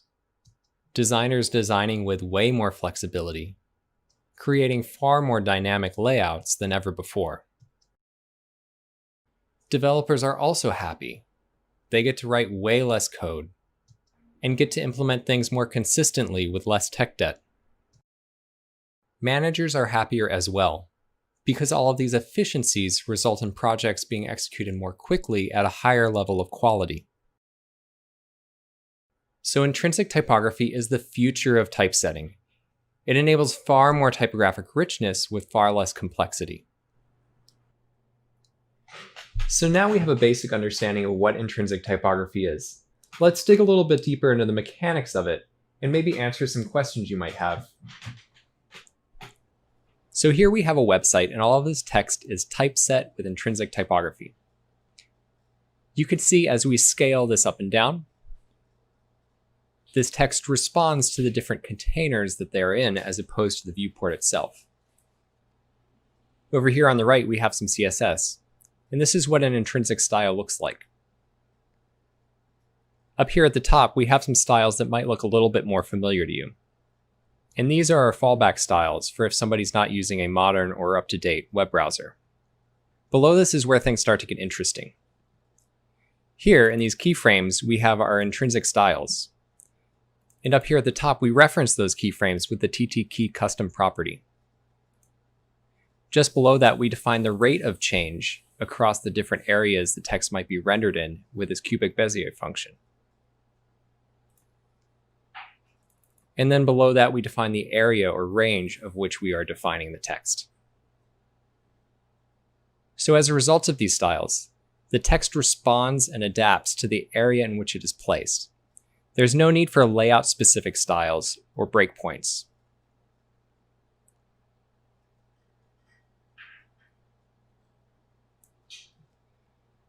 Now you might be wondering, how do you manage hierarchy here? Let's say you specifically wanted this headline at the top to be more important than the headlines below. Currently, this is done by the nature of it being in a larger container. But you might want a little bit more control over how you might manage this. This is especially important as you scale the page down, and then you lose this differentiation that the layout provides. Well, there are two ways to approach this. As I scroll down here, let's call this a primary headline. And I can uncomment this and change the shape of this headline in this particular instance. So all of the styles are the same. It's just, it is expanding and contracting at a slightly different rate as the ones below it. And this allows us to further emphasize that this is the most important headline on the page. Now, because our intent is to differentiate this primary headline from the rest of the headlines, we might want to create a new CSS rule set for those particular styles. And that's okay. We could still do that with intrinsic typography. So let's comment this out and then create a new style for this primary headline. So as we scale this page up and down, we could see that this new style is differentiated from the other headline styles. And we also save a lot of code because we don't have to create new styles for every single breakpoint. You have far more typographic control than you ever had before, and the increase in efficiencies and reduction in code is just a side effect. Thank you so much for joining me today. I really appreciate your time and look forward to your questions and comments.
Hola a todos y a todas.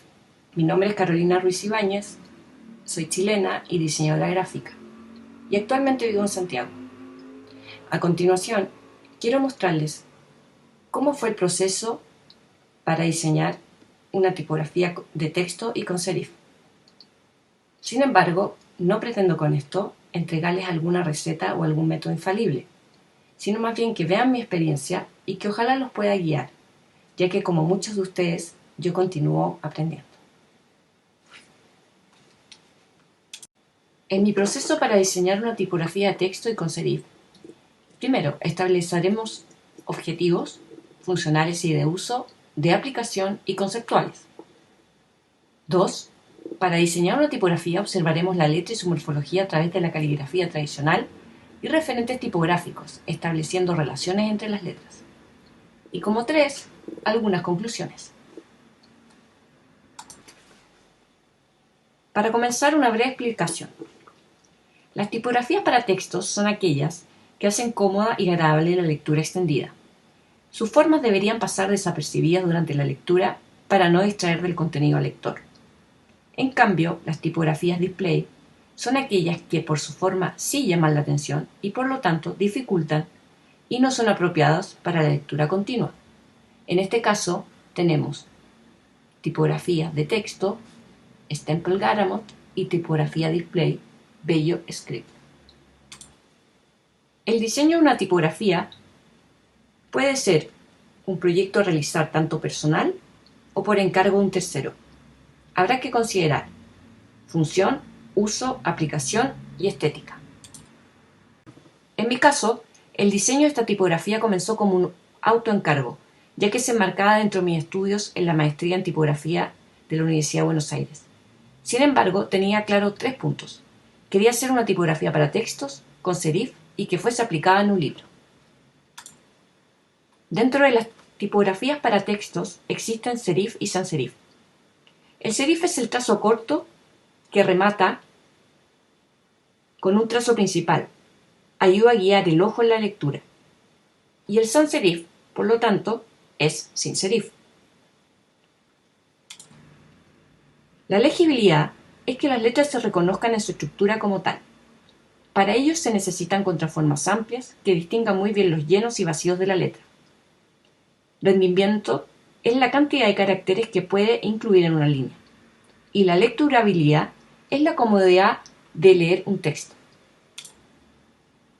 Siempre me ha llamado la atención el habla de un país y cómo este forma parte de la identidad de un pueblo. En Chile somos reconocidos por incorporar muchos modismos o slang en nuestro hablar.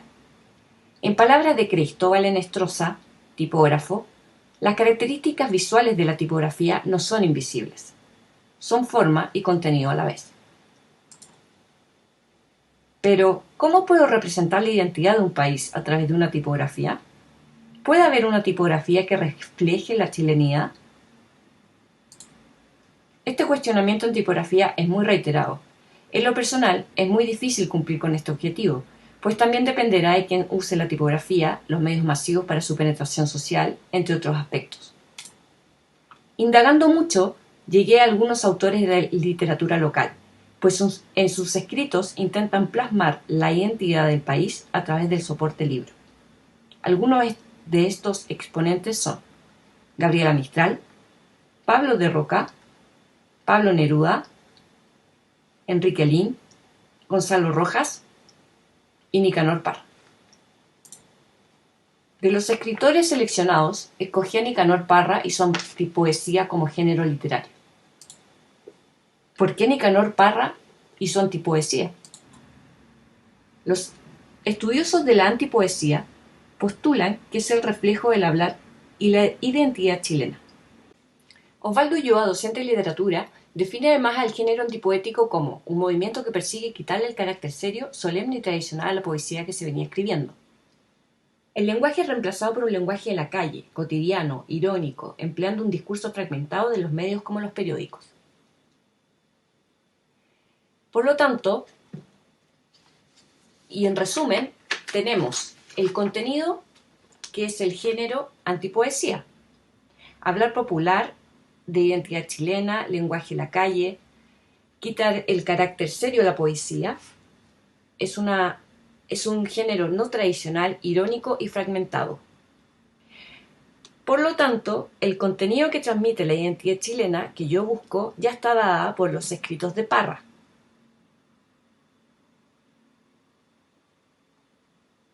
La función es una lectura inmersiva, por lo tanto, aspectos como legibilidad, lecturabilidad y contraformas claras con serif son los apropiados para este tipo de editorial. El uso va a ser en libros, propiamente tal, dentro del área del diseño editorial y impresos en offset. Los conceptos para la forma del diseño de una nueva tipografía para texto es que es una poesía no tradicional, es irónico, es decir, es punzante, agudo y afilado. Y conceptos para la aplicación de una tipografía para textos es quitarle el carácter serio, no tradicional y un discurso fragmentado como el de los periódicos. Pero ¿cómo aprender a diseñar una tipografía de texto y con serif? ¿Por dónde empiezo? Para entender las formas de la tipografía como tal y su contexto, muy rápidamente les muestro parte de la clasificación tipográfica de letras con serif que fue hecha por Maximilian Box, a pesar de no ser muy abarcativa, para explicarles que de estas tomé como referencia las que pertenecen a las garaldas, por tratarse de tipografías tradicionalmente usadas para textos. Garaldas. Y las llamadas postmodernas, que incorpora Billinghurst a la clasificación por tener mucha relación formal y conceptual con la tipografía a desarrollar. Estas son las romanas modernas. La característica de las letras garaldas tiene una modulación o eje de contraste ligeramente inclinado. Acá en la O, ¿verdad? Es muy claro verlo. Tipo de contraste por traslación moderado. Se pierde ya la forma caligráfica escrita y las siluetas de las letras se vuelven más modeladas. Las aberturas son un poco más cerradas que las venecianas. Las características de las letras postmodernas toman prestados elementos del pasado, de la actualidad o cualquier estilo. Se reciclan, reinterpretan o mezclan con otros conceptos o estilos. Surge una diversidad y pluralidad sin reglas ni normas.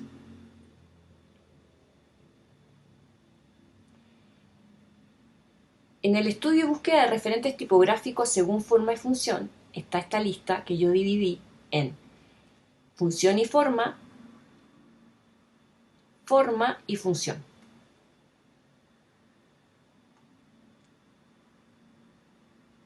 Bueno, y a continuación las dividí en las dos grandes categorías que son garaldas y postmodernas, y en las garaldas en que necesitaba yo observar.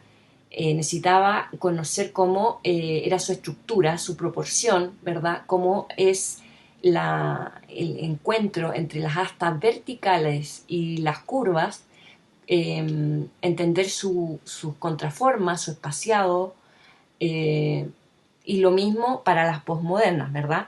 Pero las posmodernas ya tienen rasgos mucho más, en algunos casos, más de contraste. Por ejemplo, la faceta, me gustaba esa panza de la A, ¿verdad? Que es como bien filosa. Por lo tanto, buscaba en este aspecto formal letras mucho más cercanas a las posmodernas.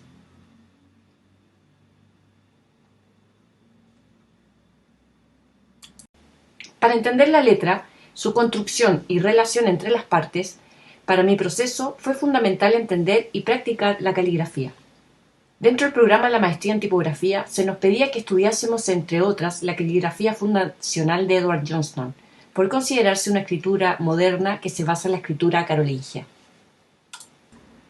El gran aporte de este destacado calígrafo británico fue establecer un método para el estudio y práctica de la caligrafía a través de 7 puntos. Primero, ángulo de escritura, lo que determinará el contraste y modulación de la letra. Segundo, el peso. Tercero, proporción, estructura y construcción. Cuarto, ductus. Quinto, orden de los trazos. Sexto, dirección de los trazos. Y séptimo, velocidad. En las próximas slides entraré a explicarles con más detalle cada uno de estos puntos. A su vez, es importante considerar el aporte de Gerrit Noordzig, calígrafo holandés, quien teorizó acerca del trazo en la escritura caligráfica. Estableció que en la escritura existía un contraste por traslación y expansión. Esto realizado por el tipo de pluma empleada y el desplazamiento. En el contraste por traslación,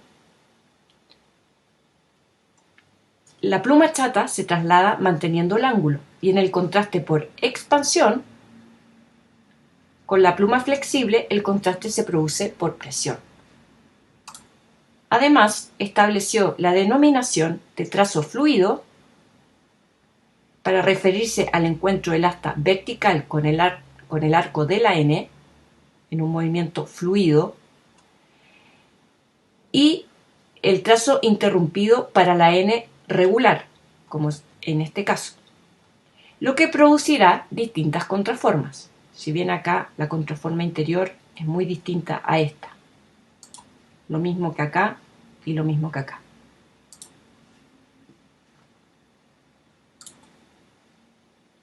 Esto lleva implícito en su ejecución una cierta velocidad de las conexiones, llamado branching en inglés, y que puede ser high branching, es decir, empalme alto, y también puede ser low branching, más rápida y gestual. Acá el empalme entre el asta vertical, ¿verdad?, y el inicio de la curvatura o arco de la N es mucho más abajo. A eso se le llama low branching. Bueno, ahora sí, manos a la obra. En la caligrafía fundacional, el ángulo de escritura es de 30 grados. En este caso, es un poco más exagerado que 30, pero acá podemos ver que sí se cumple lo de 30 grados. Por lo tanto, el contraste es por traslación. Y se produce un eje de inclinación que es oblicuo. El peso que vemos en estos rectángulos acá a la izquierda corresponde a 4,5 anchos de pluma ancha. Y eso nos va a determinar, ¿verdad?, un negro sobre la página. La proporción y la forma subyacente de este estilo de escritura es el círculo. Vamos a ver que el círculo está en la mayoría de sus letras. El ductus es de trazo interrumpido, porque acá está el asta vertical, ¿verdad?, en un movimiento de arriba hacia abajo. Luego paro y continúo con la curva del arco de la N. Por lo tanto, me va a producir formas y contraformas interrumpidas. Acá vemos la contraforma interior de la N que está interrumpida. La dirección de los trazos, como toda la escritura occidental, es de izquierda a derecha. Y la velocidad es una escritura lenta, es pausada. ¿Por qué? Porque tiene, en este caso, 2 pasos, ¿verdad? 1, 2. El branching o empalme, también es alto. Empieza acá, no de acá abajo. Por lo tanto, también me va a dar información acerca de las contraformas internas y externas. Bueno, y aquí les puedo mostrar que en base a la caligrafía fundacional comienza mi exploración formal, ¿verdad?, en cuanto a variación de la fundacional.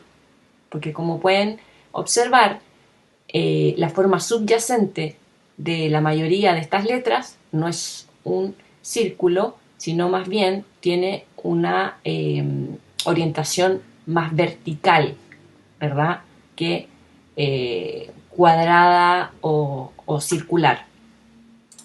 De todas estas exploraciones, las en rojo son las seleccionadas para comenzar a indagar por dónde va a empezar a darse forma esta tipografía. Bueno, aquí tenemos las seleccionadas ampliadas a 3 o 4 veces más. Como observan, acá la proporción, la altura, se mantuvo de 4 plumas y media, pero el ángulo con el que fue empleado este trazo varió de 35 a 45 grados. Acá vemos que se puede mantener cierto 30, ¿verdad? El 30 grados, pero ya en la O, si vemos esta contraforma, es de 45. Sin embargo, el eje sigue siendo oblicuo. Aquí ven como en el trazo, ¿verdad? En el trazo de mayor superficie se ve la inclinación de 45. Por lo tanto, la proporción, si tenemos el círculo y el cuadrado como base de la fundacional, vemos que en esta variación existe una leve condensación. Por eso es variación, porque varía la estructura original, varía de acuerdo a lo que uno necesita o se propone como forma caligráfica. En este caso, ¿verdad? La O ya no es un círculo, sino que es más bien un óvalo. La N también es más condensada, la A también. Aquí vemos cómo el ductus, ¿verdad? Que es la cantidad de trazos que se ocupa para construir una letra, va modificando la contraforma. Acá en este caso, si comparamos la contraforma interior de esta N con esta, vemos que acá es mucho más, si bien es cierto, todas son interrumpidas, las contraformas, aquí se produce, ¿verdad?, una modulación que es más lenta, ¿verdad? Es más lento el recorrido que acá. Acá hay una velocidad, al branching, al ser un poco más bajo, tiene un poquito más de características itálicas, por así decirlo, pero no inclinada. Bueno, aquí aún más, y aquí derechamente ya es inclinada. Como les decía anteriormente, al ser un empalme alto, las contraformas no se ven tan veloces como pudiese ser una forma inclinada, ¿verdad? Porque las formas verticales tienen otra ejecución, otra velocidad. Acá sigue siendo lento, obviamente más dinámico que esto, pero sigue siendo lento en comparación con esto, por ejemplo. Bueno, y de todas las variaciones anteriores que vimos, yo hago un mix, una exploración, y empiezo a hacer como especies de collage formales. Bueno, aquí escojo mi variación y coloco un papel transparente, papel vegetal, y empiezo a trazar, ¿verdad?, la forma interior, y de alguna manera voy descubriendo su estructura. Así como un grabador o un punzonista, voy puliendo la forma y darme la posibilidad de encontrar nuevos lenguajes para desmarcarme ya de lo caligráfico.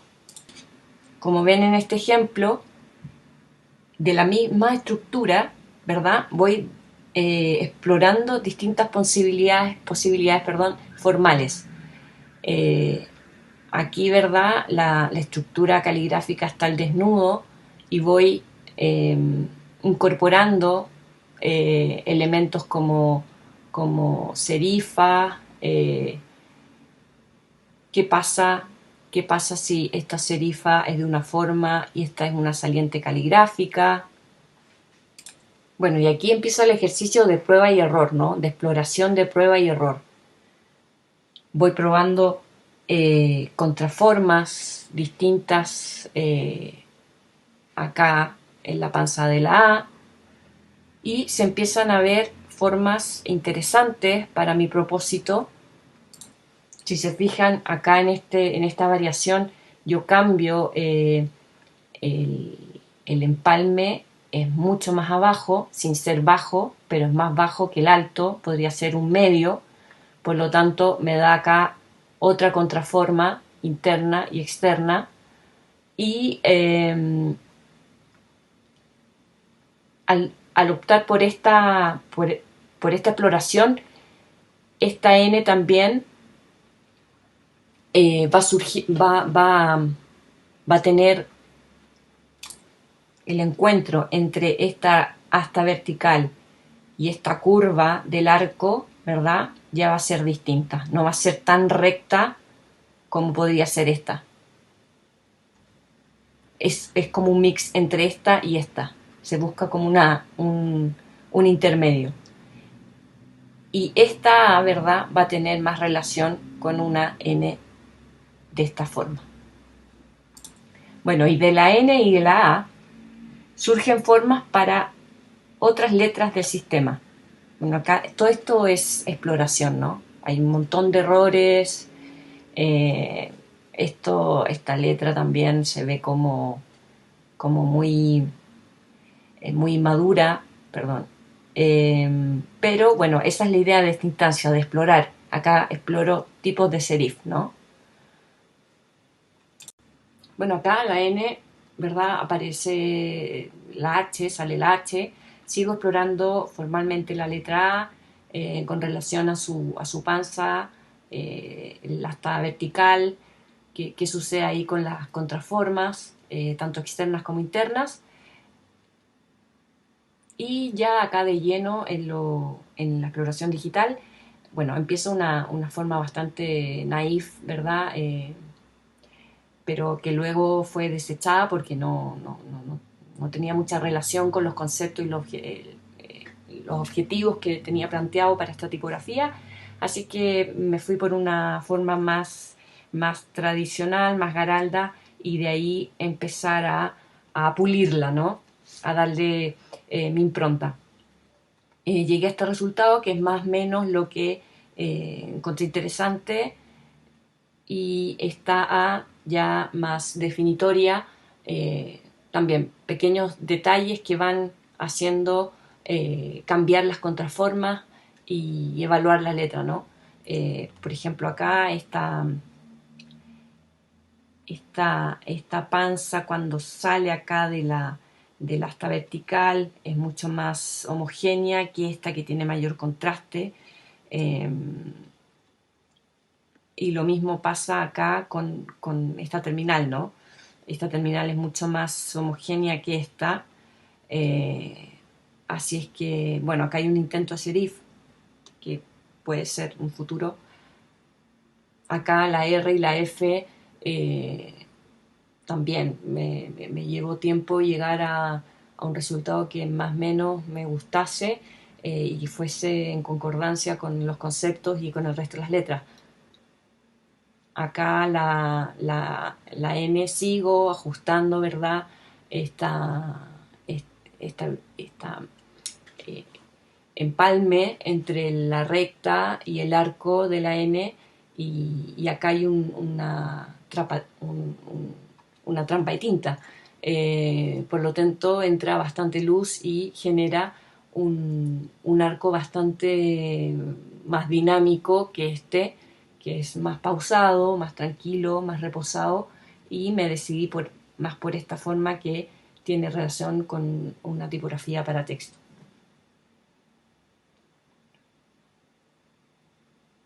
Acá es interesante cómo se establece la comparación entre el inicio caligráfico y la forma tipográfica resultante, ¿no?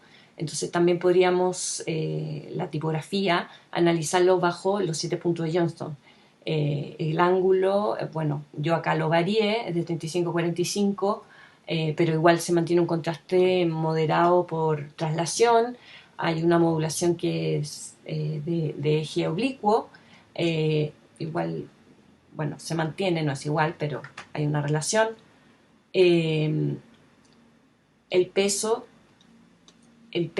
es regular, la proporción es de 4,5 anchos de pluma, el ductus es de trazo interrumpido también, y la velocidad es lenta.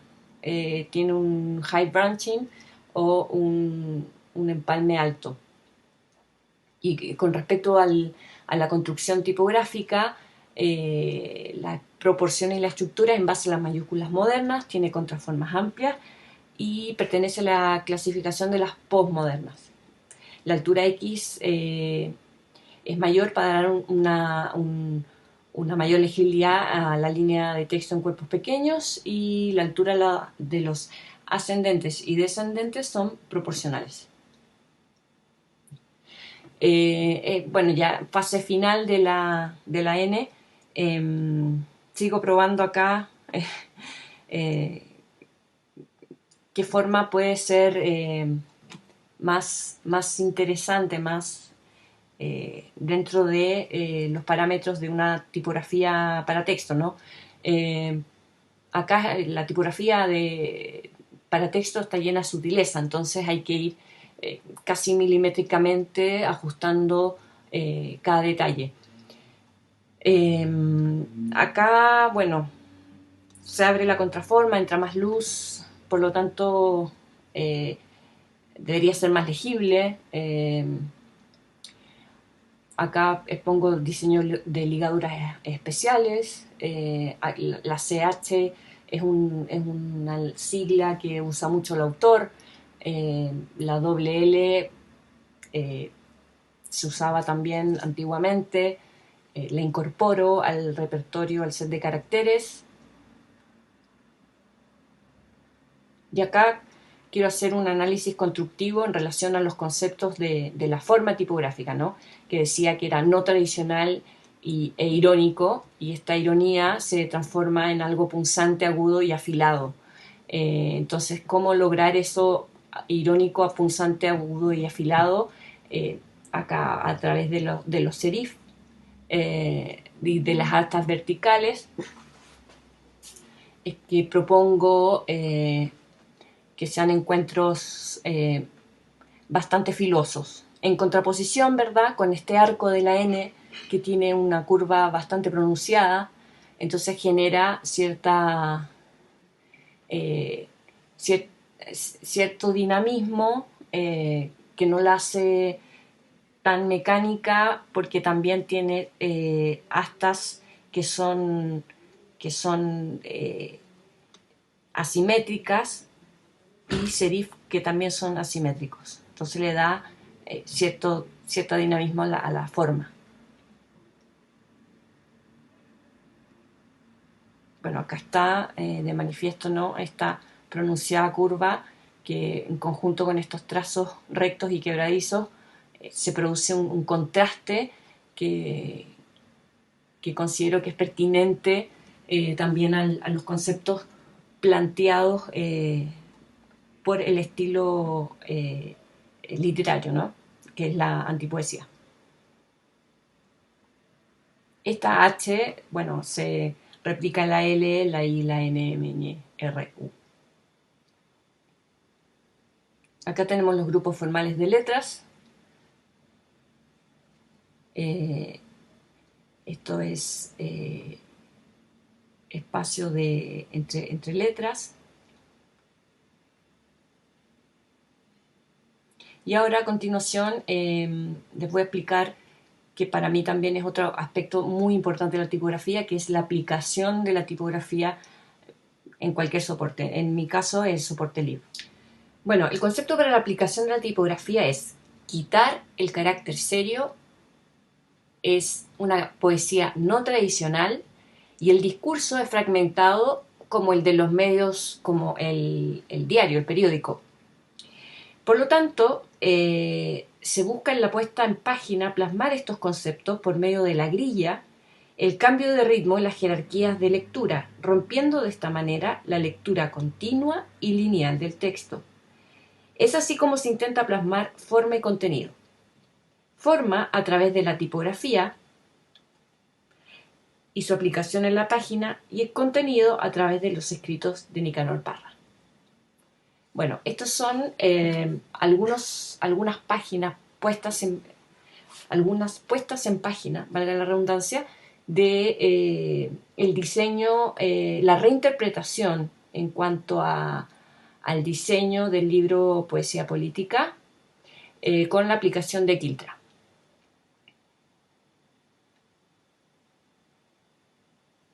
Bueno, pueden ver que en estos textos es bastante inusual, ¿verdad?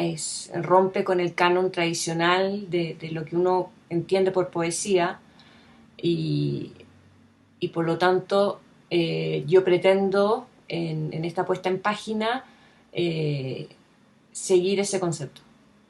No solamente a través de una tipografía demasiado exuberante, por así, o demasiado llamativa en lo diferente que pueda ser una tipografía de texto con serif, sino más bien en la puesta en página.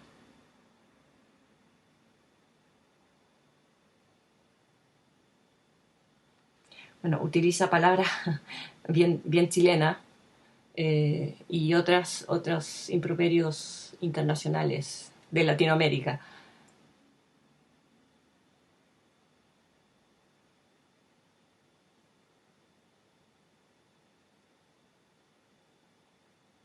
Acá quiero romper un poco el ritmo narrativo, colocando, ¿verdad?, estos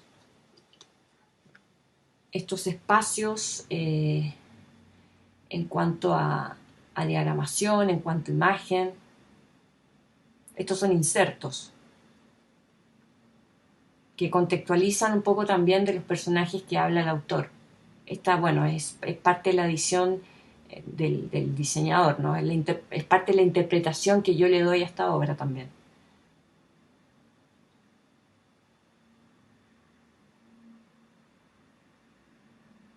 Bueno, y como conclusión, ¿verdad? Yo soy partidaria de volver a la historia, de entender los procesos de cómo se hicieron las tipografías y su contexto, de intentar practicar caligrafía. Si es para texto, ojalá empezar por la fundacional. Entender cómo se constituyen las letras, el porqué de sus relaciones formales, va a ayudarles a la comprensión y la posterior ejecución en el diseño de estas letras. Y una vez sabido y domesticado todo esto anterior, la parte formal, la parte teórica de lo que es la tipografía, observar hasta la obsesión otras tipografías, porque ahí ustedes van a, con conciencia, van a buscar ciertas formas o ciertas contraformas, cierto ritmo, etcétera, con el cual ustedes van a explorar a una nueva forma y darse la licencia y el tiempo de explorar mucho. Bueno, muchas gracias por vuestra atención. Hasta la próxima.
Type design is taught in many countries, but is the approach the same in all of them?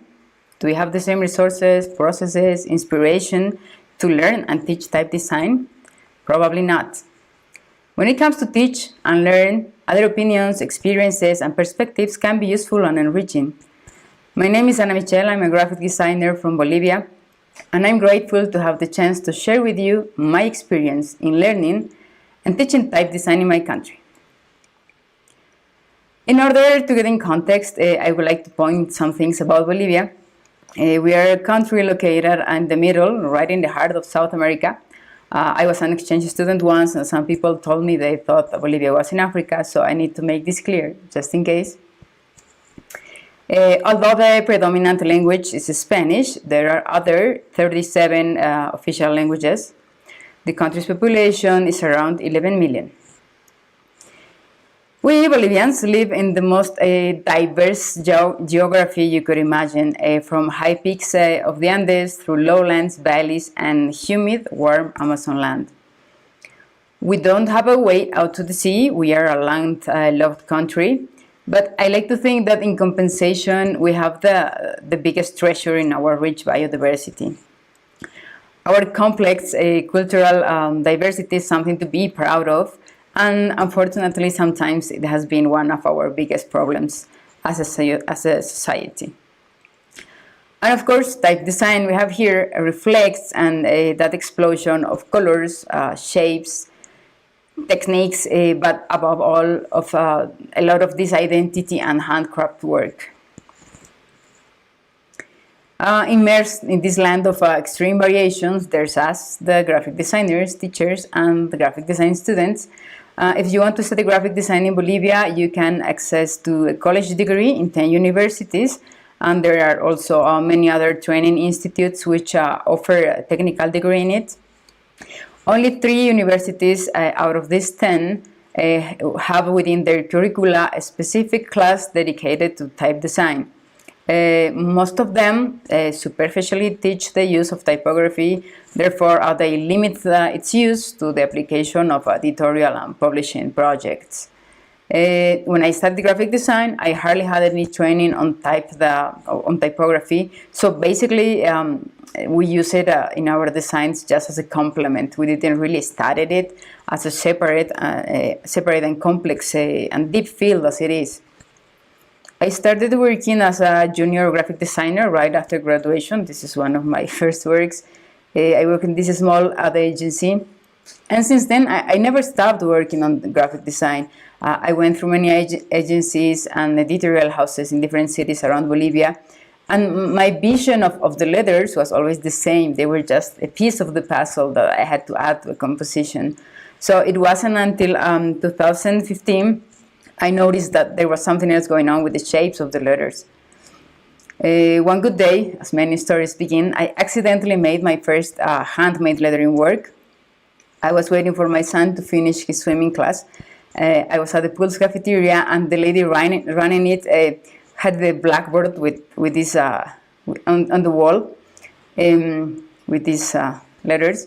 I had some extra time until the class finished, so I asked the lady if she had check. I would be happy to fix the board and make some drawings on it. She said she couldn't pay me, and I said there was no need. The truth is, it was hurting. It hurt my eyes, so I needed to fix it. The obsessive me. So the lady agreed, and I did some sketching on my notebook first, just using my own handwriting. Added some weights to it, and went back and forward to see if the words were readable enough, and if it could be read from different distances and angles, just basic things.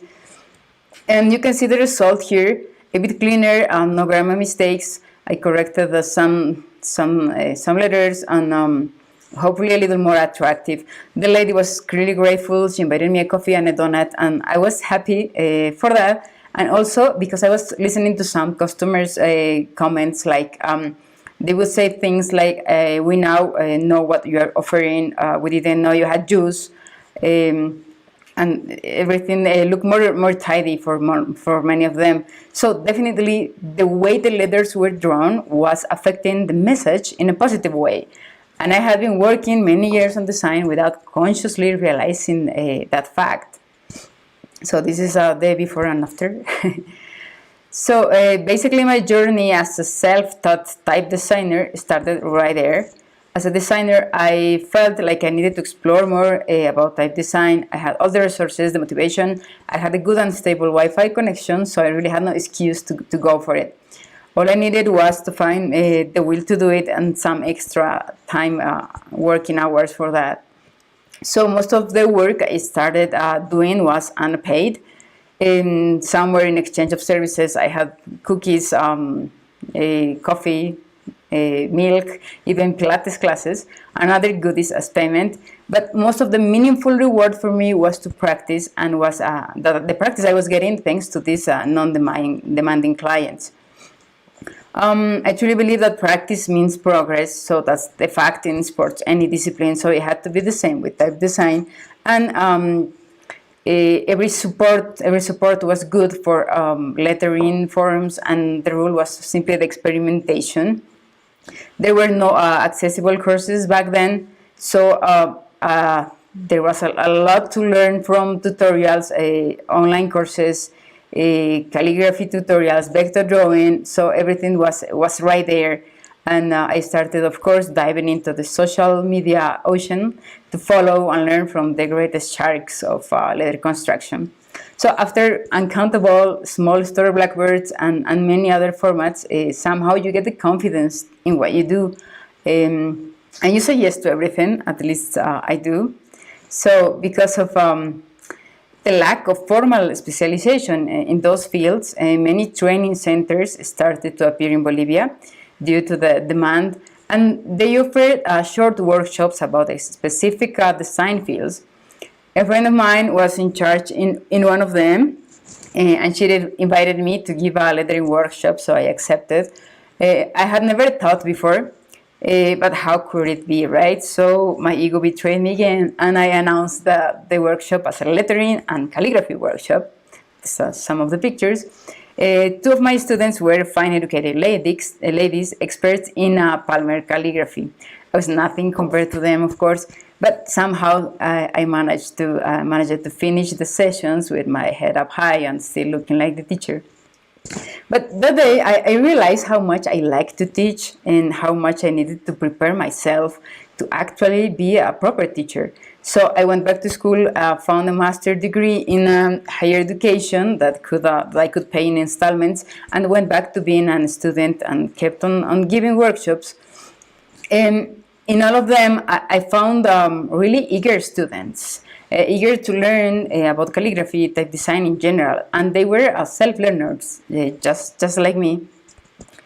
I like to think they learned something from me, but I'm sure that teaching is the best way of learning. Some students are always ahead, so you need to be prepared to respond properly to them, and that's the best way of learning.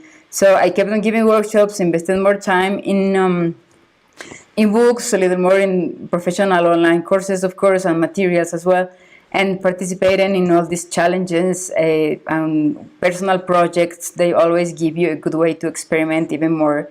And illustration techniques is something that I'm really passionate about. So I did some lettering experimentation as well, trying to complement those knowledges. So last year, when we all had a normal life, I applied to enroll to Type Paris program. My sister was living in Paris then, so I had some savings worth to invest. So I had to give it a try. Looks like the practice I had paid off because I was able to build a portfolio good enough to be accepted on the program. And it was definitely a life-changing experience in so many ways. I had this idea, I'm going to Disney. I had this idea in my mind, but this was the only Paris I knew for 5 weeks. My idea of typography took a complete turn. I would have never imagined how hard it was to design a whole typography project. I heard once that you either love it or hate it, and I fell stupidly in love with it right away. The classes were insanely demanding. We had few hours of sleep, many rules, processes to follow, and this constant feeling of being stressed by something that you actually love doing. It was amazing to work and struggle together with other designers, great people from all over the world. I learned a whole new universe from amazing teachers, but yet I feel like there was still more to learn. After those intense weeks, I delivered Laretia, a type system designed for a nursery plant service or any other organic related fields. It was developed for display and text applications as well as branding, social media, packaging purposes. The letter forms try to show more fancy and organic shapes under certain formal structure of type design construction, as it demands. And don't worry, we had time to be tourist and party afterwards. So, coming back, this is where the really interesting things begin to happen. I came back hyperventilated with the idea of designing more and teaching again, but with a different approach to both of them, of course. My design process is more elaborated now, different timing, more inputs and investigation. I ask for feedback a lot. I think it's the only way I see the results I seek. Back to teaching, amazingly, the university where I studied graphic design was changing the study plan. And they included an exclusive class for typography. And they called me to be the professor, yes. They gave me total freedom to develop the syllabus, which was great. I included some basics of calligraphy, just enough for the students to understand and set the essential foundations to start their projects.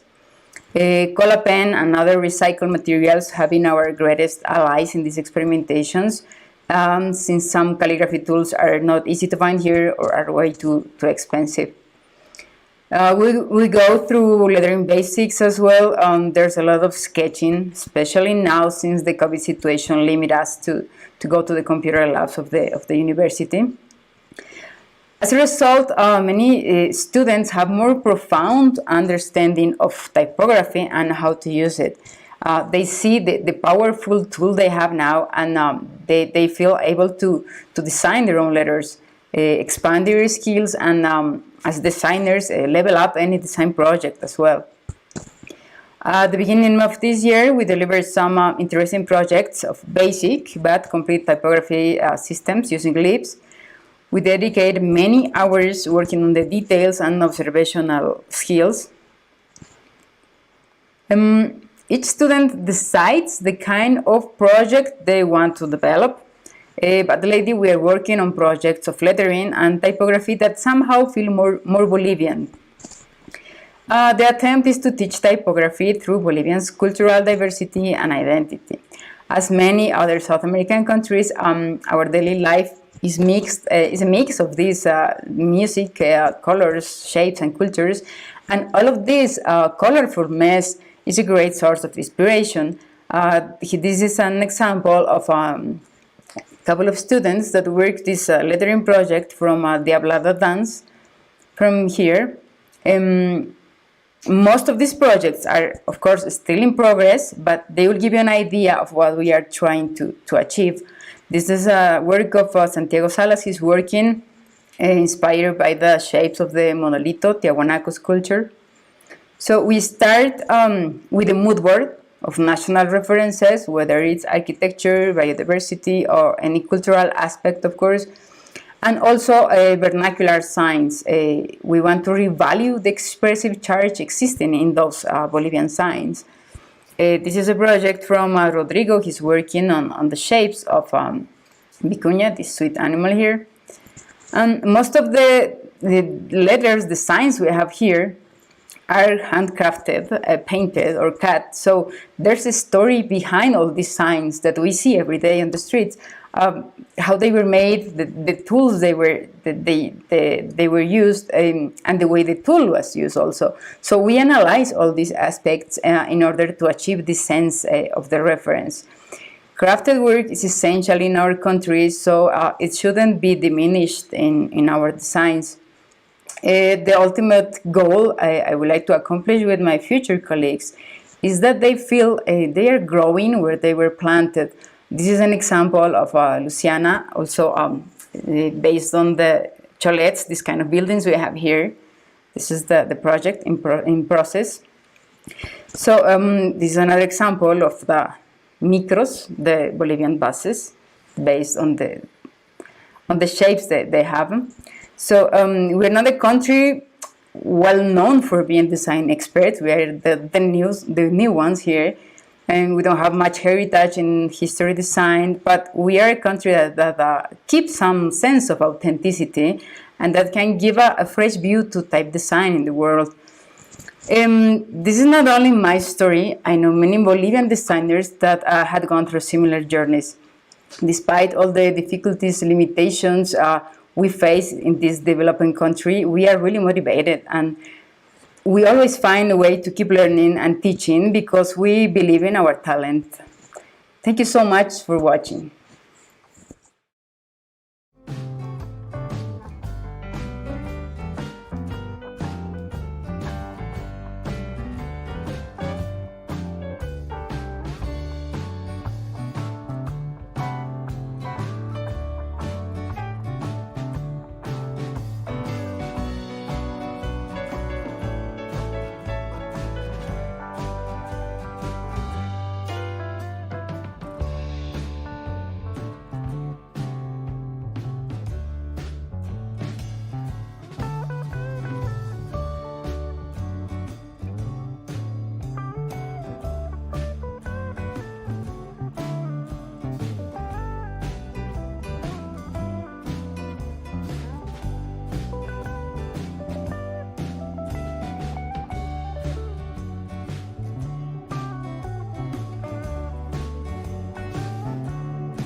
everyone. I'm so excited to be speaking with you at TypeWknd and thankful for such an encouraging and wonderful online conference developed pretty quickly, so I'm happy to be here with everyone. My name is Caleb Dean. I own a branding studio called Pen and Lens. I teach at the university level, and most recently I've been live streaming type and other forms of design on Twitch under the pseudonym Akimbo.black. Now, you're watching this to learn about what I'm calling the spacing calculator. It's a long and winding story with trials, tribulations, and at the end, some really exciting triumphs in the name of typography, right? Guys, I'm really pumped. But I did develop this while streaming online. That's like all the math, all the trial and error, all the data entry, really terrible. So I do feel the need to be honest to that audience and do this presentation in that sort of format. So sit back, don't run away, and when you see some math equations, we'll power through, and at the end, we'll look at some beautifully spaced type. So let's get started. Since I've been streaming, I've developed just about 2 typefaces. The first one called Harvo, and the second one called Kaylee. Now, if any of you design typefaces, which I'm assuming most of you do, or if you're thinking about it, in which case, just do it. You know that spacing really makes or breaks a font. So when I inevitably came to spacing on stream, I sort of embarrassingly had to tell everybody that, in fact, I had no idea how to space a font. None, not even a guess. Like, I just straight up Googled it while on stream. But one of the first resources that I turned to was Designing Type by Karen Cheng, right? Any type designer should be looking at this book. If you're not, I encourage you to look at it. I show it to many of my students throughout the year. And one of the things that I learned immediately is that spacing is based off of 2 measurements, the capital H and the lowercase n. Now, some basics is that you take the inner width of either the H or the N. We'll use the H, for example. And using the inner space of the H, you sort of set a couple H's next to each other. And you decide that you want the upright stems of your H's to look like they're in an even rhythm. Not too tight, not too loose, sort of the Goldilocks, sort of in between, so you have a nice rhythm.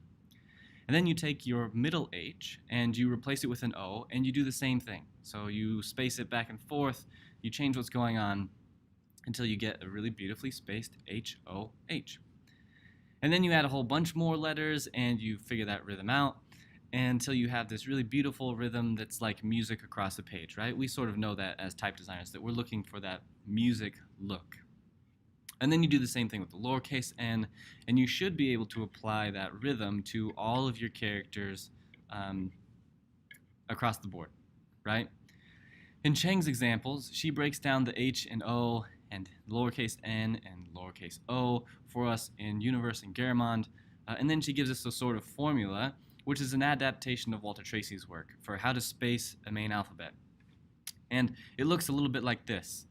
She says that the number 1 should be equal to the side bearing of H. Number 2 should be slightly less than the side bearing of the H. Okay, that's a little vague, right? Slightly less. 10% off a loaf of bread is not that much off, but a 10% dip in the stock market is a big dip, right? So slightly is a little vague. We have half the side bearing. That one's clear, right? Okay, I know what my H is, so I can cut it in half, no big deal.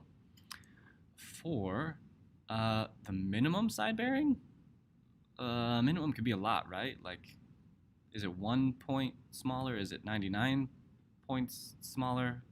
Who knows? A 5 is equal to the side bearing of the O. Okay, well, we figured that out earlier, right? And then there was an asterisk. 4 must be visually adjusted.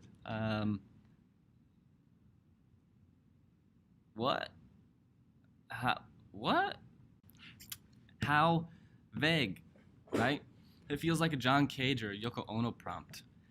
And then we're supposed to apply it to the alphabet, like this slide here, where you take the number 1, which was equal to the side bearing of H, and apply it where all the number 1s are. Number 2, which is slightly less, apply it where all the number 2s are, and so on and so forth. So pretty much if you had one measurement wrong, then you were like wrong in many, many places, or you put up a bunch of letters together and you were just treating the whole alphabet like one of 5 measurements, which didn't seem like enough. But like I said, I was totally new at spacing, so I just went for it. There's a similar font or a similar formula, rather, for the lowercase n. We have the equal to left side bearing equal to the right, right? So now they're different because the n has a shoulder on one side and a serif on the other. And then there's slightly more, which is really vague. And then minimum side bearing, again, we have minimum. Like, is that 0? 0 is a minimum. Negative 50 is a minimum. But you're just like, what? I don't really know. And then we have equal to and slightly less than, and then, of course, must be visually adjusted, right? Guys, like I said, regardless of my doubt, I went for it, all in. And honestly, when I spaced my fonts, they weren't too bad. It worked. It largely worked. I would never use them to set them in text. This is Kaylee here, but not bad. There's some poor spacing behind the F. There's too much spacing behind the front of the lowercase t. The A and the V have a lot of work that need to be done. Basically, I have to, manually adjust every single letter form, which I sort of expected, but maybe not after following a formula that seemed precise, right? But most importantly is to be learning from what we're doing. So what I learned from Cheng's text was that there were proportions and ratios involved in spacing business, right? This needs to equal that, and this space is half of that space. And my brain was intrigued. I thought, those things are just percentages of the inner space. So if you could input inner space and pull a percentage out of it, then you would get a precise number, right? And the beauty of percentages is that it doesn't matter if you're using points or picas or bits or ems or whatever it is that GIFs uses. 67% is 67%. And thus, I had an idea. Guys, it was a great idea. It made my stream come to life, and it also meant that I had to do a lot of data entry and some math. So I needed first a data set to figure out this idea, okay?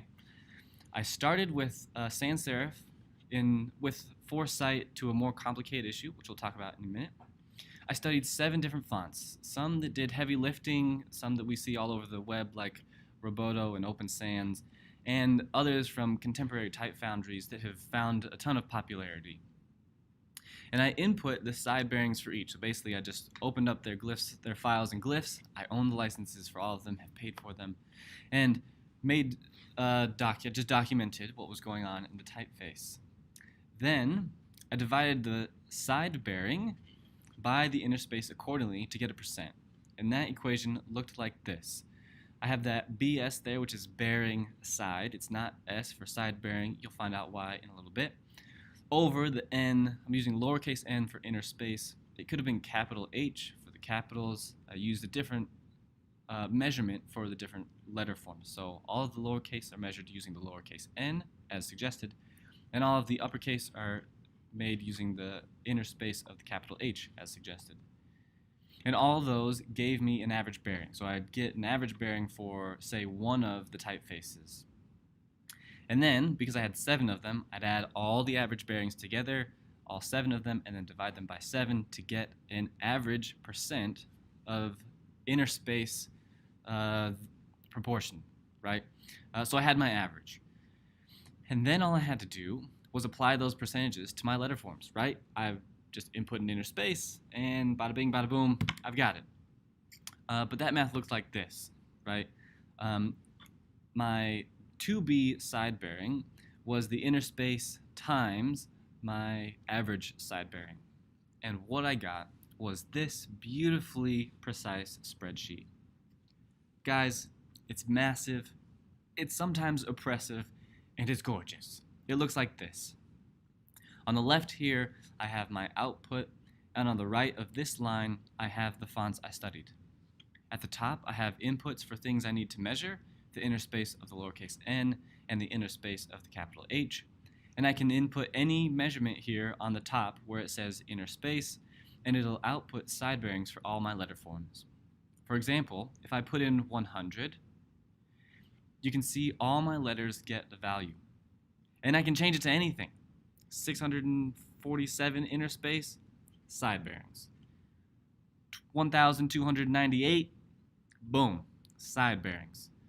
1,652,009, okay, you get it.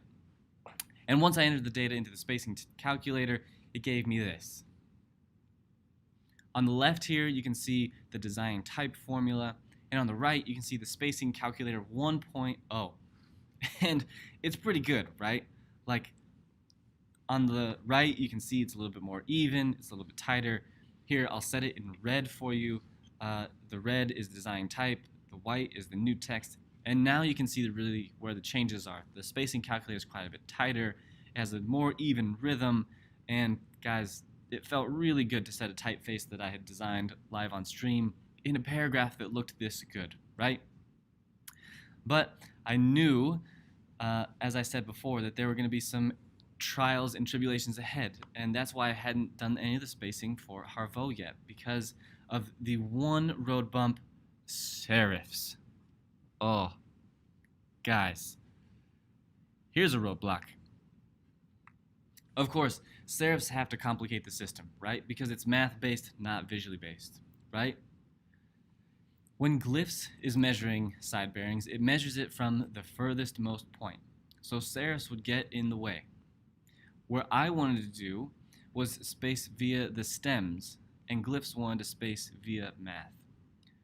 Fortunately, this spreadsheet and this calculator is already taking in measurements, and I noticed how Karen Chang's measuring her space in the Germond example, which is basically ignoring the serifs, which in math terms is subtracting the serifs. So we went back to the math board, and our last formula looked like this, right? Well, that was going to change. And now we need a different averaging formula to start. So I pulled in 7 more fonts, this time fonts with serifs. And to pull out the visual side bearing, it's as simple as adding the serif to the bearing on the side and equaling what I'm calling a bearing Roman, which is the calculated side bearing plus the serif. That's why we didn't use S in side bearing, because we needed to use S in serif. And then with the same math in mind as last time, I pulled out the ratio with a proportion.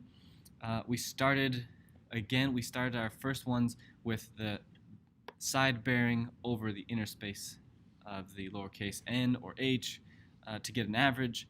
And now we're taking the width of the serif into consideration. So our side bearing plus the width of our serif, and I'm only taking in one measurement, assuming that all typefaces have the equal serif. So it's bearing plus serif divided by our inner space, which is very similar, just a hair different, right? And then to get our typeface back, or to keep our brains a little simple, we just named it bearing Roman over our inner space. So to average again, I add 7 together, divide by 7, got an average percent for each letter form, the side of each letter form. And then to add it back into my font or any font, which is the beauty of this, I had to make sure to ignore the serif there too.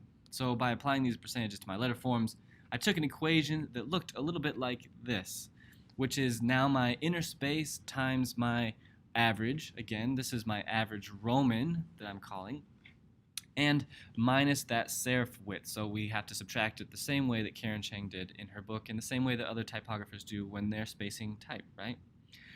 Which would look similar to our first one, but with the addition of serifs. So again, the serif is the only change here.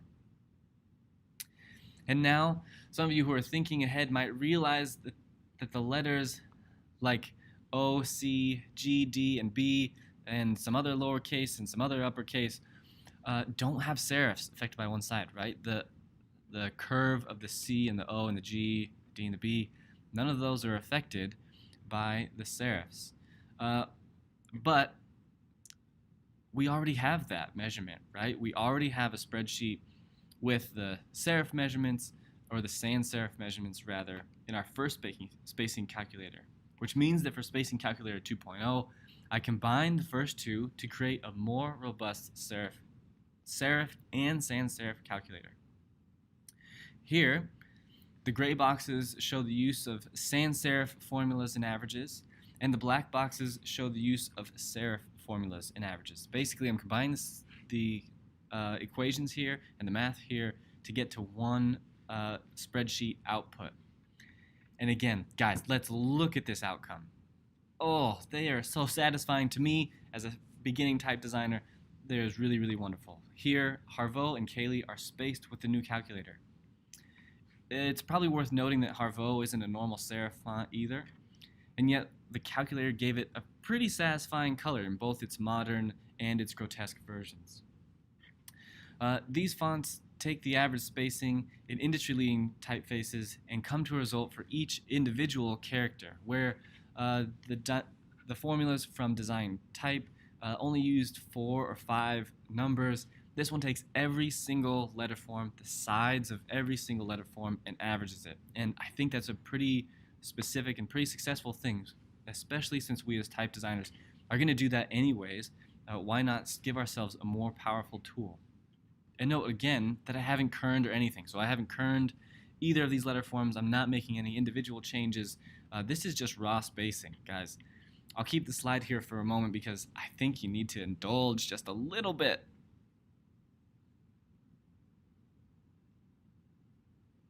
Okay, come back to me. So that's the story and math of the spacing calculator. I'd like to thank you all before we join Q&A for putting up with the math through the middle there and the sort of experimental presentation style. I hope it didn't make you dizzy or sick, but I'm grateful for your time that you invested listening to this talk.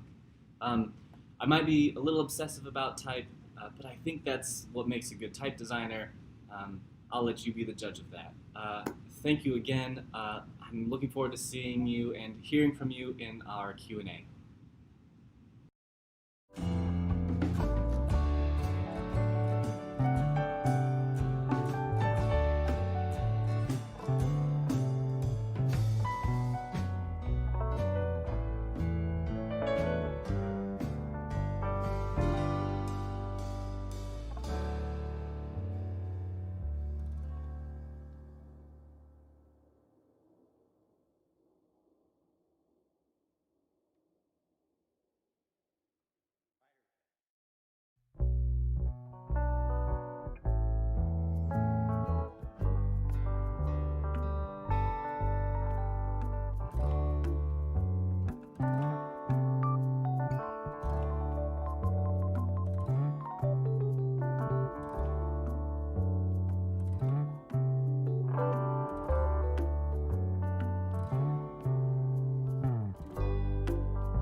Hello, everyone. We're here today to talk to you about typography and food.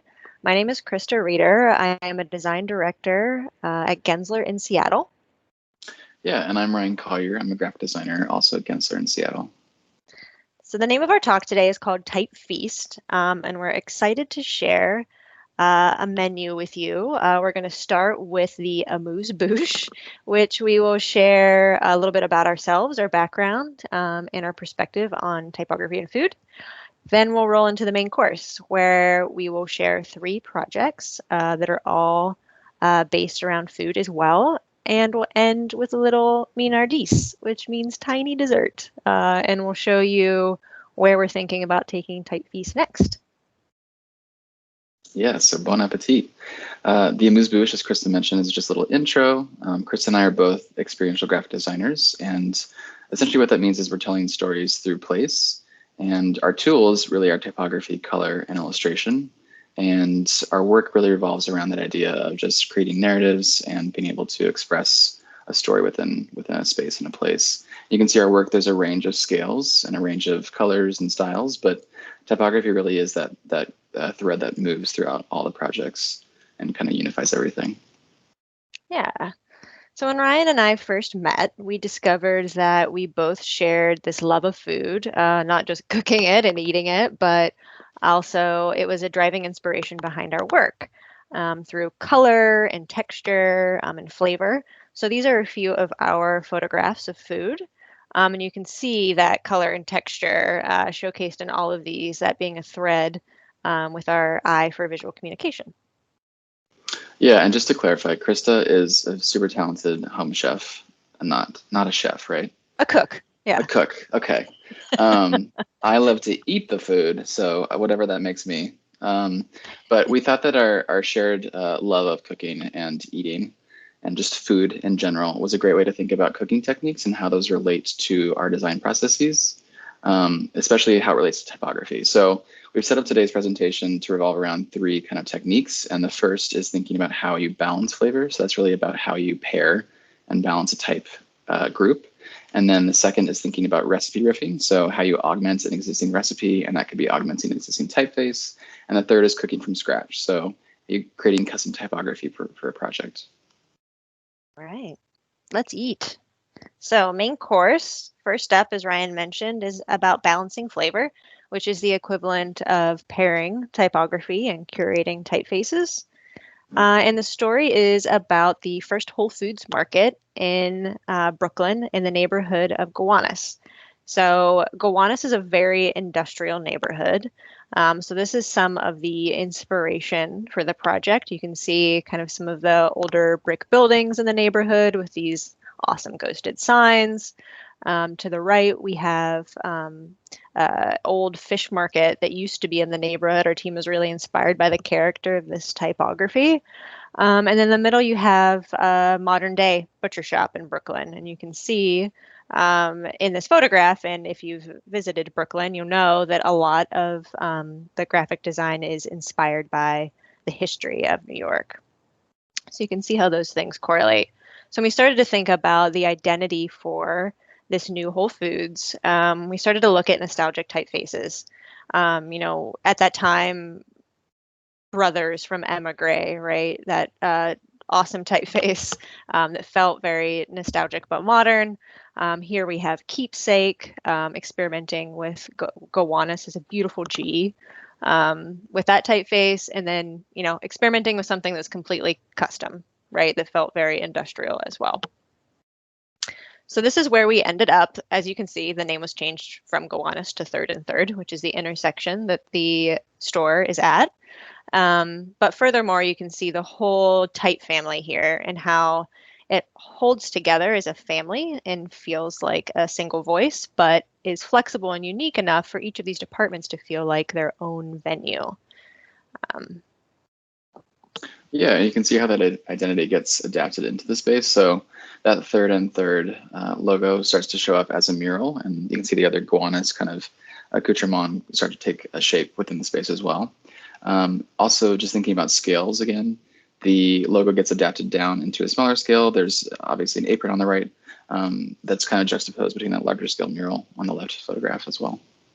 Yeah, so once you kind of pass the entry threshold here and start to get into each of those departments, this is the meat department, utilizing Oxide here in Idlewild to kind of give that sense of kind of industrial Brooklyn, but also inspired by some of those ghosted signs on the brick to make this meat venue feel like it has its own identity. And then you would move into something like the fish market and have something that's a little more faceted. Here we have Brothers as a illuminated can letter that gives you a different feeling as you cross into this department, but it still feels like you're in the same place. And then here on the left, we have my personal favorite piece to design in a grocery store, the light hat or the checkout light. It's this often overlooked piece in the store, and it's a lot of fun to do something special with it. So you can see the form here, also inspired by that nostalgia of the neighborhood, and then the typeface on it as well. That's my new favorite term. Just a little light hat. Light hats, so cute. And next we have evolving from there, riffing on a recipe, which Ryan mentioned in the intro, is about taking an existing typeface and modifying it to be appropriate for the project. So this is about PK Market, which is a grocery in South Korea. And here we have just a few photographs for some context and background in the project. The company that came to us already had a pre-existing brand of food, of packaged foods and prepared foods that was called Peacock Food Collection. And it was currently just as an aisle in their other grocery stores, a specialty aisle. And they had started this Peacock Kitchen as a way to start testing some recipes. So it was a place where people could come and experience what was new with Peacock, but they did not have a grocery around it. So they wanted to make a larger experience called PK Market. So when we started to move into thinking about what typography could represent this larger brand for Peacock, we had to keep in mind, these typefaces of the Peacock brand itself, the Peacock Kitchen. We had a tall condensed, a slab serif. So we looked at typefaces that tried to capture the spirit of the brand itself. And we presented, we wanted to make sure we were covering all of our bases. We knew that the client wanted it to be a Western-inspired grocery. So you can see that here on the right. But we also explored some more traditional Korean options as well, just to make sure that that is indeed what they wanted. And without a doubt, they wanted to go with the one on the right. But to look at typefaces that felt a little more similar to Peacock Kitchen. So we ended up with Marcellus, which we show here, and making modifications to it to fit the client needs. So you can notice here all of the E's. They're either striked out or circled. It was very important that the E in the logo type did not feel too much like the parent brand eMart. It felt close, but different enough. And then all of these other markups are our internal team looking at kerning, letter spacing, alignment to make sure that the typeface evolved into what looked like a logo type itself. Mm-hmm. And here's the final product. So it's set against this verdant green wall, really reinforces that idea of being a fresh market, a place people come to purchase and consume food. And it's been adapted into smaller scale applications too. So on the left is an apron application. You can see that logo type got translated into this more vertical oriented logo. And then on the right, you can see that same logo is adapted for all the product and packaging purposes in the market as well. Yeah. And so from there, we needed to create a larger visual system in a type family. Again, that we wanted it to feel like it holds together really well, but that we have enough variety to make it all the way around the store. So we went with the SAW series, which has lots of variety in styles. There's the tall, kind of very condensed, something that is condensed but not as tall, something that's really wide. We also added Marcellus Sans to pair well with the logo type of Marcellus Slab. And then letter Gothic for all of the copy in the space, mono space inspired by kind of like the typography on a receipt. And so you can see how that makes its way into the space itself. Some wayfinding down the hall, directing people to the entry, the packaging or the grocery bag itself. This is a seating area within the street food side of the store. And you can see the typography used in a much more playful way. here, and then that same typeface used in the fish market. So you can see the difference there and how it's utilized to feel much more industrial for the inspiration behind the fish market design itself, which is a wet market. And then this is the street food side of the store. And so you can see how eclectic the typography is here. One of the things we had to make sure was that our kind of Western typefaces were flexible enough to fit in a slew of other typefaces so that, you know, it could feel like street food, like a street market itself. So we were lucky enough to have our Korean counterparts typeset all of these for us, and then we were just responsible for kind of designing the signs. All right, so we've reached our last typographic exploration. We're cooking from scratch in this one. So this is custom type that we did for the Adobe Bastille Cafe in Seattle. And just some context for the project, it's located in Fremont, and it's actually right in between two large bridges that kind of span between Fremont and Queen Anne in Seattle. So on the left-hand side of the site is the Fremont Bridge, which is this beautiful, vibrant blue bridge that opens and closes for boats to access into the lake. Which, if you're not familiar, there's a gigantic lake in Seattle called Lake Union, and that's kind of like a space that people go to enjoy their weekends, and just it's a beautiful natural feature in the city. And then on the right of the location for Adobe's offices, there's this gigantic bridge, which is the Aurora Bridge, and it spans Fremont and Queen Anne as well, but it goes across the entire lake, so it's this huge structure. And we would be remiss without including any of the public market features from Seattle. So it's a huge part of our culture. So that became, those three things became kind of the elements that were woven throughout the space and became a defining feature for the typographic system. And so when thinking about the identity, we started to really explore ideas of the typography becoming the main component of this whole system. And so we started thinking about how we could create an identity that was based around that. The ideas of structure from the bridges, the idea of waves from the water that are just outside the office. And so we started sketching and drawing and thinking about how we could do that with a subtle typeface that could accomplish that. And so we took our sketches and brought them digitally to create the typeface. And we started with a existing typeface called Dogma. And we used the counters of that actually and overlapped the letter forms together to create this new type feature, which you can see on the right, which is that overlapping and those forms kind of converge together to create this B. And we built that out into a broader system. And so that became the larger identity for the space, which alludes to the structure of the bridges, alludes to the water, but still has kind of a refined feature to it. So it's, you know, a little bit more elegant when it needs to be, but it can kind of get into the industrial sensibilities of the space when it also needs to apply to that as well. And then for each of the stations, there are 8 stations within the cafe, and it's almost treated like a food hall. So we wanted that to really be a unifying element as well, the type system. And so we expanded on the type system we created for the identity, but we simplified it. We didn't want that to take away, the stations to take away from the overall identity. And so we created this other system, this other type, essentially, for the stations themselves. But we did differentiate using color and pattern, and the pattern actually is pulled directly from the typeface as well. So each of those shapes that you can see are actually either letter forms or pieces of a letter form that we utilized to create a pattern that related to each of the station's identity. So Fire and Steel became more about like flames and this undulating piece, whereas Union, which is more about the lake, became more about like ripples of a wave throughout the space as well. And we also looked at applications, so thinking about how that identity could show up in the space, like a menu system, coasters, signage as well. The space is still under construction, but we're hoping at some point in the near future that we're able to install and think about how all these applications take shape. So that's it for the Adobe Cafe. We've arrived at the Mignardise, which, as Krista mentioned, is a very small bite of dessert. It's a little treat at the end of our talk. So take it away, Krista. I just love this word so much. It's my new favorite word. So Ryan and I are very inspired by this process of putting together the Type Feast presentation.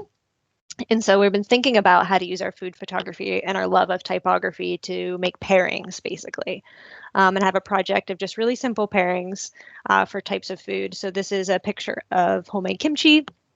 And you can see we're using the typeface Briar, which has all of these kind of curves and folds that feels like the cabbage itself. And then similarly, this is a turmeric tonic, which is a fermented beverage. So that idea of fermentation and effervescence and these bubbles come through in the tight-faced chi, right, which is very bubbly, but also kind of has that fat bottom, which feels like the bottle maybe that you bottle the beverage in itself. Yeah, and I'll just say that Krista made both of those elements we looked at before. I ate these mussels, so that's the difference. But we thought that the typeface Vita really alluded to the sense of the muscles closing and opening and like the curvaceous shape of the muscles. And so the letter forms for the U and the S really felt like they alluded to that sensibility. And so we paired that with this photograph as well. So I think we've reached the end. This is just a quick snip of all of our resources that we utilized for the projects. And so this is the 3 projects we looked at today, as well as the presentation, all the typefaces that we utilized in the creation of this. And we just wanted to give credit where it's due. We wouldn't be anywhere without these pieces. So thank you. Yeah, thank you. And a question time for questions. Yeah. Cool. Go. Thank you, everyone.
My name is Ronnie Guinnessar, and I'm here to talk to you about creating intuitive catalogs for variable fonts, specifically creating new selection tools for fonts. Given the new features that variable fonts introduce to the font file, the question is, should the display of the font and the interaction with it change as well? Let's start from the beginning. Variable fonts, officially known as OpenType font variations, were introduced back in 2017 by big tech companies with the intent to speed up the web. Instead of a separate font file for each typographic variant, for example, bold versus regular, we can now have a single font file that has both. Each time we access the file, we request a different value for the instance. Less font files means less loading time for websites, and thus our phones are faster. Alongside the practical aspect, a powerful design tool is born, not only for type designers, but also for graphic designers, the users of fonts. Now we can customize the font according to our specific needs, from within the scope that was defined by the type designer. Given that now that the font is defined within a space, we need intuitive navigation tools to accompany them. We would want to be able to explore the space and to reach the full range of options. So why research this tech? History is full of technologies that were shelved due to bad user experience. Take the video conferences that are now relevant more than ever, introduced in 1964 by AT&T as the picture phone booth. The problem is that in practice, we want to present endless options while maintaining intuitive interaction and a smooth design experience without visual overload. So, how can we make such a catalog? This question was the center of research that I conducted at the Design Hybrids Lab at the Hebrew University of Jerusalem under the guidance of Dr. Mitzoran. At the lab, we researched making digital technologies accessible to craftspeople by tool making, from chefs to ceramic creators to graphic designers, combining practices from computer science, cognitive science, human-computer interaction, and design. What we'll talk about today is the interactive specimen we developed, replacing abstract design decisions with a given set of visual options to select from and to react to. This was joint research with the Bezalel Academy of Arts under the guidance of Kobi Levy. We'll go over the process, where we can improve, and what we got right. So, type specimens. Basically, since the movable type revolution, the font catalog barely changed its appearance. A printed catalog with different sizes and weights and styles. With the shift to the World Wide Web, sliders joined in the specimens mainly to control sizes. And in our daily font interaction, we usually select from a drop-down menu. When we arrive at variable type specimens with the new abstract feature of variable fonts, we still mainly use sliders, namely a slider for each axis. The only problem is that this gives us a lot of choice, and as humans, when we have too many options, we usually refrain altogether from selecting, in what is called the paradox of choice. So we play around with all the sliders and all the options, and then say cool, and close the site and use one of our regular fonts. But what if we presented things differently? Practices that are already employed for displaying fonts, but making tools with them. For example, visually mapping the data and keeping in mind the multiple dimensions. Namely, using visual presentation that we already use in our workflow. Let's say color selection. We visually select from options, and then we can fine-tune our selection. We can just also go ahead and type in what we intended if we know the instance in advance. We, as the user, the designer, we have the control. With this in mind, we set off to recreate the same concept as a working tool for selecting a variable font instance, keeping the basic tools needed for font selection. A hybrid of the mapping options that we saw with the concept of visual selection, along with design practices and needs. So, the process. We started off by diving into visual selection research in psychology, economy, cognitive sciences, mapping our review so we could extract action items. We'll go over the major takes when reviewing the tool in a few moments. The next step was pure fun. We created a 3-axis font for our needs, and we teamed up with Daniel Grumel of Type Foundry and his personal project of seeing how he can translate the Nolzai cube into Hebrew. To this end, I created a glyph script to create, upon a skeleton input, an output according to the Nolzai construction directions. Note that there are two tools that already work on this assumption, but A, they don't really work smoothly on Hebrew that has a flipped contrast to Latin, and B, we wanted to produce all the 8 masters at once. We then went over them, making manual adjustments to have a viable font and fine-tuning the typespace. Finally, as in the Nolzai cube, the instances that appear at the corners are in fact very similar to the classical Hebrew fonts, which was good for us as we wanted to present familiar typefaces in our set of options. Going back to our action items of the psychology research, we finally sat down to implement our tool. Due to today's time constraints, you'll have to forgive me for skipping to the very last version. So let's look at our visual variable font specimen. First up, in the opening screen, we have 2 things. The first is that there's no default option, meaning that the starting point needs to be selected as well. Second, categories tremendously help to navigate multiple choice options, and in el jargon, category labels help even more. Let's say, like we used here, a heavy serif and a light sans serif. Selecting one of the options brings us to the main screen. Around the selected starting instance, in the center appear 6 neighboring variations, reachable with different manipulations from the starting instance and from one another. Hovering over any instance reveals its neighboring instances. Zooming in adds the new neighbors to the display and shifts the display towards them. Each new neighbor can be seen as a midway variation between the focused instance and its currently displayed neighbor. Size matters to feeling overwhelmed, and as such, we use common definition of 5 to 7 items being a small manageable set of visual options. Sequential growing subproblems of side-by-side evaluation helps manage the decision-making. Visually presenting the options side by side allows to less rely on internal reference and more on what is available. Another thing to help navigation is what we gained from implementing the Nolzai cube. Our options also include familiar typefaces. Clicking on an instance opens the fine-tuning window that affects the sample text and the serial number before downloading the achieved instance as a regular font file for use. The user can control the amount of resolution with the zooming in, but also with a designated button that reveals all options available. The user can decide to toggle the starting point, switching the middle instance to the opposite option and thus affecting the rest of the instance display. And practical features. As the interface is for expert users, it's equipped with tools that we need for full evaluation of the typeface.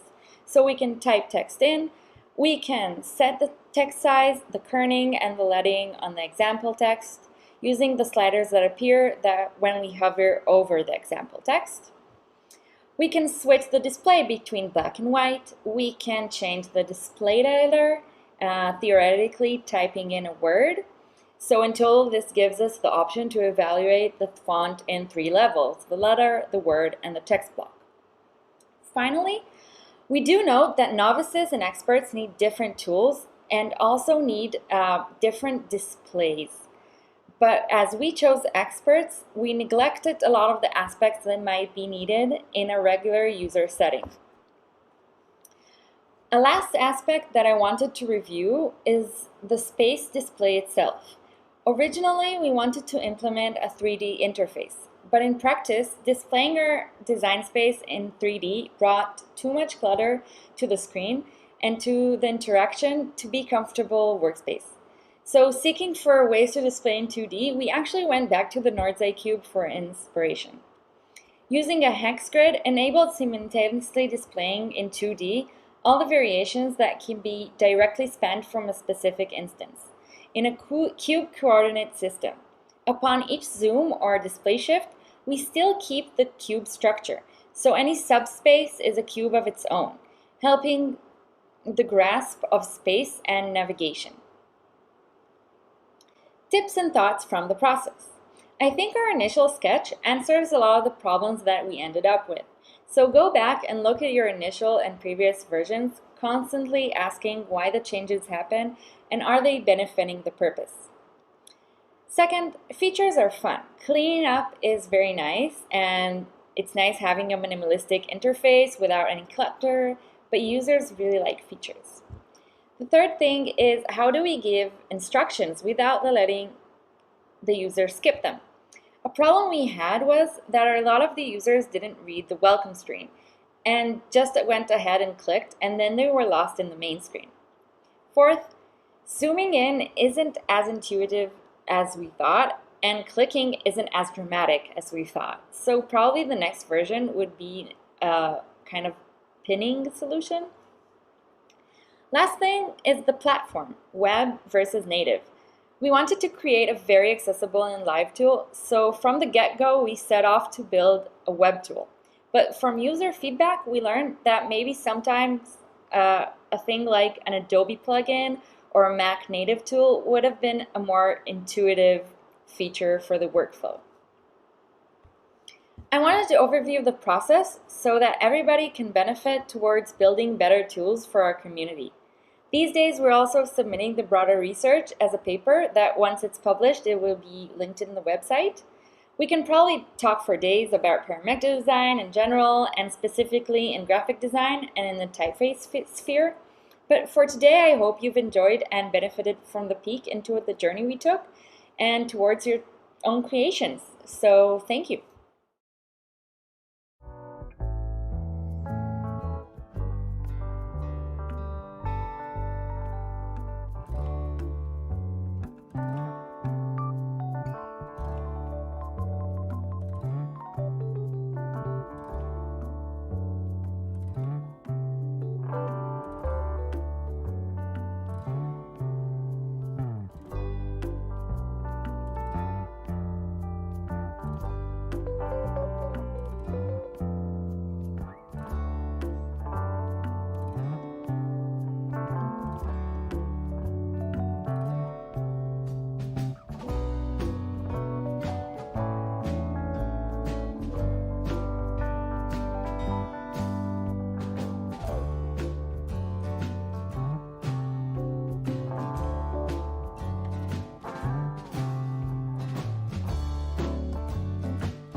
Hi everyone, and thank you for coming to this presentation, The Golden Age of Typography in Architecture, which examines the close relationship that existed between typography and architecture in the US during the middle of the 20th century. I will now share my screen so you can see the slides. And set it to full screen. Great. Almost from the beginning, architecture and typography have always been connected.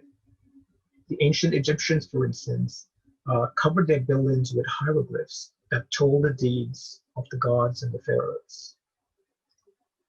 It was usually a way for the person who was responsible for building the temple or other public buildings to boast about that fact. You see here the Parthenon in Rome, and you'll notice that in both the picture before, one of the Egyptian temple, and this one, that though the typography was part of the building, it could be considered to be serving more of a decorative function than anything else. And this was the norm for centuries, from a niche in a mosque, which had verses from the Quran, to an inscription memorializing an event, or even when used in the text to provide context as signage, the typography was always something that was added to the building and not an essential part of it. And it was this way until the middle of the 20th century. In the 1940s, World War II had just ended, and in the US, there was a huge housing boom. This was fueled by the need for new homes for the returning soldiers. In California, most of these buildings were being built in a style that embodied the hope, optimism, and prosperity that existed at that time. This was a new modern style that was based on the Bauhaus style which began in Germany. This was a new golden age of capitalism, relatively stable peace, and an absence of any notable financial crises. This was also the time of the rise of the American automobile. As car ownership increased, the automobile became a household staple. And it happened at the same time that the middle class sprawled into those freshly built suburban homes. Travel was not only possible, it was a benchmark of financial success. A new kind of eatery popped up. Around the country, drive-in and roadside stands appeared to cater to this newly mobile public, a public with lots of disposable income to spend. The question confronting these restaurant operators was, what would catch the eye of those fast-moving motorists? It became clear that the more startling, the better. This would require owners and architects to develop a visual imagery so customers would recognize it from far away as they sped down the road. Ever since the invention of cars, buildings have been used to catch the attention of motorists. But it was now in the 1950s that it became more widespread. And it was in Los Angeles that a new style called boogie appeared. It was named after a coffee shop called Boogie's, which was built in Los Angeles in 1949. Some characteristics of the style were a huge cantilevered roofs and futuristic shapes. In fact, the style is sometimes called space age. It was influenced by the desires of the public in this age of rocket ships and nuclear energy. Anything futuristic was popular. Like this House of the Future in Disneyland. Still waiting for this one. It would be amazing to live in. The style soon became a national phenomenon. From the Space Needle in Seattle to a church in Florida, the boogie style was catching on. And one of its masterpieces is this one, the TWA terminal built at the JFK airport in New York. The style even spread internationally. And this building was built in Belgium for a World's Fair. Another factor that came into play at this time was the fact that there weren't any size restrictions on signs, and huge signs became all the rage. And those signs grew bigger and bigger and even bigger. In fact, the signage became even more important than the building itself. As we can see here, the motel cabins themselves seem pretty boring, but the sign is what stands out. It was not surprising then to have like amazing signage standing next to a more or less nondescript building. And of course, an important part of that signage was its topography. Back then, architects would hand draw signs, and these included the type. Even if they started with a known typeface, they would make their own adjustments depending on what they were using it for. So quite often, all the letters would be exactly like, not all the letters would be exactly like the original typeface. This was also a style known for its playfulness. So one of the other things that you find a lot is that in keeping with this, you really saw a regular baseline being used. They were also masters of using hierarchy, with huge type that was readable from far away, whilst the motorist was in the distance. And the smaller type used for when the motorist was much closer, for example, things like vacancy, etc. Here's another good example of a sign without a regular baseline. It's not as extreme, but you can also see a part of another sign right across the street, a part of a motel on the other side of the street. And this sign looks so much, this one that we're looking at, Al's Chickenette, looks so much more engaging than the actual building that it stands in front of. There's an amazing drive-in sign from that time. I'm sure they're doing really well right now with all of the lockdown procedures going on. That seems to be the only way to go and see movies anymore. The signs started to feel like an integral part of the architecture, like this one that would carry the theme of the building into its design. Or as in this one, where the sign is like an actual wall of the building itself.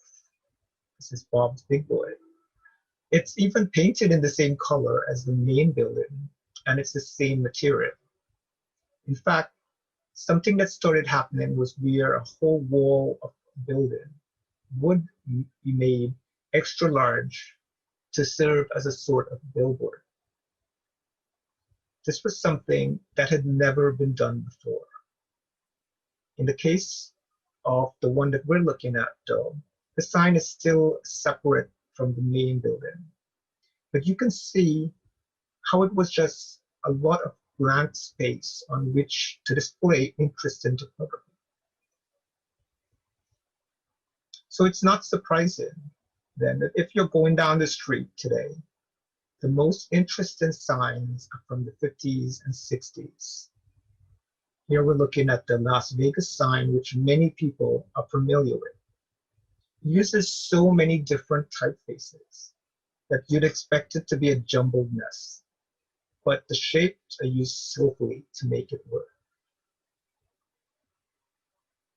Then taking ideas from modernism, where form followed function, Googie buildings took on an additional role, which was the function was advertising.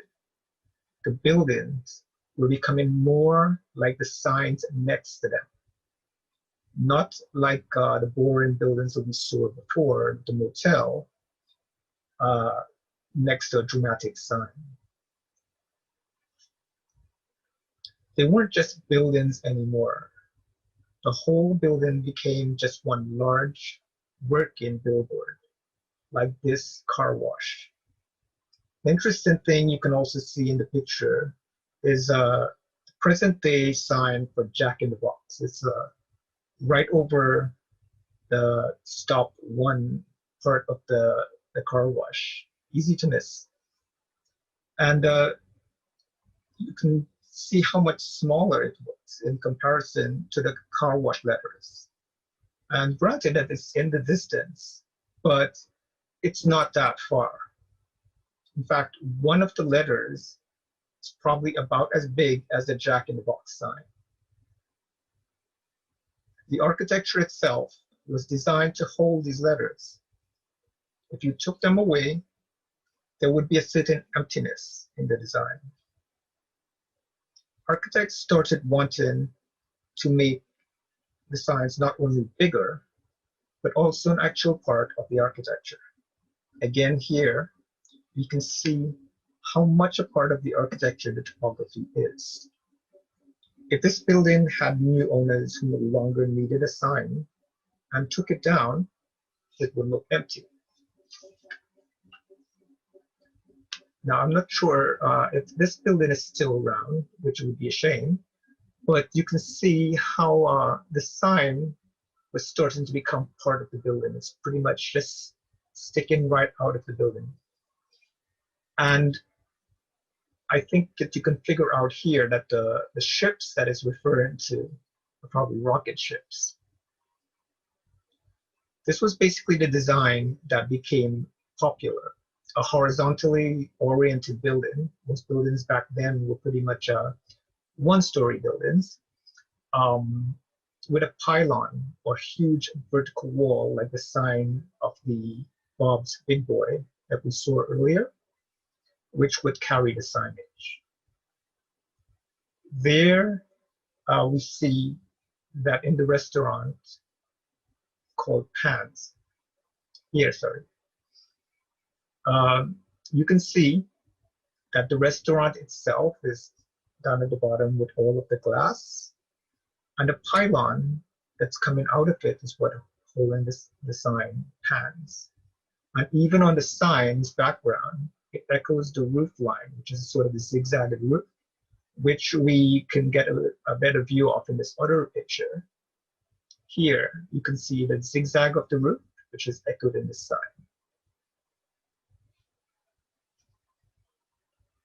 Here's another example called Norms. You can see the shape of the roof again echoed in the sign. And if there were another owner, unless they had a 5-letter business name, then they would probably have to get rid of the sign. The architecture, the sign, and its typography that's on the sign, they were all tied together. An even more striking example is this restaurant called Chips. The 3 pylons rise out of the building and support a huge sign, which is composed entirely of the word chips. The actual font was probably designed by the architects who designed the building themselves, but we do know for sure that the building was designed first, and then the lettering that they came up with was used by the restaurant for its menus, etc. Just like the Chips building, the restaurant before, you'll find out a lot of these buildings that the typography is such an integral part of it that if you were to remove it, the design will suffer. For instance, in this case, where the word Hausa covers about half of the building. If you remove this, the front facade of this building would be just that much more boring. And even this one, which is not as integrated as some of the others that we've seen, this amazing typography is such a great addition to this building. Just imagine how much more nondescript and again boring of a design this would be if it were not there.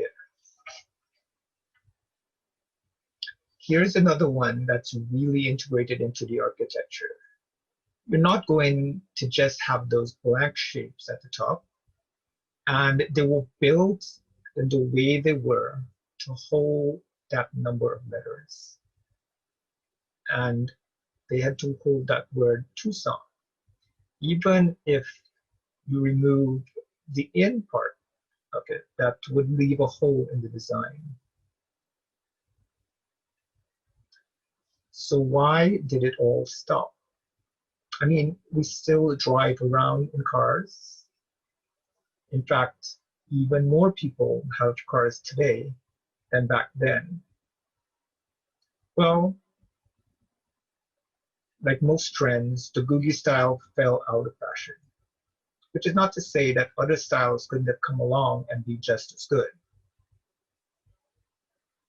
One other thing was that before architects would learn typography and how to write clearly in what was called architectural lettering. Now that is rarely taught, because what came around was the advent of digital type. What you see in here is DigiCortez, which is the first digital type. And this definitely played a part. So this is now rarely taught because they don't need to. They can just download a font. But perhaps a major reason for the disappearance of this union of typography and architecture was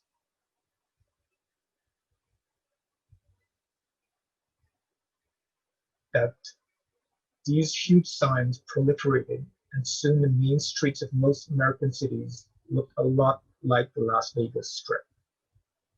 And in response to what they saw as this urban blight, many cities imposed size restrictions. For example, there probably won't be another motel with a sign like the one that we saw on that Caribbean motel. That's because there's probably a size restriction ordinance in that city, and that would stop anything like that from happening. And that ban on the size of signs was the beginning of the end, as it all slowly faded away.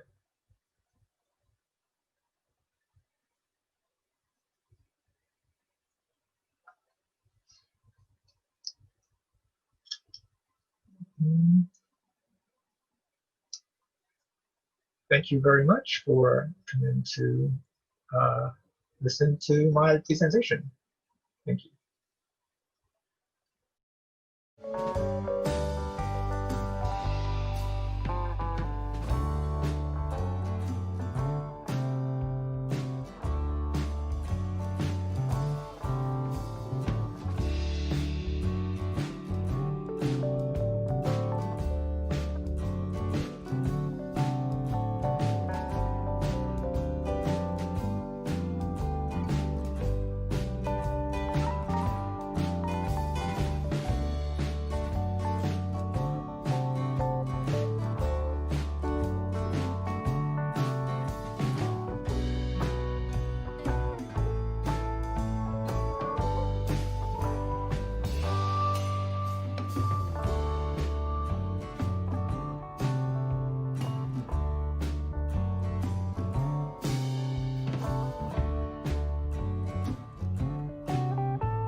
title of this talk is a reference to a now famous meme commonly referred to as "graphic design is my passion."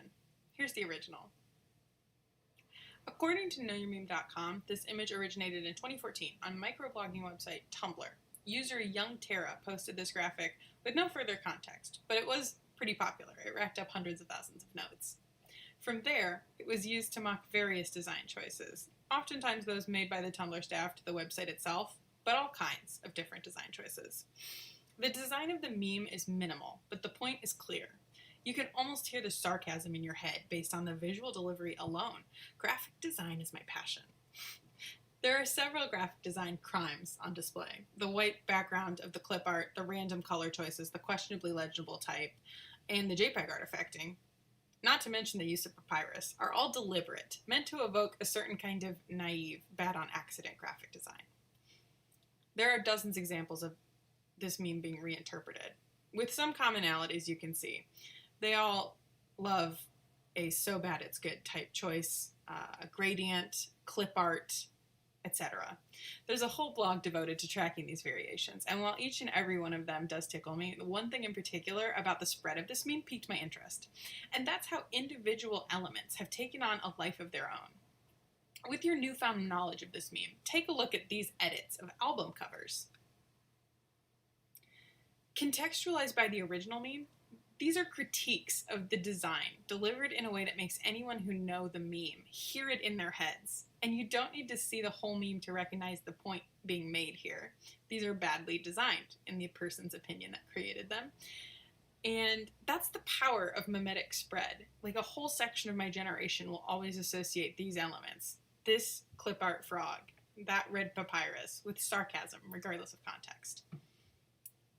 Not even a year later, someone reinvented graphic design as my passion and created this. Graphic design is my burden. While graphic design is my passion sarcastically sends up bad designers, graphic design is my burden is its complement, expressing the feeling of tragically knowing enough about graphic design to notice bad design. This iteration uses a different frog, a Pepe, instead of the original frog clip art, and the emotion reflects the despair of the statement. It's evocative, like who among us hasn't felt this way? And simply typing the words out wouldn't have had this effect either. The whole image builds new meaning, one that includes the original meme as well. I'll digress for just a second here to show one variation of this meme in particular that I really enjoy. Some of you may remember the public outcry at the design of CGI Sonic the Hedgehog early this year. Well, one reaction took the following format. Character design is my burden. And from this you can infer not only how the poster feels about this Sonic, which was horrific, but in a more meta sense, you can see who they feel is to blame, like the designers. Much in the way that graphic design is my burden refers to graphic design is my passion, there's a complement to this that you can infer. A character design is my passion person responsible for the creation of this Sonic. There are levels of meaning associated with using this particular format, and the joke works without them, but so much context is added when you know. Type is a major part of most memes, and has been from the beginning. In the early days, when image macros like Icon has cheeseburger and Velociraptor were popular, the typeface was mostly chosen for readability. Most used Impact, a system font and condensed sans serif that by nature of its black outline was highly legible over any image, and anyone could use it. Image macros were easy to use, that's why they were popular. And now, with smartphones and free photo editing software and apps, it's easier than ever to make a meme, and meme makers get to be a little more creative. Many people much more knowledgeable than I are working on documenting and classifying memes. Know Your Meme, the site I mentioned earlier, does a really good job. The Library of Congress is actually archiving the site as part of its files. So today I'm going to focus in, and we're going to focus specifically on the purpose type serves in memes. I see three main categories. First, there's type as aesthetic, or just random. Secondly, there's type used as visual irony or sarcasm. And thirdly, and most interestingly, there's type as reference. So let's break these down. As a warning, before we get into these, a lot of these are loud visually. I'm sorry, I'm not shouting at you about the autonomous zone, I promise. But tone is an important component to these. Like, just by making this a meme, it shows you how important it was to the original person. I tried to avoid the more blatantly political ones, of which there are many, But as a caveat, some of these are spicy. All views reflected are those of the meme maker. The first category is obviously the most fun. When I was pulling examples, it was the group I filled out the quickest. This is also probably a group you've seen, heading up articles about the so-called millennial sense of humor. I would argue that's more generally an internet sense of humor, and the millennials are the first generation to grow up online, but that's neither here nor there. The type is used as an aesthetic element in these, almost more the idea of a meme than a true meme. A reaction image is something you could call it, but it's hard to say what it would be reacting to. They lean so deeply into absurdism. References exist, but they're minimal or super insular, and look at the typographic variety. Sometimes I see a meme and my initial reaction is truly, how did they make this? Like this one. There's a definite aesthetic at play, but this is also very well designed. This is a great piece of graphic design. And conveniently, it overlaps with my second category, so there's the lead-in. The second category is broad but also simple. Memes where language and design are used ironically. There are some interesting trends in this category, like people like to use Microsoft Word art styles a lot. They're often the heavier memes. The visuals are like purposefully outdated or retro or tacky. There's a layer of intentional disconnect between what's being communicated visually and verbally. And in discussing this, I want to quote internet linguist Gretchen McCullough. She describes irony as a linguistic trust fall. Irony is complicated to convey through text because it's hard to communicate, period. It requires a level of unsaid, understood connection between those in the communication. And so, as she recognizes, it also creates space for sincerity. If you and I can have the same web of complex attitudes towards one thing, she posits, maybe we can share more straightforward attitudes towards others. If you and I, for example, both find this extremely absurd piece of graphic design relatable, then perhaps we share more serious opinions. And on the internet, things are high stakes.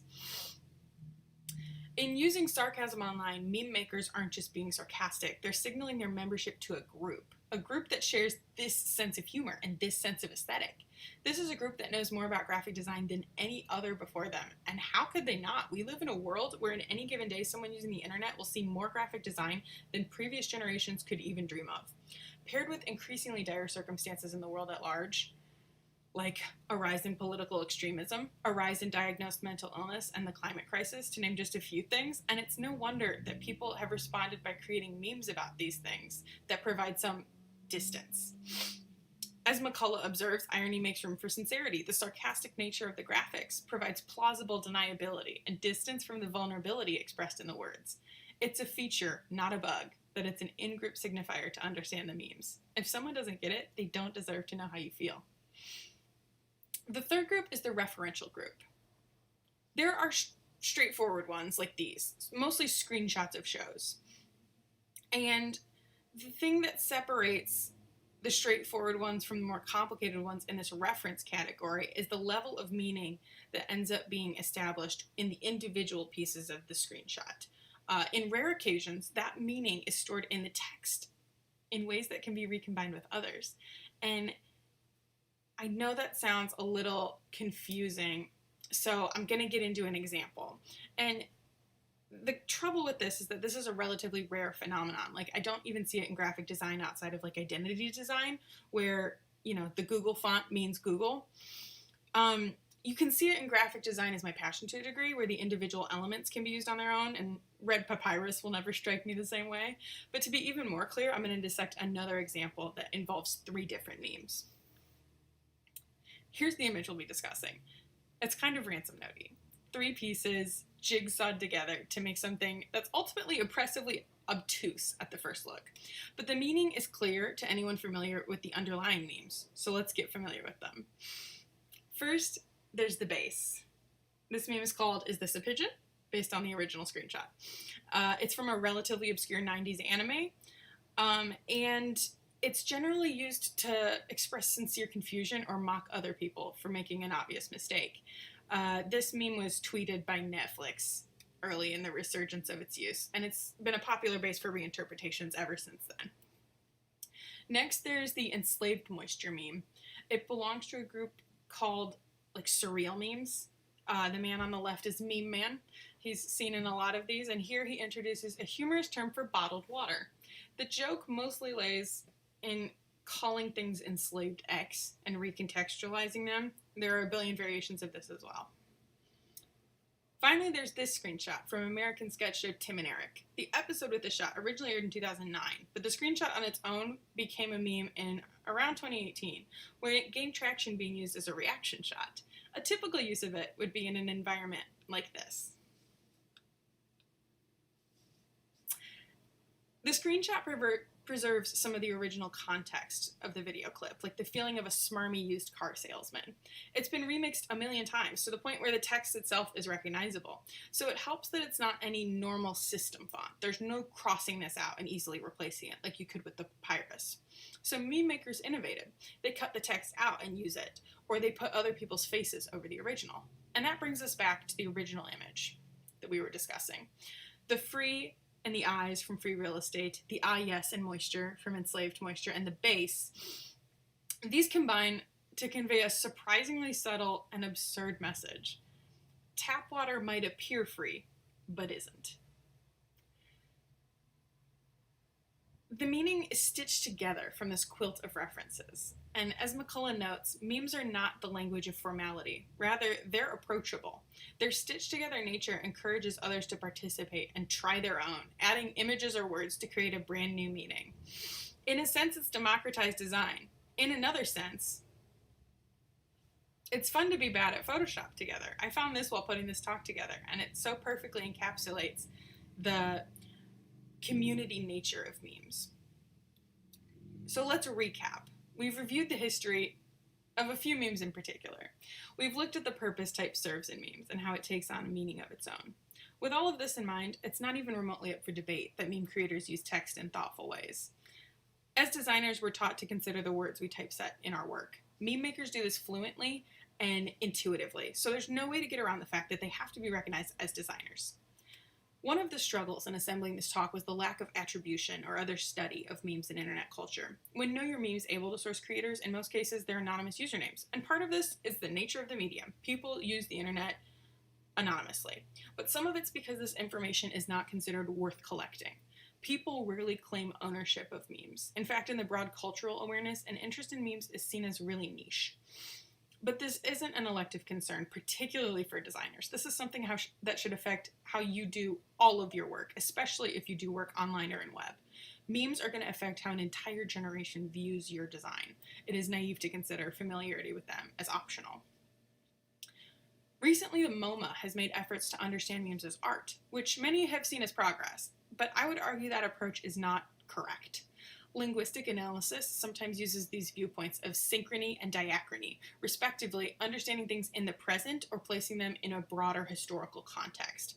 Placing memes in the art category is synchronistic. They cannot exist outside of their broader context and the conversations they have with each other. And that context should include traditional design histories, too. In many cases, memes are acting in direct opposition of them. Our view of design as a whole, actually, needs to be diachronistic. We must recognize the field as it was and is taught, overwhelmingly male, white, and straight, and confront this to make room for new voices. McCullough quotes another internet linguist, David Crystal, who wrote in 2011, "The one thing internet language needs more than anything else is good descriptions. And language isn't the only thing on the internet needing description and study." While preparing this talk, I came across this tweet from the Typografía account. Type is in dire need of context, on and offline, of a diachronistic point of view that includes the entire history. And more than that, we need to expand our definitions of design to include people left behind by traditional design hegemonic structures. Not just those making memes, but women, people of color, and queer people who've been here all along with no recognition.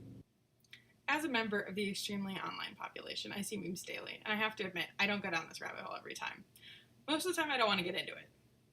I summarize my thoughts in a snappy statement packaged for laughs, something that's not too vulnerable or too heavy. Something probably a lot like this. Type design is my burden. Thank you for letting me share it with you today.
Hello, everyone. Thank you so much for coming to see my talk today. My name is Hanami, and I'm super excited to be part of this design conference. I wanted to appreciate you all for giving me this wonderful opportunity, and I'm hoping to give you some inspirations through my talk today.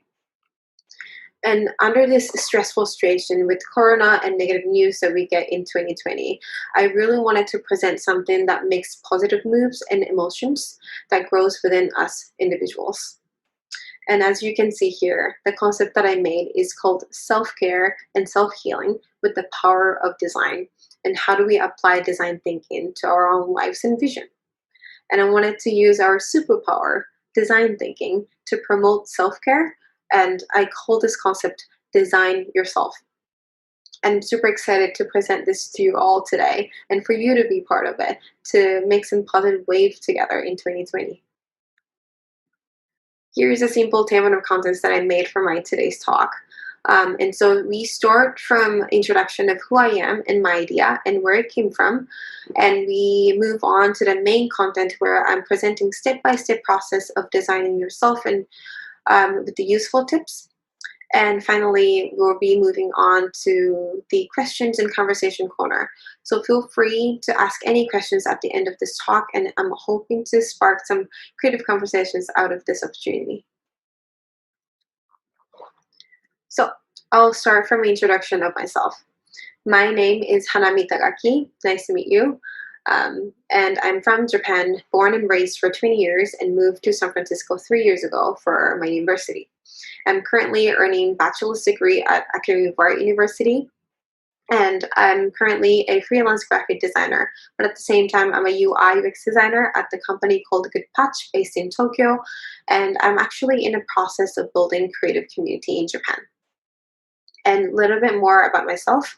So I was born with synesthesia, a neurological condition that I've had for my entire life, where it's basically multiple senses gets mixed together in my brain when I try to understand information and situations. So to me, since I was born, music, taste, and personalities and numbers and calendars and letters and words, everything have been colors and shapes and textures in my head. So that's how I understand information in my brain.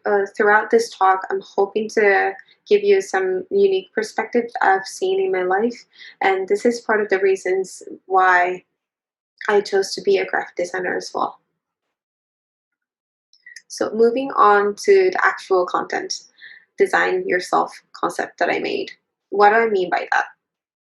So when I think of designing yourself, my definition is to consciously making decision to form who you are and who you will become in the future. And to give you some background, going back to my story when I grew up in Japan. Japan is such a beautiful country with a deep history and culture, but at the same time, it's a very closed society with a lot of social restrictions and expectations. Basically, there, young students are always required to listen and follow the rules and not really having their own opinions. And so growing up in that environment as a Japanese girl, I started to realize that at the age of 18 that I knew really nothing about myself.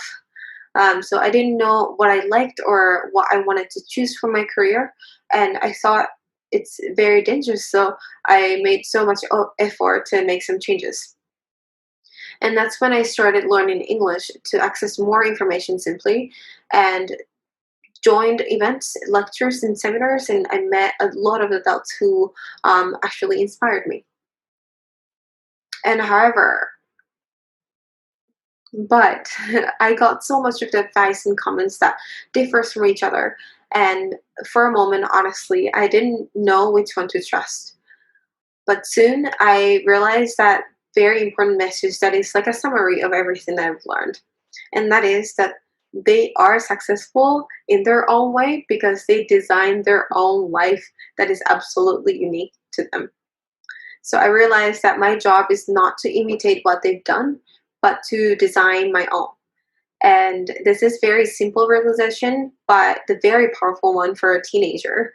And this is where I got this idea from, and this is where I started designing my own life. So to understand our common knowledge of what the design process means to us, here's a short summary of what it's consisted of. So this definition of design process. We all start from research, observation, and empathizing with the clients and with the problems. And in number 2 step, we define and summarize the problem. And number 3, we ideate and start sketching. And from idea to form the product. We start prototyping. And number 5, we test the prototype and make it into improvement. So understanding the design process. What I think the design means is that design is an organic infinite flow that beautifully changes, and that is made out of perfect mixture of logical thinking and sense of wonder, and plus a little bit of intuition in it.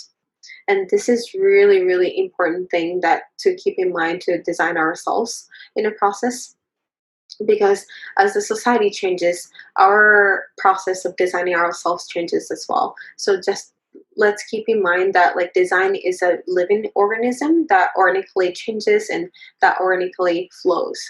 So to apply those 5 steps of design processes into my concept of designing yourself, I made 3 steps so that it's easy to understand. So number 1, to design yourself, you need to know and understand who you are. And this is a research phase that sounds very simple, but it's very important. Here we write down your background, interest, curiosity, and aspirations to build your life concept. And in the second step, we holistically view ourselves and define our visions. And this is where we summarize the information you've got in the first step and visualize your vision in your mind vividly.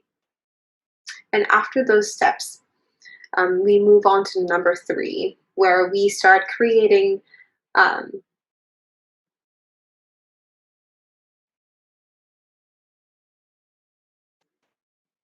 and after those 2 steps, we move on to the number 3, where we start to create and implement the idea into our own real lives.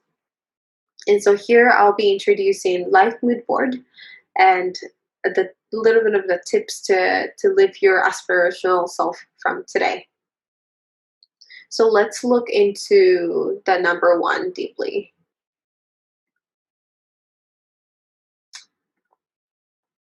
So in number 1 step, to know and understand yourself, we use our design tool, mind map.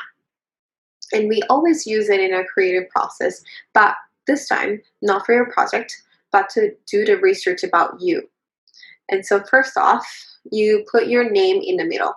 And it could be your full name or even nickname, but it needs to be the name that you think that represents who you are the most. And from there, take a moment to think of high interest and things that you love and passion that you think that is very important to you. And that is what you write on the purple sections that it could be very simple as ocean or design or creativity or traveling.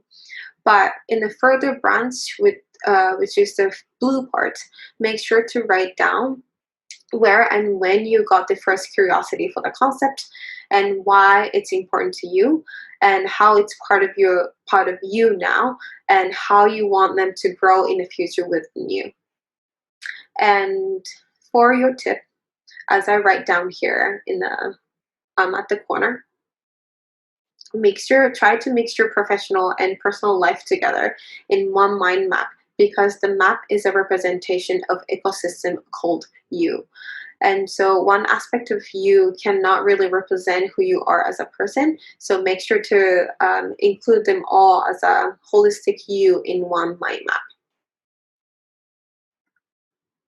And from having a lot of dots in number 1, second step is where we connect them to make one story out of them. So use your critical thinking and try to come up with the insight of what you've written in number 1. Do 2 or more dots connect to each other to form your life goal? Or do you see yourself working on exciting projects that combines your multiple interests? When you start to form the circle out of those dots of your pure interests, you will start to see your clear aspirational self living in a scene that you've envisioned. And this is when you know that you've got this right. And to keep the abstract but very precious vision that you've seen, we move on to the third step where we make our life mood board to define the mood and elements to form it. Number 3, create and implement in your own real life. I think we have all made so many mood boards in our lives for projects, but how we done it to set the mood for our own lives. And because we are doing it for ourselves, you don't need to think that you need to explain it to other people. But there are 2 rules that needs to be followed to make one. And that is, you need to choose the images that you think it's very aesthetic to you, and at the same time you need to think that it's very uniquely meaningful to you. So gather the image from Pinterest, your own album, Instagram, and any other resources that is available to you, and paint your own vision in the form of collage board. And what this enables us to do is that it let us live aspirational self from today. So what do I mean by that? So see the questions here I listed. How do you want to spend your time and money today? And who do you want to be with?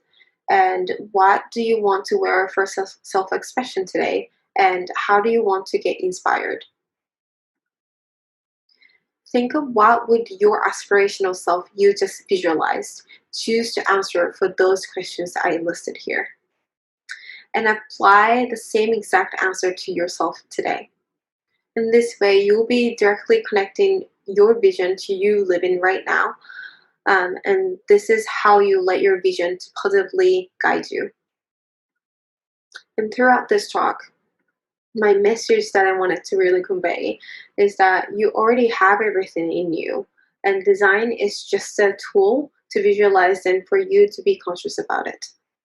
And that's the end of my talk. Thank you so much for listening, and I hope you enjoyed it. And I'm super excited to see all of your visions beautifully designed, and I really hope that we make something positive in 2020. So thank you.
Hola, somos Angelina Sánchez, Caro Giovanoli, Diogo Ramos, Flor, Muki. 5 diseñadores de tipografía argentinos, que en tiempos de cuarentena nos juntamos a jugar virtualmente.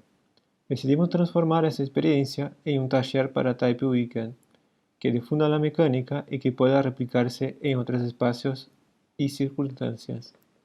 La idea del juego fue adaptar la lógica de un juego de cartas popular en Argentina que se llama Chancho Va. Cada uno de nosotros generó un archivo sin identificación que contenía algunos caracteres iniciales. El paso número 2 fue armar una ronda virtual y comenzar a rotar esos archivos. Cada archivo pasaría entonces por todos los integrantes hasta volver a quien lo originó con un montón de nuevos signos dibujados. El proceso de rotación fue a través de mails y no pudimos evitar que algunos archivos se nos pierdan. Después de 2 rondas completas de dibujo, obtuvimos 5 alfabetos nuevos y la experiencia de haber dibujado cosas que individualmente no hubiésemos explorado. Además, a medida que avanzábamos, fuimos modificando y adaptando las reglas a lo que íbamos descubriendo que podíamos hacer con el juego. Por ejemplo, empezamos a modificar los signos dibujados por otros o sugerir ajustes de la lógica del sistema de manera anónima. Lo que queríamos destacar de nuestro workshop fue la motivación que tuvimos para compartirlo con la comunidad tipográfica en TypeWknd. Esa motivación tiene que ver con que la experiencia que hicimos nosotros resultó muy divertida y fue un ejercicio que nos ayudó a conectarnos y a destrabar procesos de trabajo. Una vez que terminamos nuestro juego, la verdad que hubieron una serie de experiencias que queríamos que los futuros jugadores atravesaran, sí o sí. Entre ellas se destacaban que el juego fuese anónimo y colaborativo, que no se enfocaran en la crítica o en el detalle del dibujo, que fuera una herramienta para bocetar ideas de una forma rápida y que todos los jugadores tuviesen la posibilidad de pasar por todos los archivos y poder volver al archivo con el que habían arrancado la jugada. También definimos una serie de metas: generar vínculos con otros diseñadores desde el hacer, ejercitar el trabajo diversificado, rápido y ajeno, y ponerse en lugar del otro o otra, resolver y continuar el trabajo. Para poder adaptar nuestro juego a esta nueva propuesta, tuvimos que investigar cuál era la mejor forma de hacer circular los archivos y qué formato utilizaríamos para poder contemplar la diversidad de jugadores, plataformas y aplicaciones. Eso resultó en que trabajáramos con UFO y GitHub. Con estas premisas, durante el segundo día de TypeWknd, recibimos a los 8 jugadores que se conectaron desde diferentes ciudades. Mi nombre está en la pantalla. Muy bien. Pedro González. Sí. Che, ¿dónde estás? ¿Qué hora es? Contame En algo, decí algo. Chile estamos al lado de Argentina y son las 6:14 minutos. Bueno, Eli, pero me pueden decir Eli, me gusta más Eli de hecho. Soy de México. Aquí son las 4:15 minutos. Bueno, hola a todos, sí, en silencio. Soy con una Monsalve que habla en este grupo ya.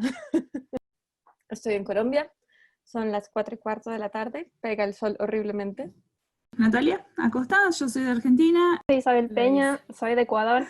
Soy Juan Villanueva, soy de Perú originalmente. Vivo ahora en Brooklyn, Nueva York. Son las 5:15 de la tarde. Eu sou brasileira, meu nome é Luísa, moro em Nova York.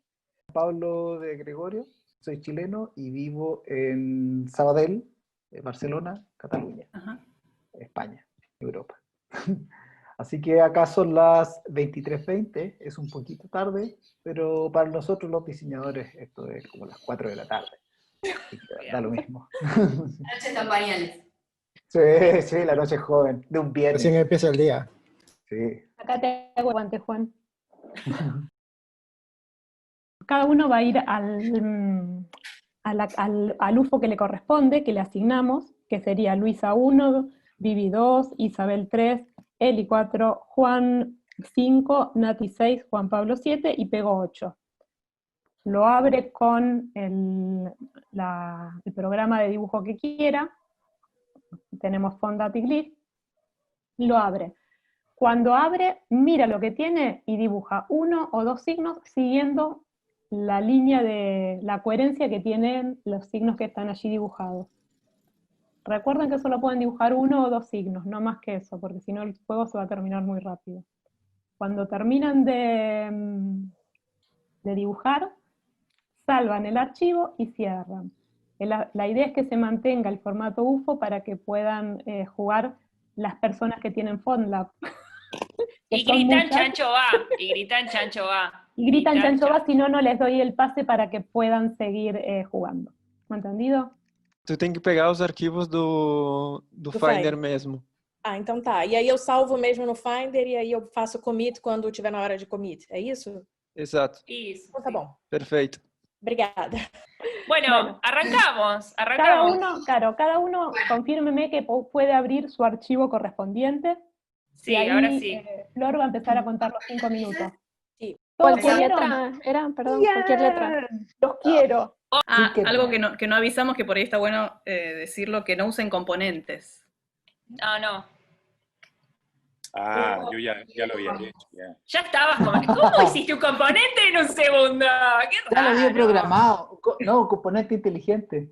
Si algún valiente quiere compartir pantalla y ver cómo genera componentes en 2 segundos. Ay, sí.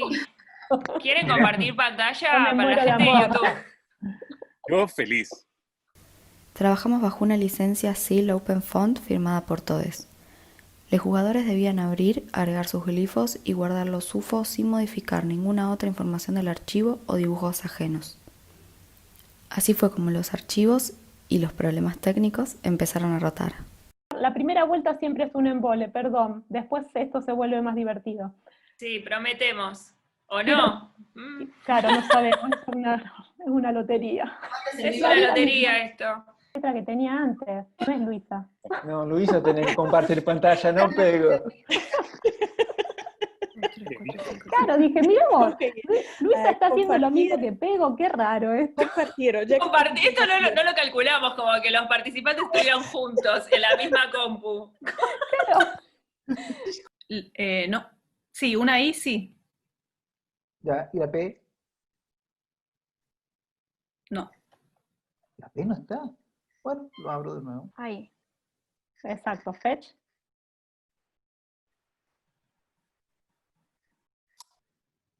Discard, encantada de la vida. Y ahora round. Esto no, eso, ahí. Round 1. Yeah. Commit to master. Sí. Exactamente. Y push ahí. Chancho Va. Ay, Caro quedó estatua. Bueno, listo.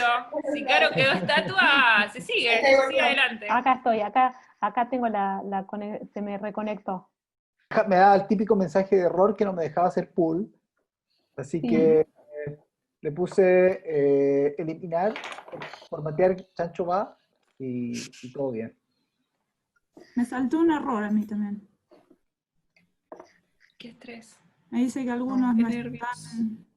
Qué nervios que tengo, no puedo más. Necesito que se complete esta ronda. No, pero no te sientas mal, me siento mal yo, vos no tenés nada que ver conmigo. A mí me sale un error que dice que ¿Por qué?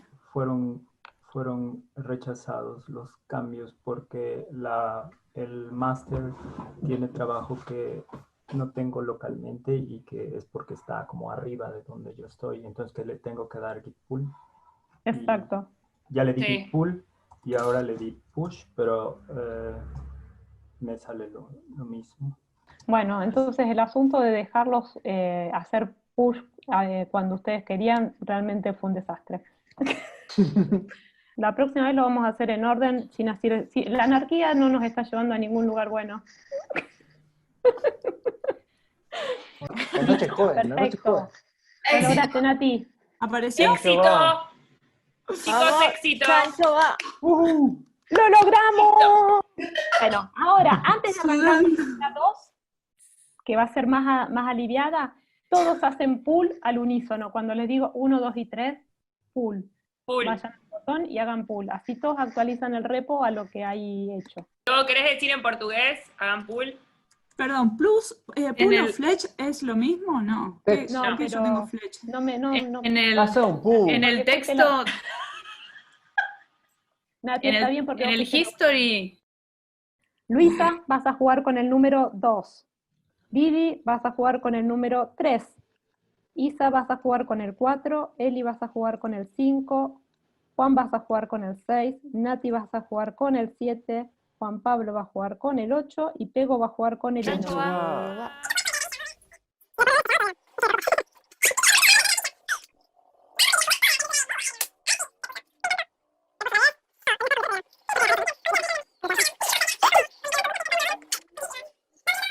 Chancho Va. Perdón. Tengo. Bueno. pará, ¿quién dijo Chancho Va? Y pero está haciendo jotas. Dios. Pero qué onda, loco, ¿qué pasa? ¿Qué Va a haber una pasa? vuelta- Está dibujando todas, está dibujando todas I. Después, abajo, en donde dice Summary, escribes Round 2, Luisa, Commit to Push y Push. Muy bien, Luisa. Perfecto. Y nos queda... Chancho Va. Nos queda Nati, ¿vos de quién era? Luisa viene con el 5. Luisa, vamos con el 6. Luisa, el archivo 7. A Luisa con el 8. Vivi con el 1. Isa con el 2. Eli con el 3. Juan con el 4. Nati con el 5. Juan Pablo con el 6. Y Pego con el 7. Esta ronda se va a picantear. Porque basta de I, basta de L, basta de T. Vamos a hacer, según el archivo que les haya tocado a cada uno, una S o una K. Si ya tiene la S, agarra la K. Si ya tiene la K, tiene la S. Si no tiene ninguna, elige la que más gusta. Yo creo que ahora vienen las diagonales. ¿Cómo está el equipo? ¿Vos querés diagonales? Yo quiero que dibujen 4 signos. No. Sí. Quiero que dibujen 4 en, Con la mano izquierda. bueno, 8 minutos. Haciendo la vertical. En 8 minutos sin mirar. No, mentira. Sin mirar. No, mentira. Dan todo. Sí, esperen que pongo de vuelta acá la Muchísimo pantalla. compromiso en esta vuelta. Y estamos en la vuelta 9. En la vuelta 9 que todos vuelven a sus orígenes. Entonces, hacen todo su cool, jalen, respiren hondo.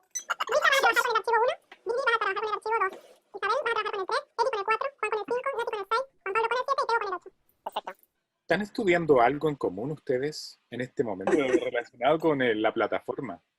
Si estamos haciendo un experimento con ustedes. No. El experimento de cuánto le lleva a un diseñador de tipografía aprender a usar Git. No estamos haciendo ningún experimento con ustedes, quédate tranquilo, pero... No puedo, encima de todo eso, estar tomando nota de las reacciones. No. No le di el push, no le di el push. Dale push nomás. Bueno, si nos relajamos así, nadie da push también, chicos, la verdad. Esta pequeña foundry, ¿cómo va a salir adelante? Es imposible imitar el chileno. Tenés como un set de stand-up, es muy bueno, Juan, con eso podés salir por ahí, por Europa, a hacer cosas. Ronda 7, ¿no? Puedo hacer mi café Por con favor. Café con ser. Ay, qué antiguo, me encantó. Juan Pablo, ahí estás delatando nuestra edad, por favor, te lo pido. No se dice Ahí, café con grupo de riesgo, se dice.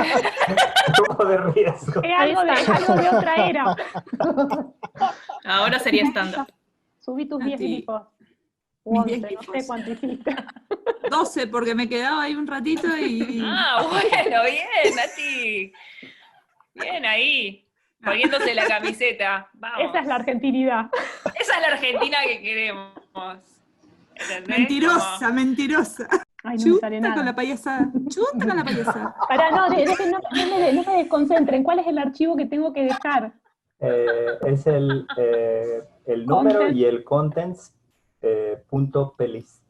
Ok. No la desconcentren, de repente Caro es una jugadora y estamos todos como rege. Estoy harto preocupado.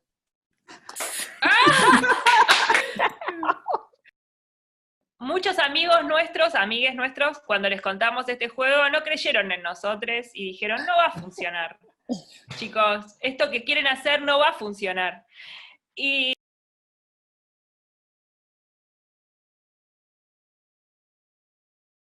Que Ustedes sí. son los conejillos de Indias. Creo que estuvo muy bien, también en cuanto a trabajo colaborativo, me parece que es una buena como idea hacer esto. No sé, como que es divertido. GitHub tampoco era tan terriblemente difícil. Esa es una muy linda, eso es muy lindo lo que dijiste. Una buena conclusão. Inicialmente foi bem difícil, mas foi bom porque deu tudo errado e eu não conseguia fazer nada, e eu perdia janelas e eu não encontrava nada, e eu derrubei água. Mas foi bom porque eu acho que eu relaxei e falei, tudo bem, eu desenhei o R mais feio que eu já fiz na minha vida, desculpa a quem herdou esse mas tá tudo bem, entendeu? Lindo. Foi muito divertido. Como juego está buenísimo que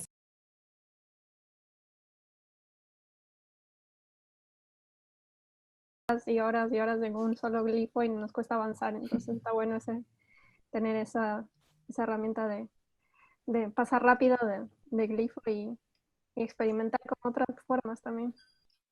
Muchas veces, por ejemplo, ahora que nos tocó una o dos pasadas con el mismo archivo,